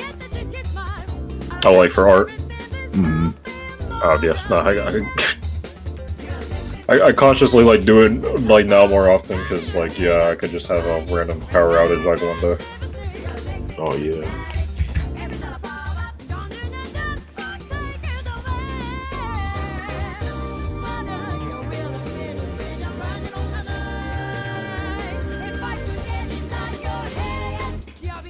I never knew in the last few frames in the Sonic Riders opening animation where he's the silhouette and stuff, the frames after are letters that spell Sonic.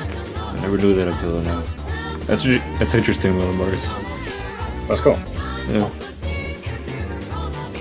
Oh shit. Wait. Let me see that actually. Let me look that up.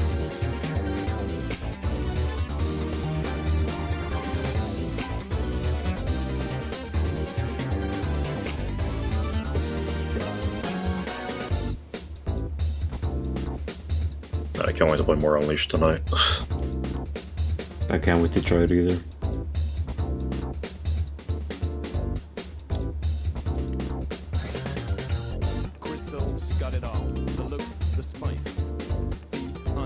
Oh wow, yeah, that's a really cool touch. Holy shit. Can you timestamp it? Yeah, hold on. You gotta go like frame by frame. Like, yeah. Oh, okay. And you'll miss it.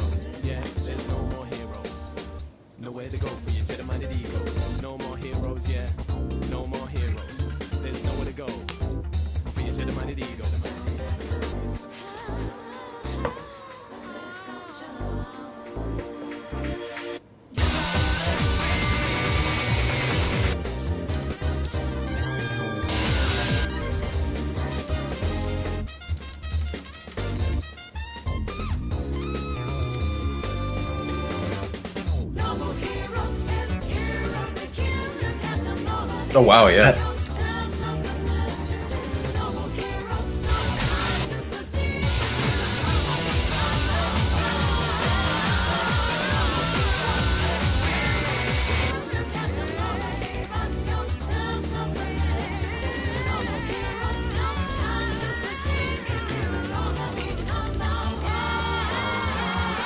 Oh wow. Yeah, you're right. Oh yeah. Pretty cool.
Having one of those moments where I'm like thinking, and then just like a funny song pops into my head.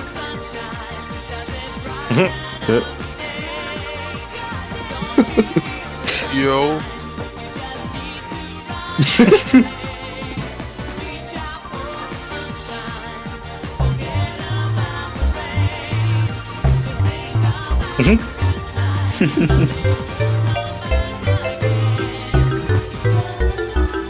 Winnie the Pooh thinking music.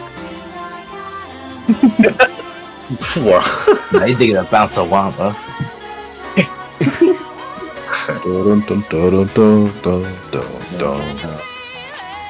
I could hum that entire like song and the multiple instruments in like one go, constantly.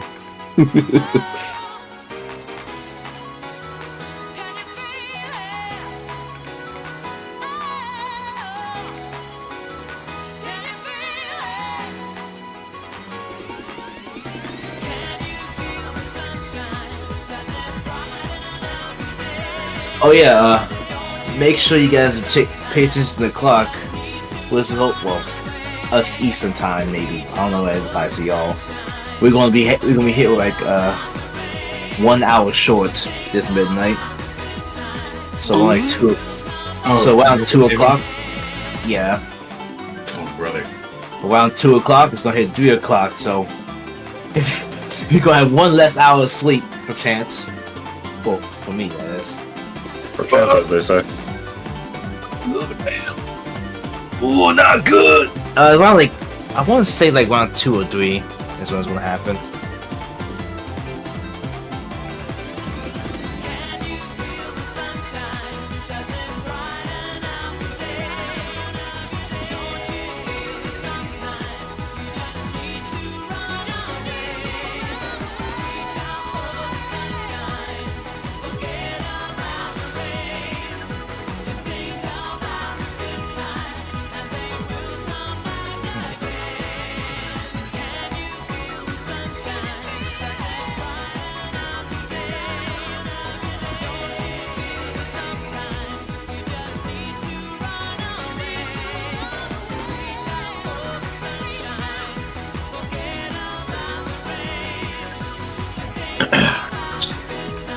Motherfucker clear his throat. Oh man. Get him. Get his ass.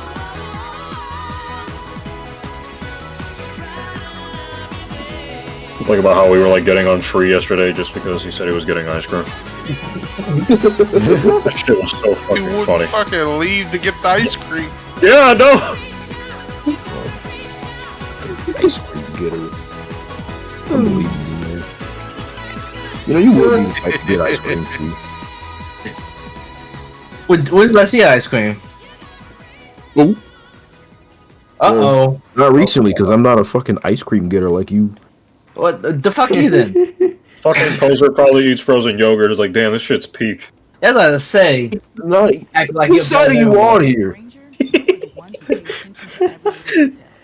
Well, Mr. Fuzz, yogurt I eater, like good snow chance. cones. No, I do like frozen yogurt. Well, I mean, yeah, I eat yogurt, but not like frozen. Voks. There's rain snow What cones. does Vox say? It's a snow cone. cones. You can like ice cream too. Those ones are nice. Snow cones are really nice. I used to crush them like a kid, but I can't for some reason. I can't eat ice cream sandwiches like that like I used to. Yeah, I used to like ice cream sandwich. My brother used to like down popsicles, and I would just have ice cream sandwich. It's like oddly filling for some reason, ice cream sandwiches. you eat one, it's like, oh man, I'm kind of full, despite this being a dessert. Like a sandwich. Yes.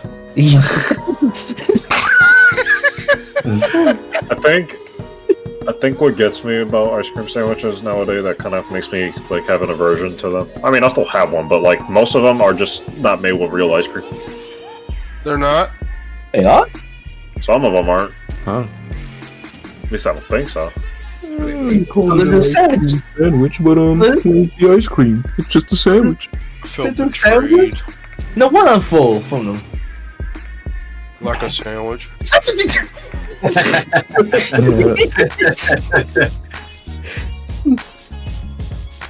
Yeah, no, like I think some of them just aren't made with actual ice. Like they're just a weird like mixture substance thing that exists and tastes like ice cream is pretend ice cream. I like how a lot of cheese slices aren't actual cheese. It's like, yo, yep, cheese product, cheese food. Yep. Yeah, exactly. Love American cheese. Or like Hershey's chocolate, where it used to say like, yeah, milk chocolate, but now it's just like, you know, chocolate candy. Oh, that's why I don't like them. Yeah, they had to change the Hershey chocolate stuff at some point because they were getting into some shit for really bad labor practices with non-American people when it came to making their chocolate and getting the chocolate. So they had to change the actual chocolate to like a chocolate pretend candy. Oh, That's fucked up. I feel betrayed. Yeah, because like I had. Sorry. I was just gonna say, it just goes to show how companies will just skirt around just doing the right thing, doing right by people, just to save a few bucks. Yep. Should I like listen to the demands and like actually respect their work, or should we like make intimidation chocolate? Intimidation chocolate. Imitation. We gotta switch tactics. Boo! This chocolate will bite you if you don't like. Intimidation chocolate. Watch out. That's some Jimmy Neutron shit, bro. Yeah, no. Man, fucking hey Cindy taking my shit. I got an idea. I'm gonna make a chocolate that eats women. It's like imitation chocolate. Oh my god. But no, intimidation chocolate. Wow, that's so genius. Yeah. Yeah. Great fucking impression. Fucking A1 impressions, man.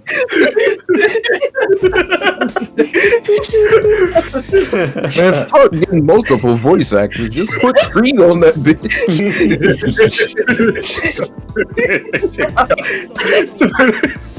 Imitation chocolate covered raisin.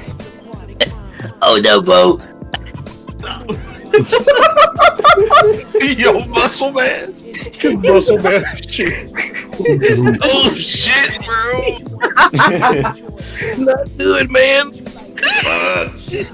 Not good. Fuck. Not good, man. I got intimidation chocolate.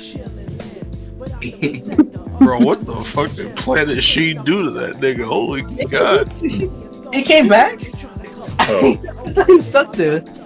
Sure didn't leave like that. So, I think I had like a slight miscalculation on the intimidation chocolate, fellas. What happened, Jimmy? Well, seems like it wants to fucking kill people now. Oh no! What do we do? Shit, Jimmy. We did it. This might cause a few problems.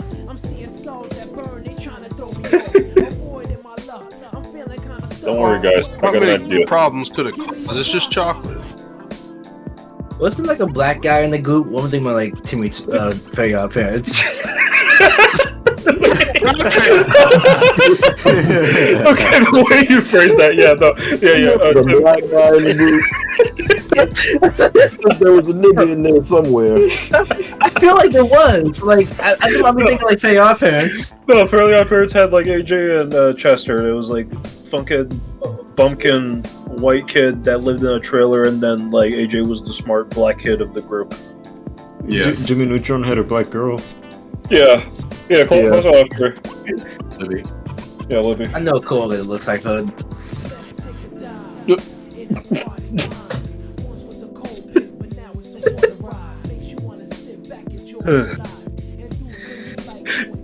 Wasn't there a black guy in their group?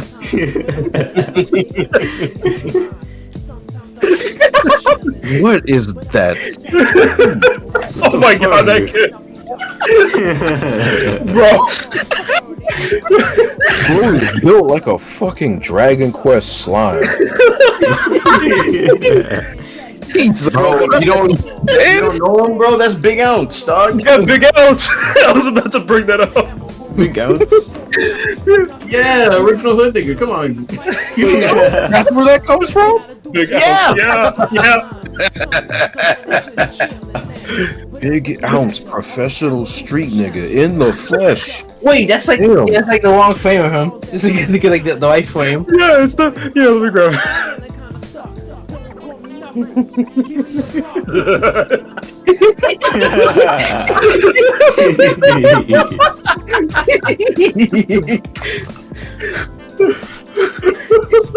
I swear to God, I was just talking about this nigga like 2 days ago.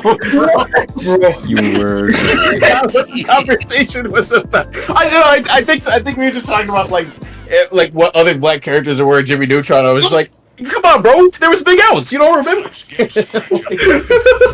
Things how things like come around. I'm sorry, Big Ounce. I didn't know I was in the. I fumbled it. I didn't know I was in the presence of a legend. This is Big Ounce. I can't even get my words out. I'm starstruck. God damn. Oh, that's Siri. Yo, that's the. It's crazy like that, like full like interaction. Like he's like fat for some reason. Like his like buttons pop out. Yeah, no, it's because he ate too much candy and stuff. Because this happened. Like the kids went fucking crazy when they realized, like, oh yeah, our parents are here. We can do anything. You can go to. Oh yeah. No, but this character was like just a funny ass joke that my friend would like lose his mind on like back in middle and high school. It's like, what's your favorite Jimmy Neutron character? Big Ounce. I'm like, who's that?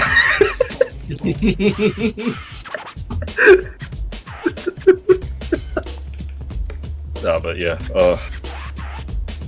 I don't remember too much from like AJ and Chester and Fairly Odd Parents. I remember like they were pretty good friends with Timmy, but at some point I think they kind of just made him like kind of not fuck with him.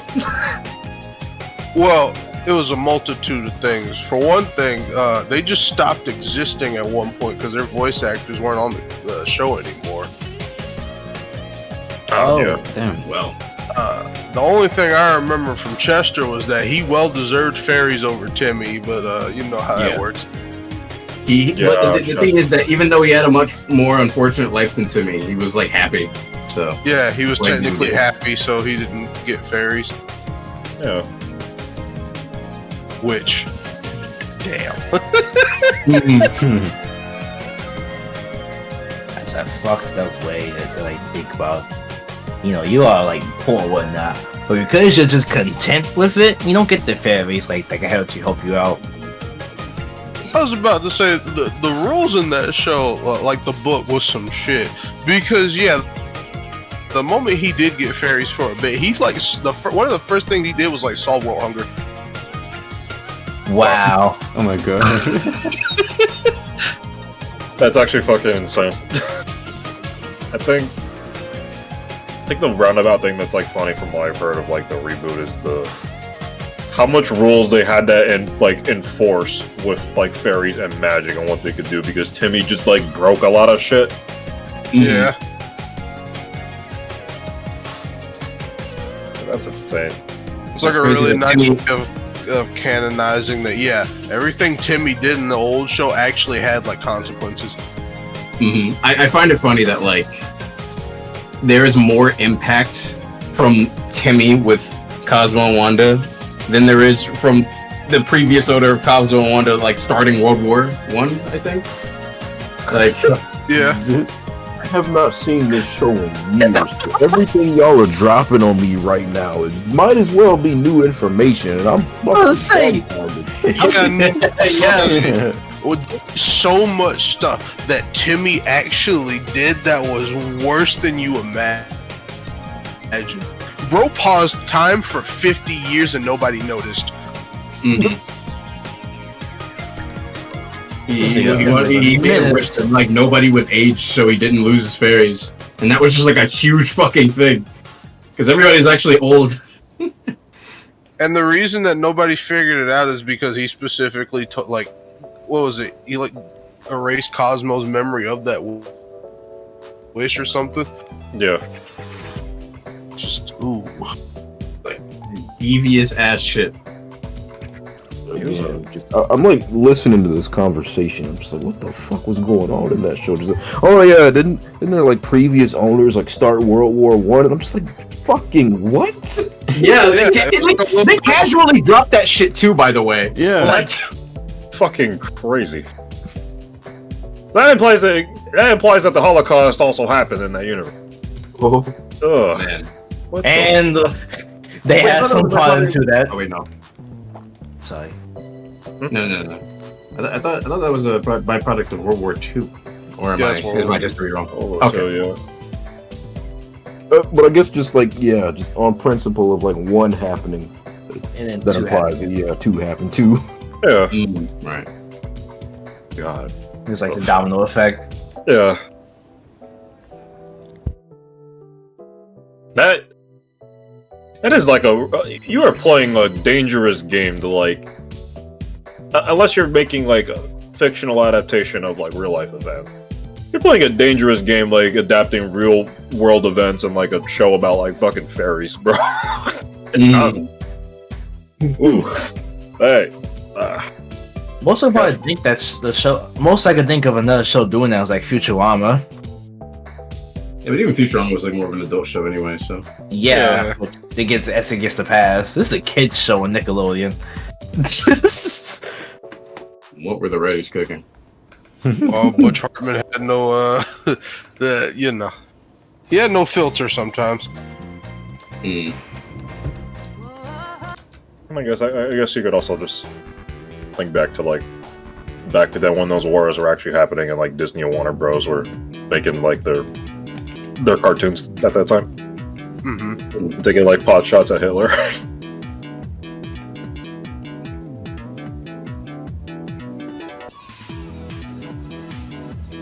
Those Disney good. We have to get back on like watching some of those cartoons. It's like, man, like seeing them like use like the Mickey characters in like really funny ass ways has been crazy. Yeah. Yeah. Him just being like a drill sergeant, and then like Donald was, one of his subordinates. The chemistry between him and Donald was so amazing to see. Yeah, because you don't hear about them often. Yeah, you just hear like Mickey and Pete just being like, yeah, they're rivals. Like, yeah, of course, but like Donald and Pete, they are an amazing fucking pair.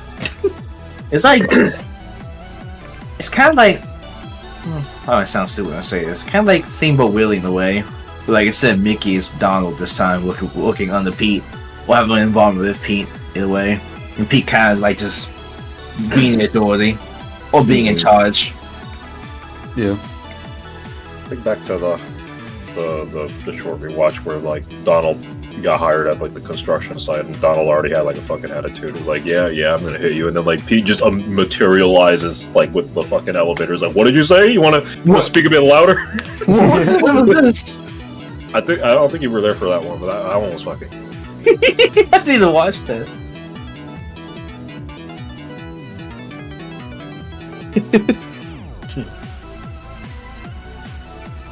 Slavery happened in Fairly Odd Parents.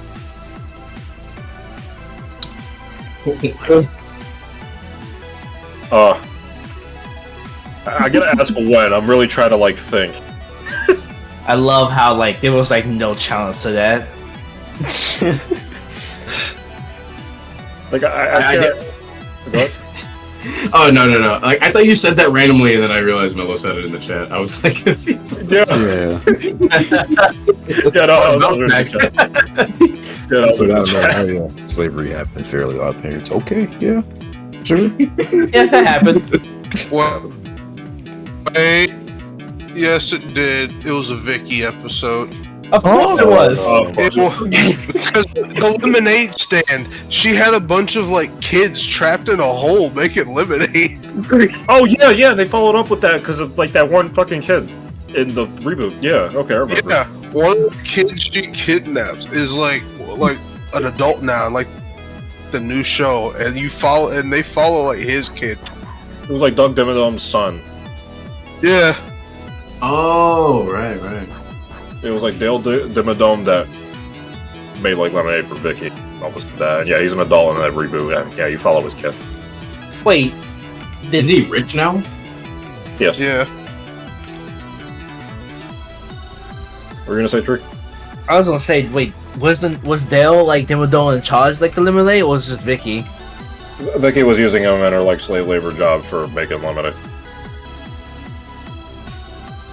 Oh, Nuts. It's not like that's not paraphrasing either. Like he was like fucked up too. Like his clothes were dragged. He was like injured in the hole. yeah. He lost every single one of his teeth outside of one. Jesus. And again, they follow that up because in the new show he has like gold teeth. Yeah, he has gold teeth and the one tooth that was able to stick in his mouth. Wow. Oh my The god. continuity in this is insane. Yeah. I do need to check out the new Fairly Odd Parents. I actually hear it's really good. It's really good. Whoa. That's crazy, actually. That go up. Oh my god. Also, yeah, the art direction for it is really good. Yeah. I really like the kind of in between of like sticking to the 2D character designs, but also it's very clearly CG. Yeah. These results, all I did was put Dale Dimmadome, and this was like one of the few results that popped up. What the fuck? Yo.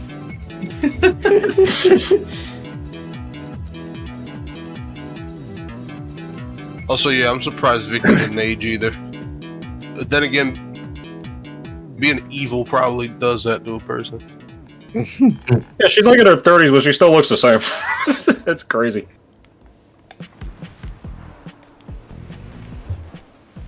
Choose to lean into it. Every Mazda is engineered to give you effortless control.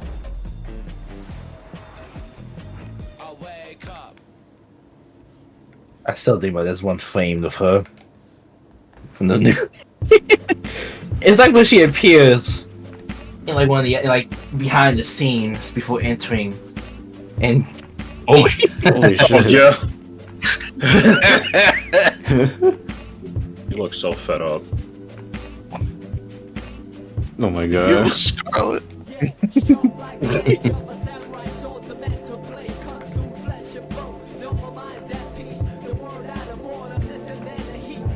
So, yeah, no, that fucking continuity that they like had to establish, and then all the rules they had in place, because Timmy just like really fucking actually insane.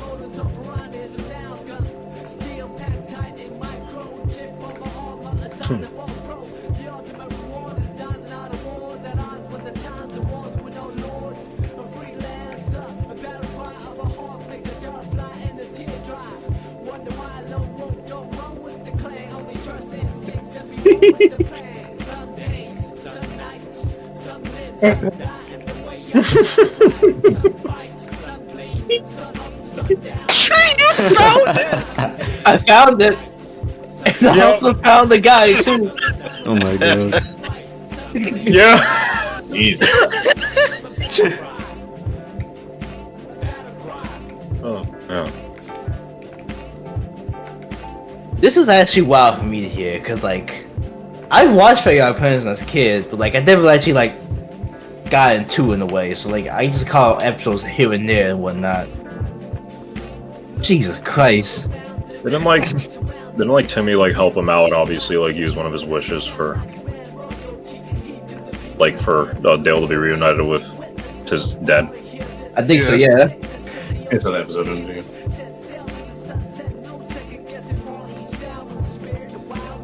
Wish I could see my dad again.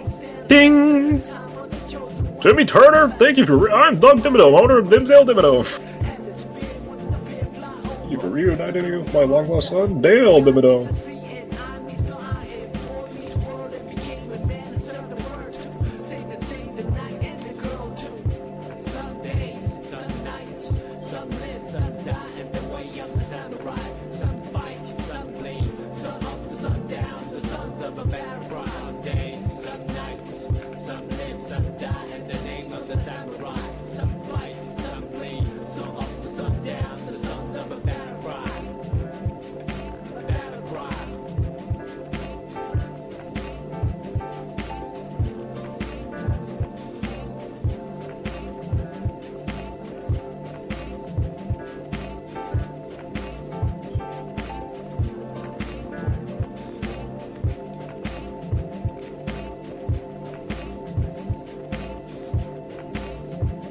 Like SpongeBob continuity is like really funny too. So I remember like talking to a friend, or just like offhandedly mentioning, he's like, "Oh yeah, like Bubble Bass is just a recurring character now," and he's like, "What do you mean? Like the guy from the Pickles episode that only appeared once is a recurring character now?" Oh yeah, that is funny. Shout out to Looney Tunes show continuity. My God. That's another thing I'd like to get back to, because we talked about it in here like last time, but yeah, that's one of those shows where it's like, as a kid, I watched it, and I was like, yeah, this is nice, but like, as an adult, there is so much about it that is so genuinely funny that I didn't get. Yeah. I wonder if the show would have done better if it was an Adult Swim. I feel like it I was. don't know. Like there isn't like adult humor in there, but there's a lot of jokes that flew over kids' head. But like I feel like adults would have gotten it. I think back to that fucking episode where they had to go to the DMV. Yeah. Okay. Ronald Reagan was right. Just okay, Daffy. All right, man. What the fuck? Okay. Good to know where you stand, buddy.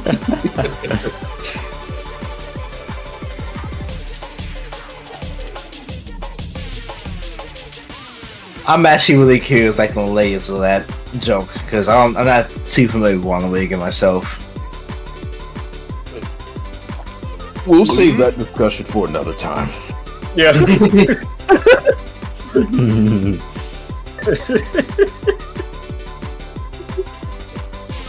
Fucking wild.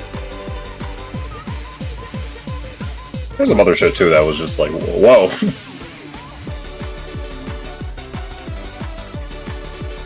Yeah, like the continuity in that show is insane. Like, it extending to like just random ass like one-off like villain characters from the original series too. Like the Neanderthal headed shaped man.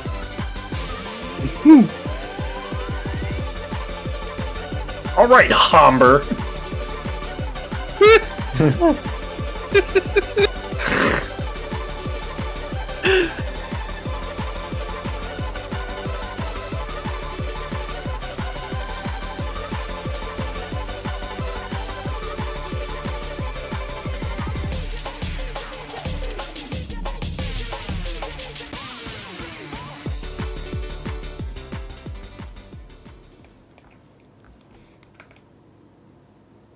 Yeah, maybe I could have done better on Adult Swim. Looney Tunes show Lola was pretty great. Yeah. Lola is like one of the funniest characters on that fucking show. She is. She is so goddamn stupid in like the best way possible. Like a family too. The father. Yeah. Her dad is like a fucking dimwit as well, but it's so fucking good. It's like the endearing kind. Yeah. Shout out to Bugs, like, you know, he's already like silly in his own life. He's like really chill for the most part. Yeah, Bugs like mellowed out. Yeah, bro's mellowed out, but like the only time he got back to like his toonish antics was just to like get back at fucking Cecil. Daffy mellowed out too, because it was funny, like having knowledge on how he was in like the Looney Tunes show and going back to some of his early appearances. He earned his name, I'll say that much. Oh yeah. Bro was cracked the fuck out. I like that one episodes. It goes back to that in like later Looney Tunes stuff, so it's like he made a 180. Yeah. I find it funny, like one of the episodes, like he questions himself, why am I named Daffy? He looked at what Daffy means, it's like, that's not true.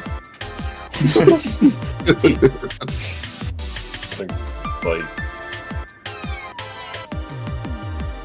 I still am kind of like let down that like Porky just kind of got a bit flanderized on Looney Tunes show, but he's still a funny ass character in that show too.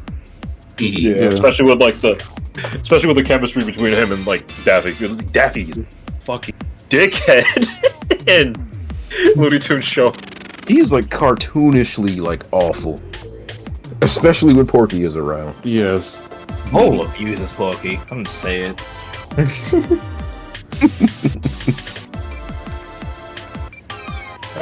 Having him go get gasoline in the middle of the fucking desert.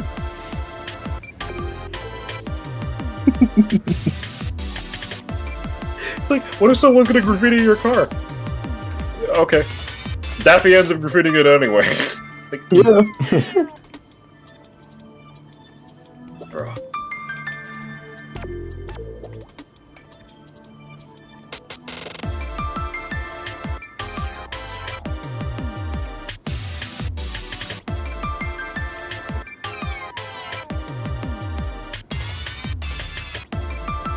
Yeah, I do wonder how the show would have ever if it wasn't Adult Swim.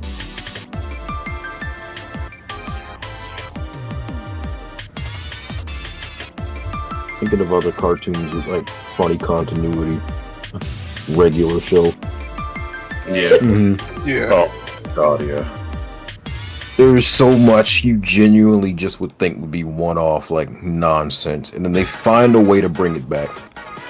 The hot dog eating contest. Yeah. Oh man. That show was so funny. Definitely had its low point, which I didn't like see on TV. So, but when it was fucking funny, it really was. I think back to the episode that we watched in the server. I'm like, holy fuck. It's like, yeah, my dad. What do you mean? Muscle Dad wasn't like a fucking truck driver. He was just a forklift guy. And Muscle Man having that, like, learning that made him feel sad. And it's like, no, you know what? I think it'd be the funniest shit if we just had his ashes and him to be like honored in like the Trucker Hall of Fame just by him being a forklift driver. The fact that like the ghosts like other truck drivers had to like try to stop him from doing that as well is insane. Yeah. All we want to do is like, you know, send off his father like that, but nope. Think back to like. This is gonna sound so funny. This is gonna sound so funny. What? No, continue. One of the funniest things I still think about, it's funnier than it should be because of how much we like abuse this word like in the server, but Mordecai's uncle dying in the way that he did in the series is so fucking funny. Oh my god. Like Wait, did he actually die, or was that like a horror story? I think I recall, like, I think that was like a horror story that. Oh yeah. Mordecai explained. Yeah, that was like a Halloween episode kind of deal. It was, yeah, Uncle Steve, yeah. It was like, it was from the Halloween episode, yeah. But one of them.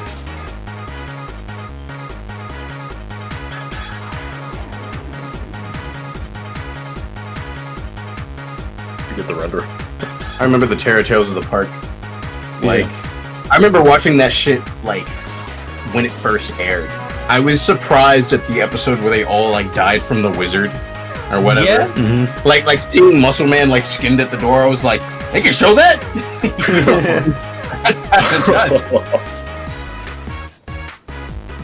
I don't know, it was more crazy though. I think watching the animatronic episode, like when it aired, was also insane.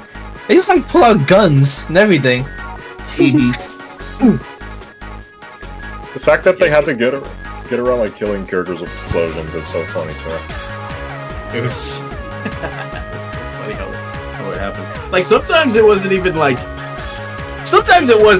super like comedic. Because like, yeah, sometimes like a character would just like be in a like tumbling car and explode or whatever, and it's like okay, typical shit. But like I remember there was one of those episodes where like Muscle Man was going like nuts or whatever, and like tossed the fucking helicopter somebody was in. Like I was like, holy shit! It's one of those times where it's like. Because, like, yeah, I don't know, cartoony deaths are like, you don't even think about it. But, like, I swear I saw that, I was like, that guy's fucking dead. Holy shit. I think, I wish I could find it, but there was this one clip, I think, like, Wonder Waffle, like, posted on Twitter, and it was like a bodyguard rejecting somebody entering, like, some sort of establishment. And then the fucking bouncer just, like, grabs the dude and throws him up to the fucking thing, and he explodes. It was like so fast too. No sound.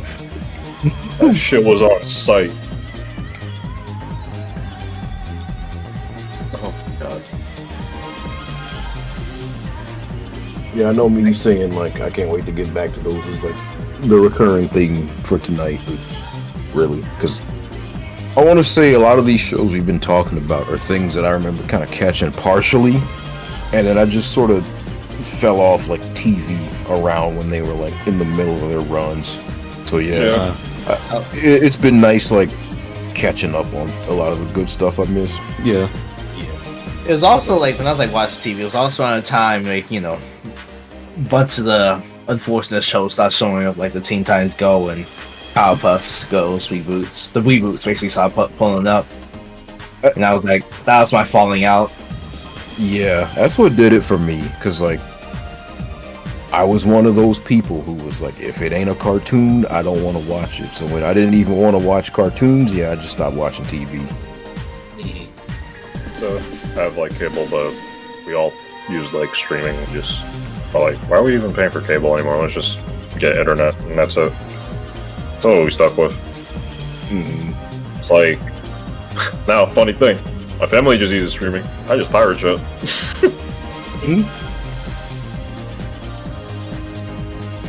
Streaming definitely does have its like uses though, but like yeah, I'd rather just pirate stuff and just it's easier for me to do though.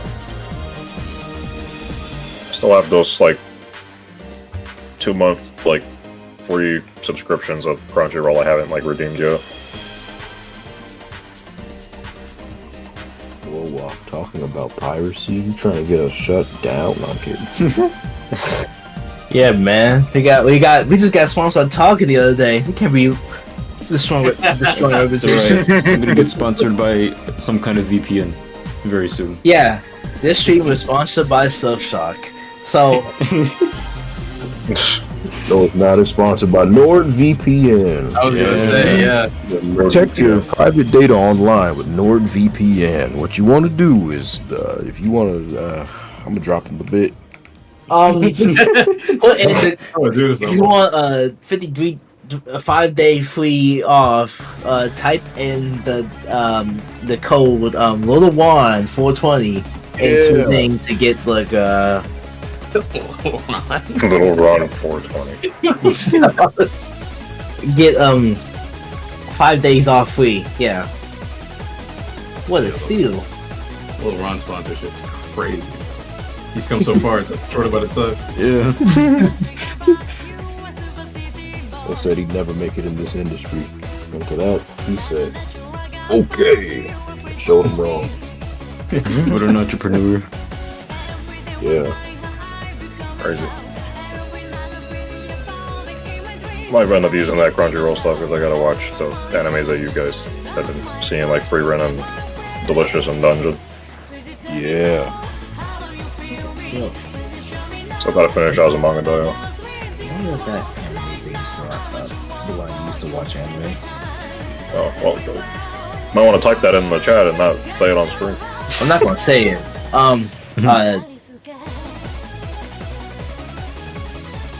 I use legal sites like Crunchyroll Deluxe. Animation. Yeah, animation and like Verve. Yeah. Yep, and Is Viz a thing? What's saying that? I mean, this is like manga, not anime. True. I use Hulu too. I also use Yeah, Peacock and like Tubi. Pluto. Yeah. And Netflix. I know people are talking about it. So many of these streaming service names have are just stupid. Yeah. Peacock is such a Hulu. It's on Tubi, Gooby. Peacock is such a weird one for me because like, what's on there outside of like the Ted show and like it having the Mario movie initially? Wait, what? Peacock? Yeah. I don't know, man. What do you mean? Megamind is on there. Oh, how could I forget? That's right, my goat. There's Not, also not the original Mega Man. I mean the sequel. There's also the Good 10 one. series, Yeah. which I heard actually heard really good. We have not watched Ted 2 yet. I don't I know. haven't even watched Ted 1. I missed out that much of it.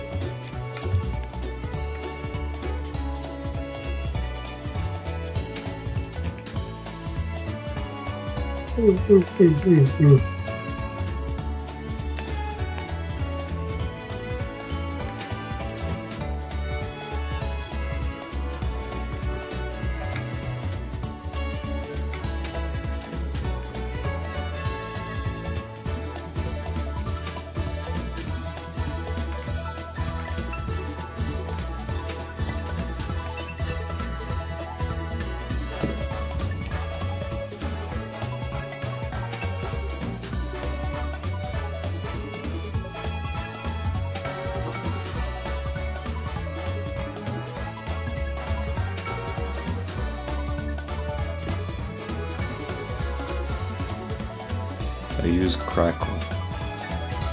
Forgot about that. Is that real? That is real. Yeah, Crackle's Yeah, the real one. Yeah. real. Fuck is Crackle? Sounds like a fucking gremlin. It sounds like a Dragon Quest move. It is. Yeah, I don't know what Crackle has.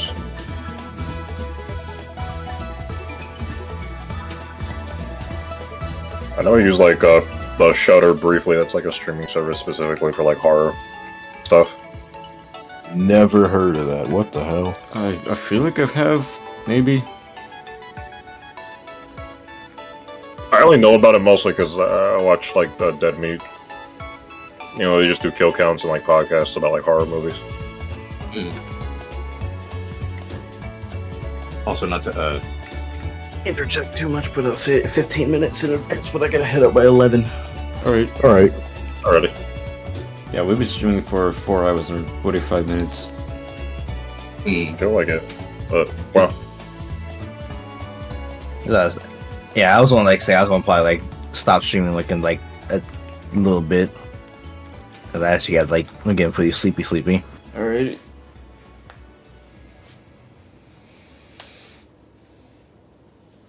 We just add one last touch. One little slip. Yeah. Let's go. Banjo and two-way music again. Oh, is it the Mumbo thing or is it something else? No, it's Momo's magic. Why do you just have that until it's like 15 minutes? Yo, the stream will be done by the time it's for now.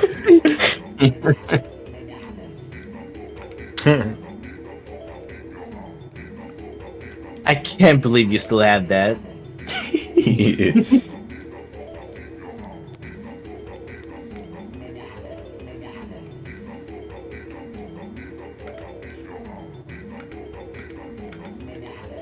His bars might go harder than Don Bongo's, honestly. Nah, don't say that. Yeah, I'm saying it. No. I think you're not like appreciating like the amount of like finesse Don Bongo has. Okay, yeah, but like when Mumbo goes like boobity boo, like fuck, that hit me, dude. Okay, a good point, but you really can't beat Bongo's like lyricism. He is a fiend with the pen. You can't compete, you know? I think Just okay. Maybe you might have some ground there, sure, but Bro said- Mumbo's beat though. no. Bro said, "Fuck, how did it go?" I was thinking in my mind, like, he probably forgot it. Way to go, man. Bro said, "Try to dodge my bouncing blubber." Okay, that's already fire on so many levels. Cause he said that, cause you know he's fat. He's a big guy, so he's like, okay, you know, I got the bouncing blubber, Does right? he, He's got the alliteration going with it, you know. Like sing this by chance? Yeah, he says, "Try to He dodge said my the bouncing song. blubber." And then like. It's symbolic of what's happening in the game because right, you're Yoshi, you're trying to avoid his bouncing blubber. But that's the goal of the fight, you know. And then he follows that up with "Just don't hit my lips of rubber." Like, legendary. That's next level shit right there. Because again, the symbolism is unparalleled. He says that because you know the goal of the fight is to hit him in the lips, but he's gaslighting you. He's hitting you with the reverse psychology. You know, he's like, "Don't hit my lips of rubber. That shit won't work." Like, but that's exactly what happens. He's playing mind games with Yoshi. He's on another level, man. You just don't get it. You just don't get it. It takes a real fucking rap connoisseur to, you know, dissect some shit like your that. ass meant to say rap You gotta connoisseur. get familiar with the genre, my boy. I'm gonna put you on the good stuff. Nigga whipped out a whole glaze on the spot. I'm sick.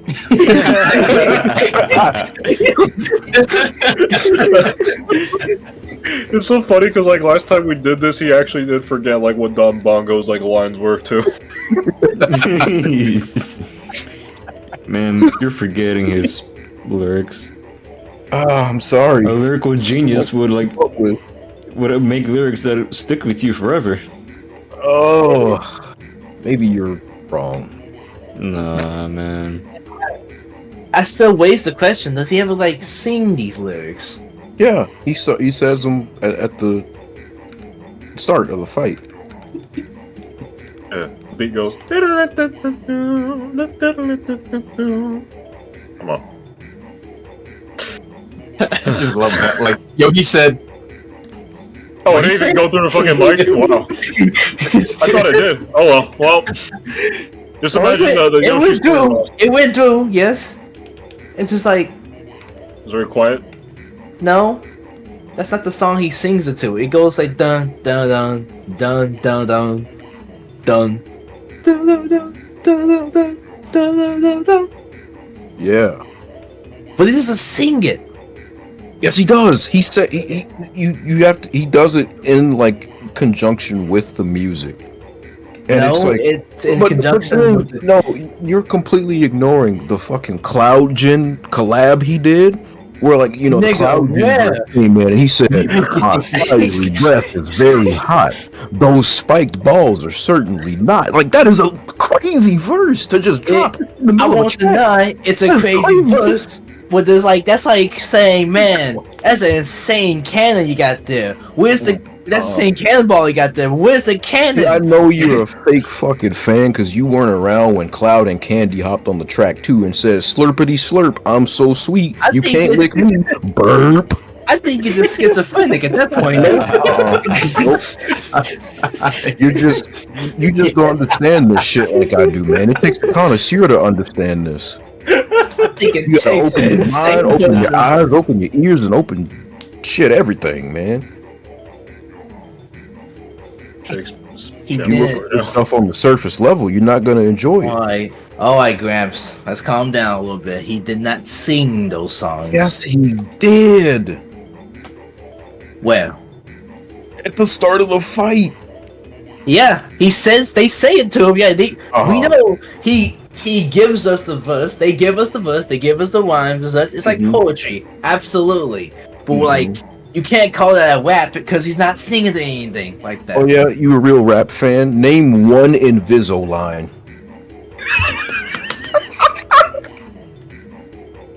Drop one Inviso bar right now if you're really about this shit, bro. Yeah, I don't care about that. He says, "Peekaboo, who are you?" Peekaboo.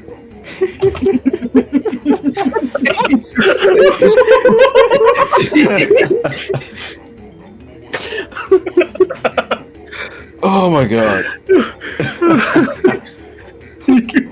Holy said, "Peekaboo, who are you?" Peekaboo can't find me. Oh, fuck, bro. You know, The preschool was never the same when he after he dropped that. Ooh. I just appreciate Mumbo's style of just being experimental. You know, he's very expressive. That he's also singing it. That's you fair. hear? So I'll give you the lyrical genius for Mr. Don Mongo. I think I'll give Fuzz the benefit of the doubt and those even though the bars aren't singing them or saying he's saying them but not singing them, not like a backing track beside dun dun dun dun dun dun. They are cool lyrics and they have potential. Like I said, it's a cannonball to a cannon. You know, that cannonball looking mighty powerful, but you need a cannon to shoot that cannonball, otherwise it's just standing there. I'll give you the benefit of the doubt. Yeah. All right, fellas. I'm glad we could hash this out and come to an agreement. Also, thank you, V. Welcome to the stream. Hey. Welcome. What if they were just like hearing all this until they time?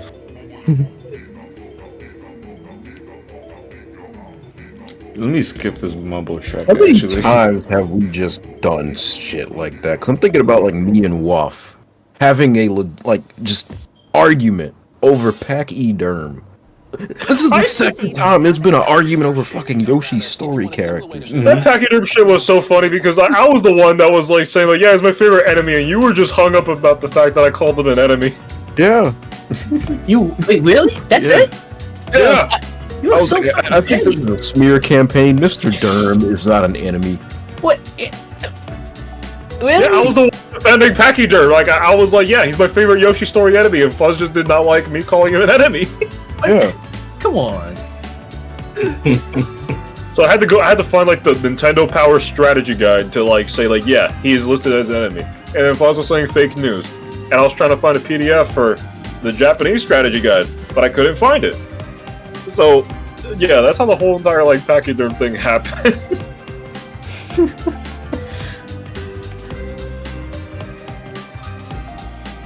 Weren't we like arguing about something before that? I feel like there was something that prompted like that whole back and forth. Cause yeah, I think I was like, okay, then what's your favorite enemy? And then yeah, you said Pachyderm, and I was like, oh god. Yeah, I'm trying to remember what that was. I do know the Pachyderm thing like came up again when we were like all like arguing about like the prospect of having like food on a media thread. Oh, everyone was just against you.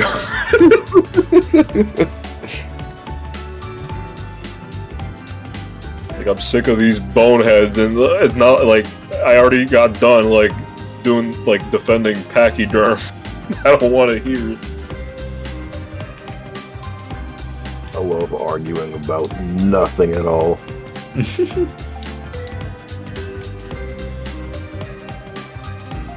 I'm glad to hear that you're happy to be here, V. Funny knows. Yeah, welcome.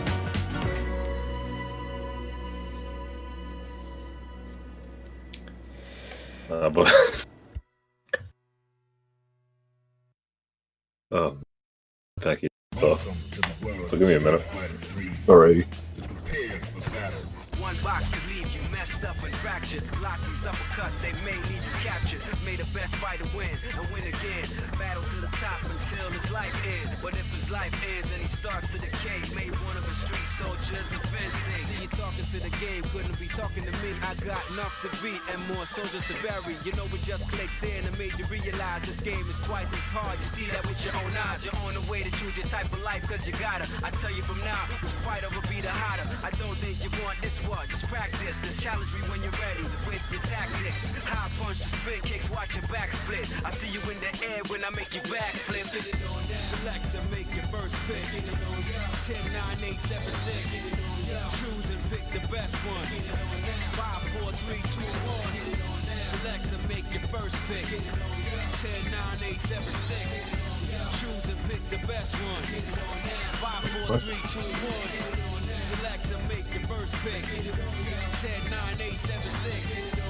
Choose and pick the best one. 5, 4, 3, 2, 1. Select to make your first pick. 10, 9, 8, 7, 6. Choose and pick the best one. 5, 4, 3, 2, 1. One box could leave you messed up and fractured. Block these uppercuts, they may leave you captured. May the best fighter win and win again. Battle to the top until his life ends. But if his life ends and he starts to decay, may one of his street soldiers avenge things. See you talking to the game, couldn't be talking to me. I got enough to beat and more soldiers to bury. You know we just clicked in and made you realize this game is twice as hard. You see that with your own eyes. You're on the way to choose your type of life, cause you gotta. I tell you from now, which fighter will be the hotter. I don't think you want this one, just practice. Just challenge me when you're ready with your tactics. High punch, spin kicks, watch your back split. I see you in the air when I make you back flip. Select to make your first pick. 10, 9, 8, 7, 6. Choose and pick the best one. 5, 4, 3, 2, 1. Select to make your first pick. 10, 9, 8, 7, 6. Choose and pick the best one. 5, 4, 3, 2, 1. Select to make your first pick. 10, 9, 8, 7, 6. Choose and pick the best one. 5, 4, 3, 2, 1. Select to make your first pick. 10, 9, 8, 7, 6. Choose and pick the best one. 5, 4, 3, 2, 1. One box can leave you messed up and fractured. Block these uppercuts, they may leave you captured. May the best fighter win and win again.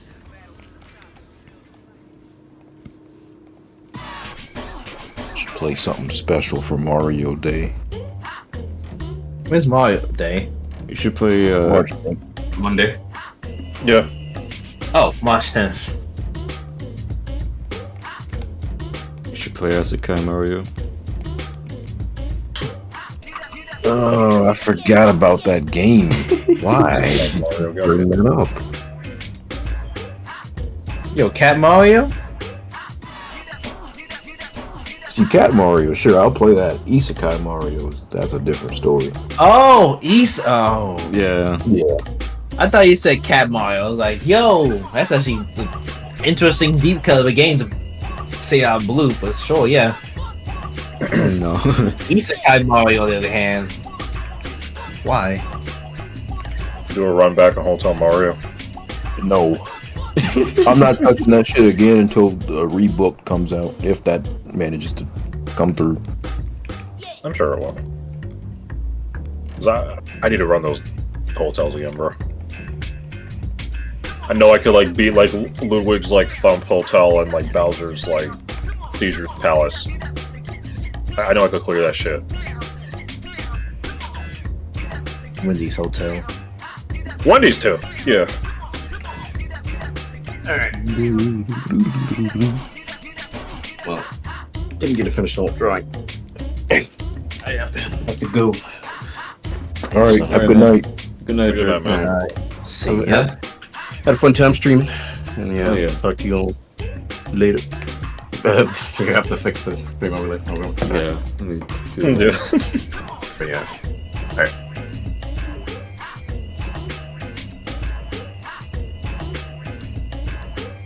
But like, pause, stop the stream now. Oh, you're gonna start streaming? Me? Here. Hang on. Who plays Cookie Run King? I don't think any of us do. Cookie Run's like a thing I hear a lot about, but I don't know about. If that makes sense. My chat must be frozen. I didn't see that message. Oh, maybe. Try putting it in the microwave. I don't know what you just said. A thing I So did you try putting it in the microwave? Oh. Dumbass response. Carry on. Yeah, no, I've heard of Cookie Run. I never like played it though. No, yeah, me neither. It's one of those things. Me too either. Either. One of those things I've seen like a lot of fan art of, and I just don't know too much about it. I think the last time I looked into it, it's like, oh, it's like a little battle runner, at least for one of the games. But yeah, that's about as much as I can tell you about it. Yeah, same. Mm-hmm. I've seen all of it every now and then. Such. Yeah, a lot of my mutuals like tend to make like art of the characters here and there. They're cute little designs. Remind me of like Sanrio stuff.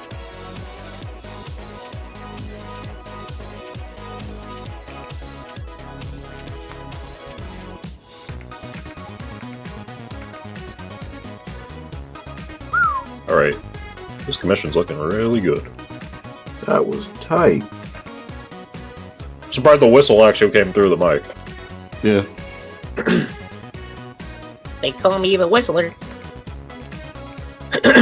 Oop. Alright.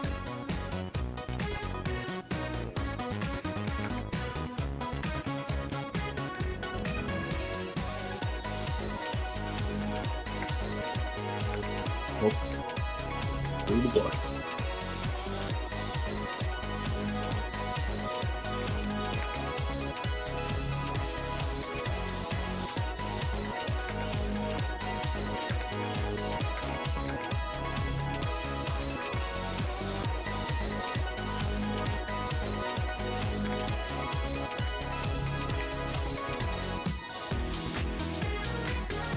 Looks like they're like I guess on like the subject of like mobile games. I think like Cookie Run is a mobile game.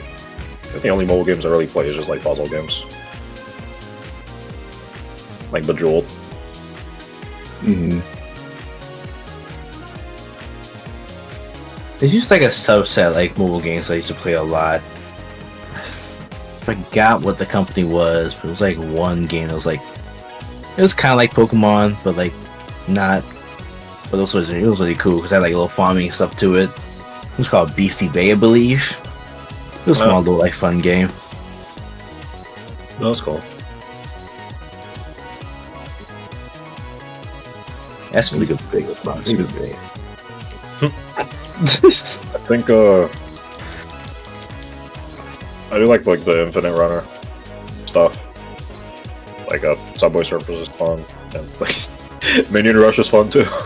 I haven't played them in years though. I would call it Minion Rush. The Spider's name is still a really good one though. Yeah, I do remember that one too. FNAF lore. Yeah, much like Cookie Run, I don't think like a good amount of us are into like Five Nights at Freddy's. We heard like some of the lore in passing here and there. I keep with Five Nights at Freddy's lore. It's quite funny. I remember like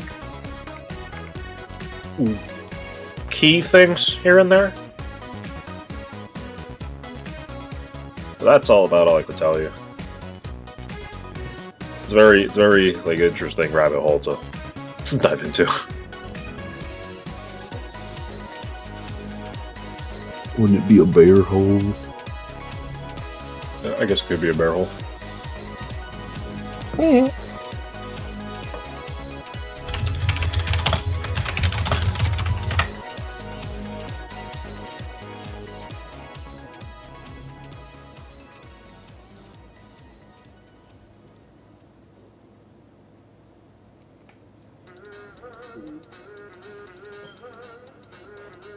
But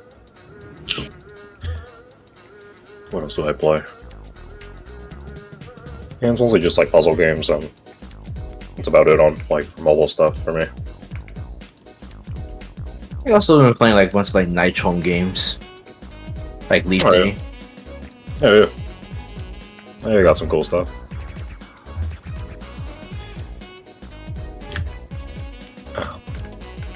Color. Okay.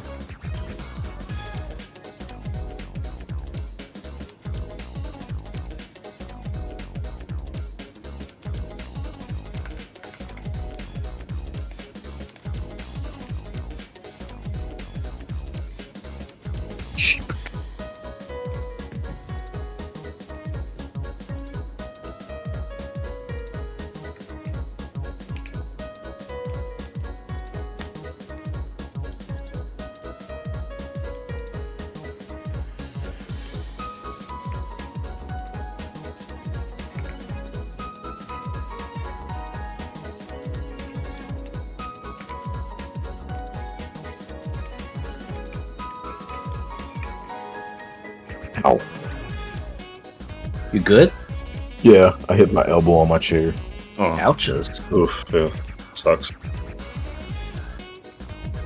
I hate that Also because like you good. can feel your nerves like I don't know, doing just feeling weird after that. Mm.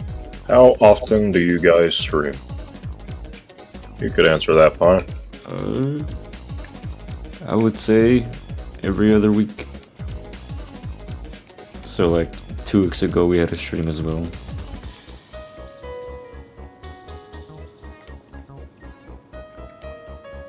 Catch us weekends at 5, only on Pine.tv. And yeah, only on weekends, either like Friday or Saturday. Yeah, that's a schedule that is like workable for everybody.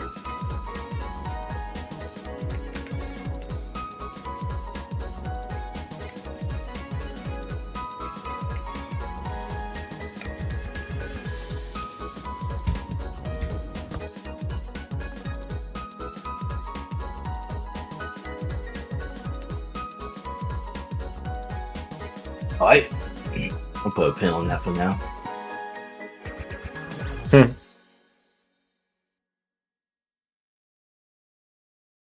Making sure I got everything like done right for this commission.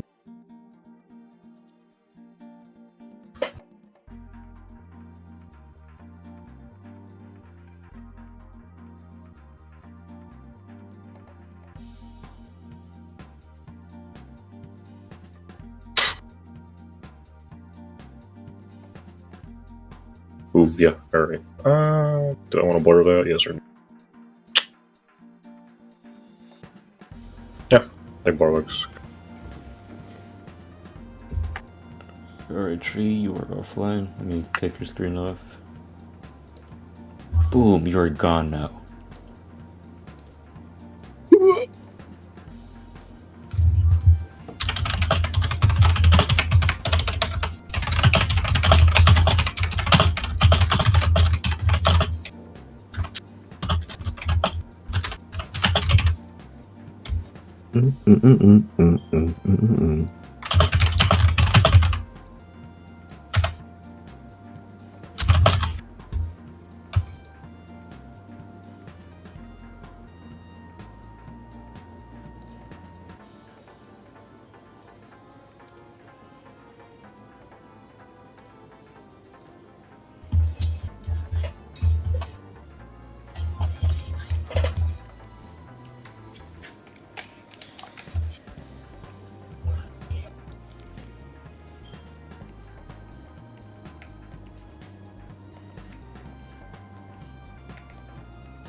Yeah, I'm gonna finish lining this shoe and then that'll be the end of the stream.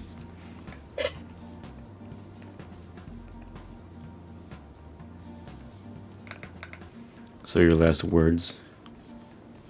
Oh no! The last word is I don't want to die yet. Oh, you're not dying, you're just going to a better place. Ooh. RPG villains like killing off a key character, I guess.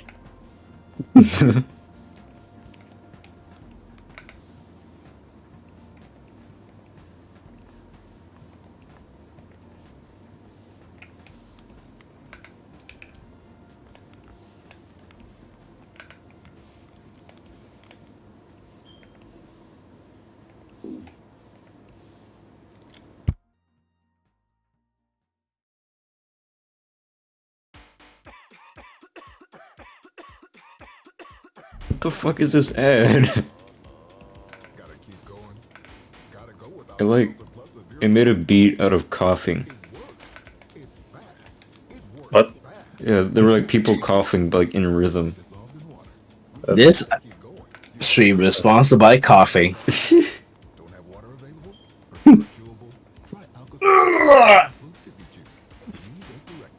Blur. Okay. Ooh, this looks nice. Good God. We actually managed to stream for 5 hours again. Yeah, holy shit. Time really flies with these. Mm-hmm. Glad I was able to like actually be here at the start as opposed to like last time where I joined in like a few hours later. It's okay, I took your spot this time. You were only there. You were gone for like 50 minutes though. I was gone a few hours, so I didn't even join like the initial like beginning.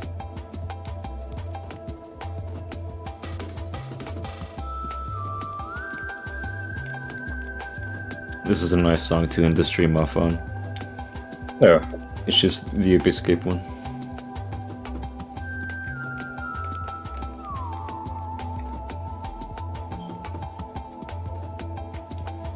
Alright, yeah.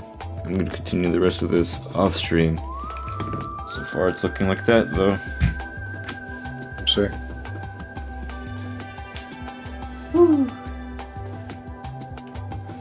Nice. Yeah, I can't wait to see when it's done. It's like exquisite as it's just like really fun character designs. I know you've done like sub commissions for him before too. Oh yeah, yeah. Alrighty. That is the end of the stream. Woo! Woo! Yeah! Yep, good. Bye bye. Maybe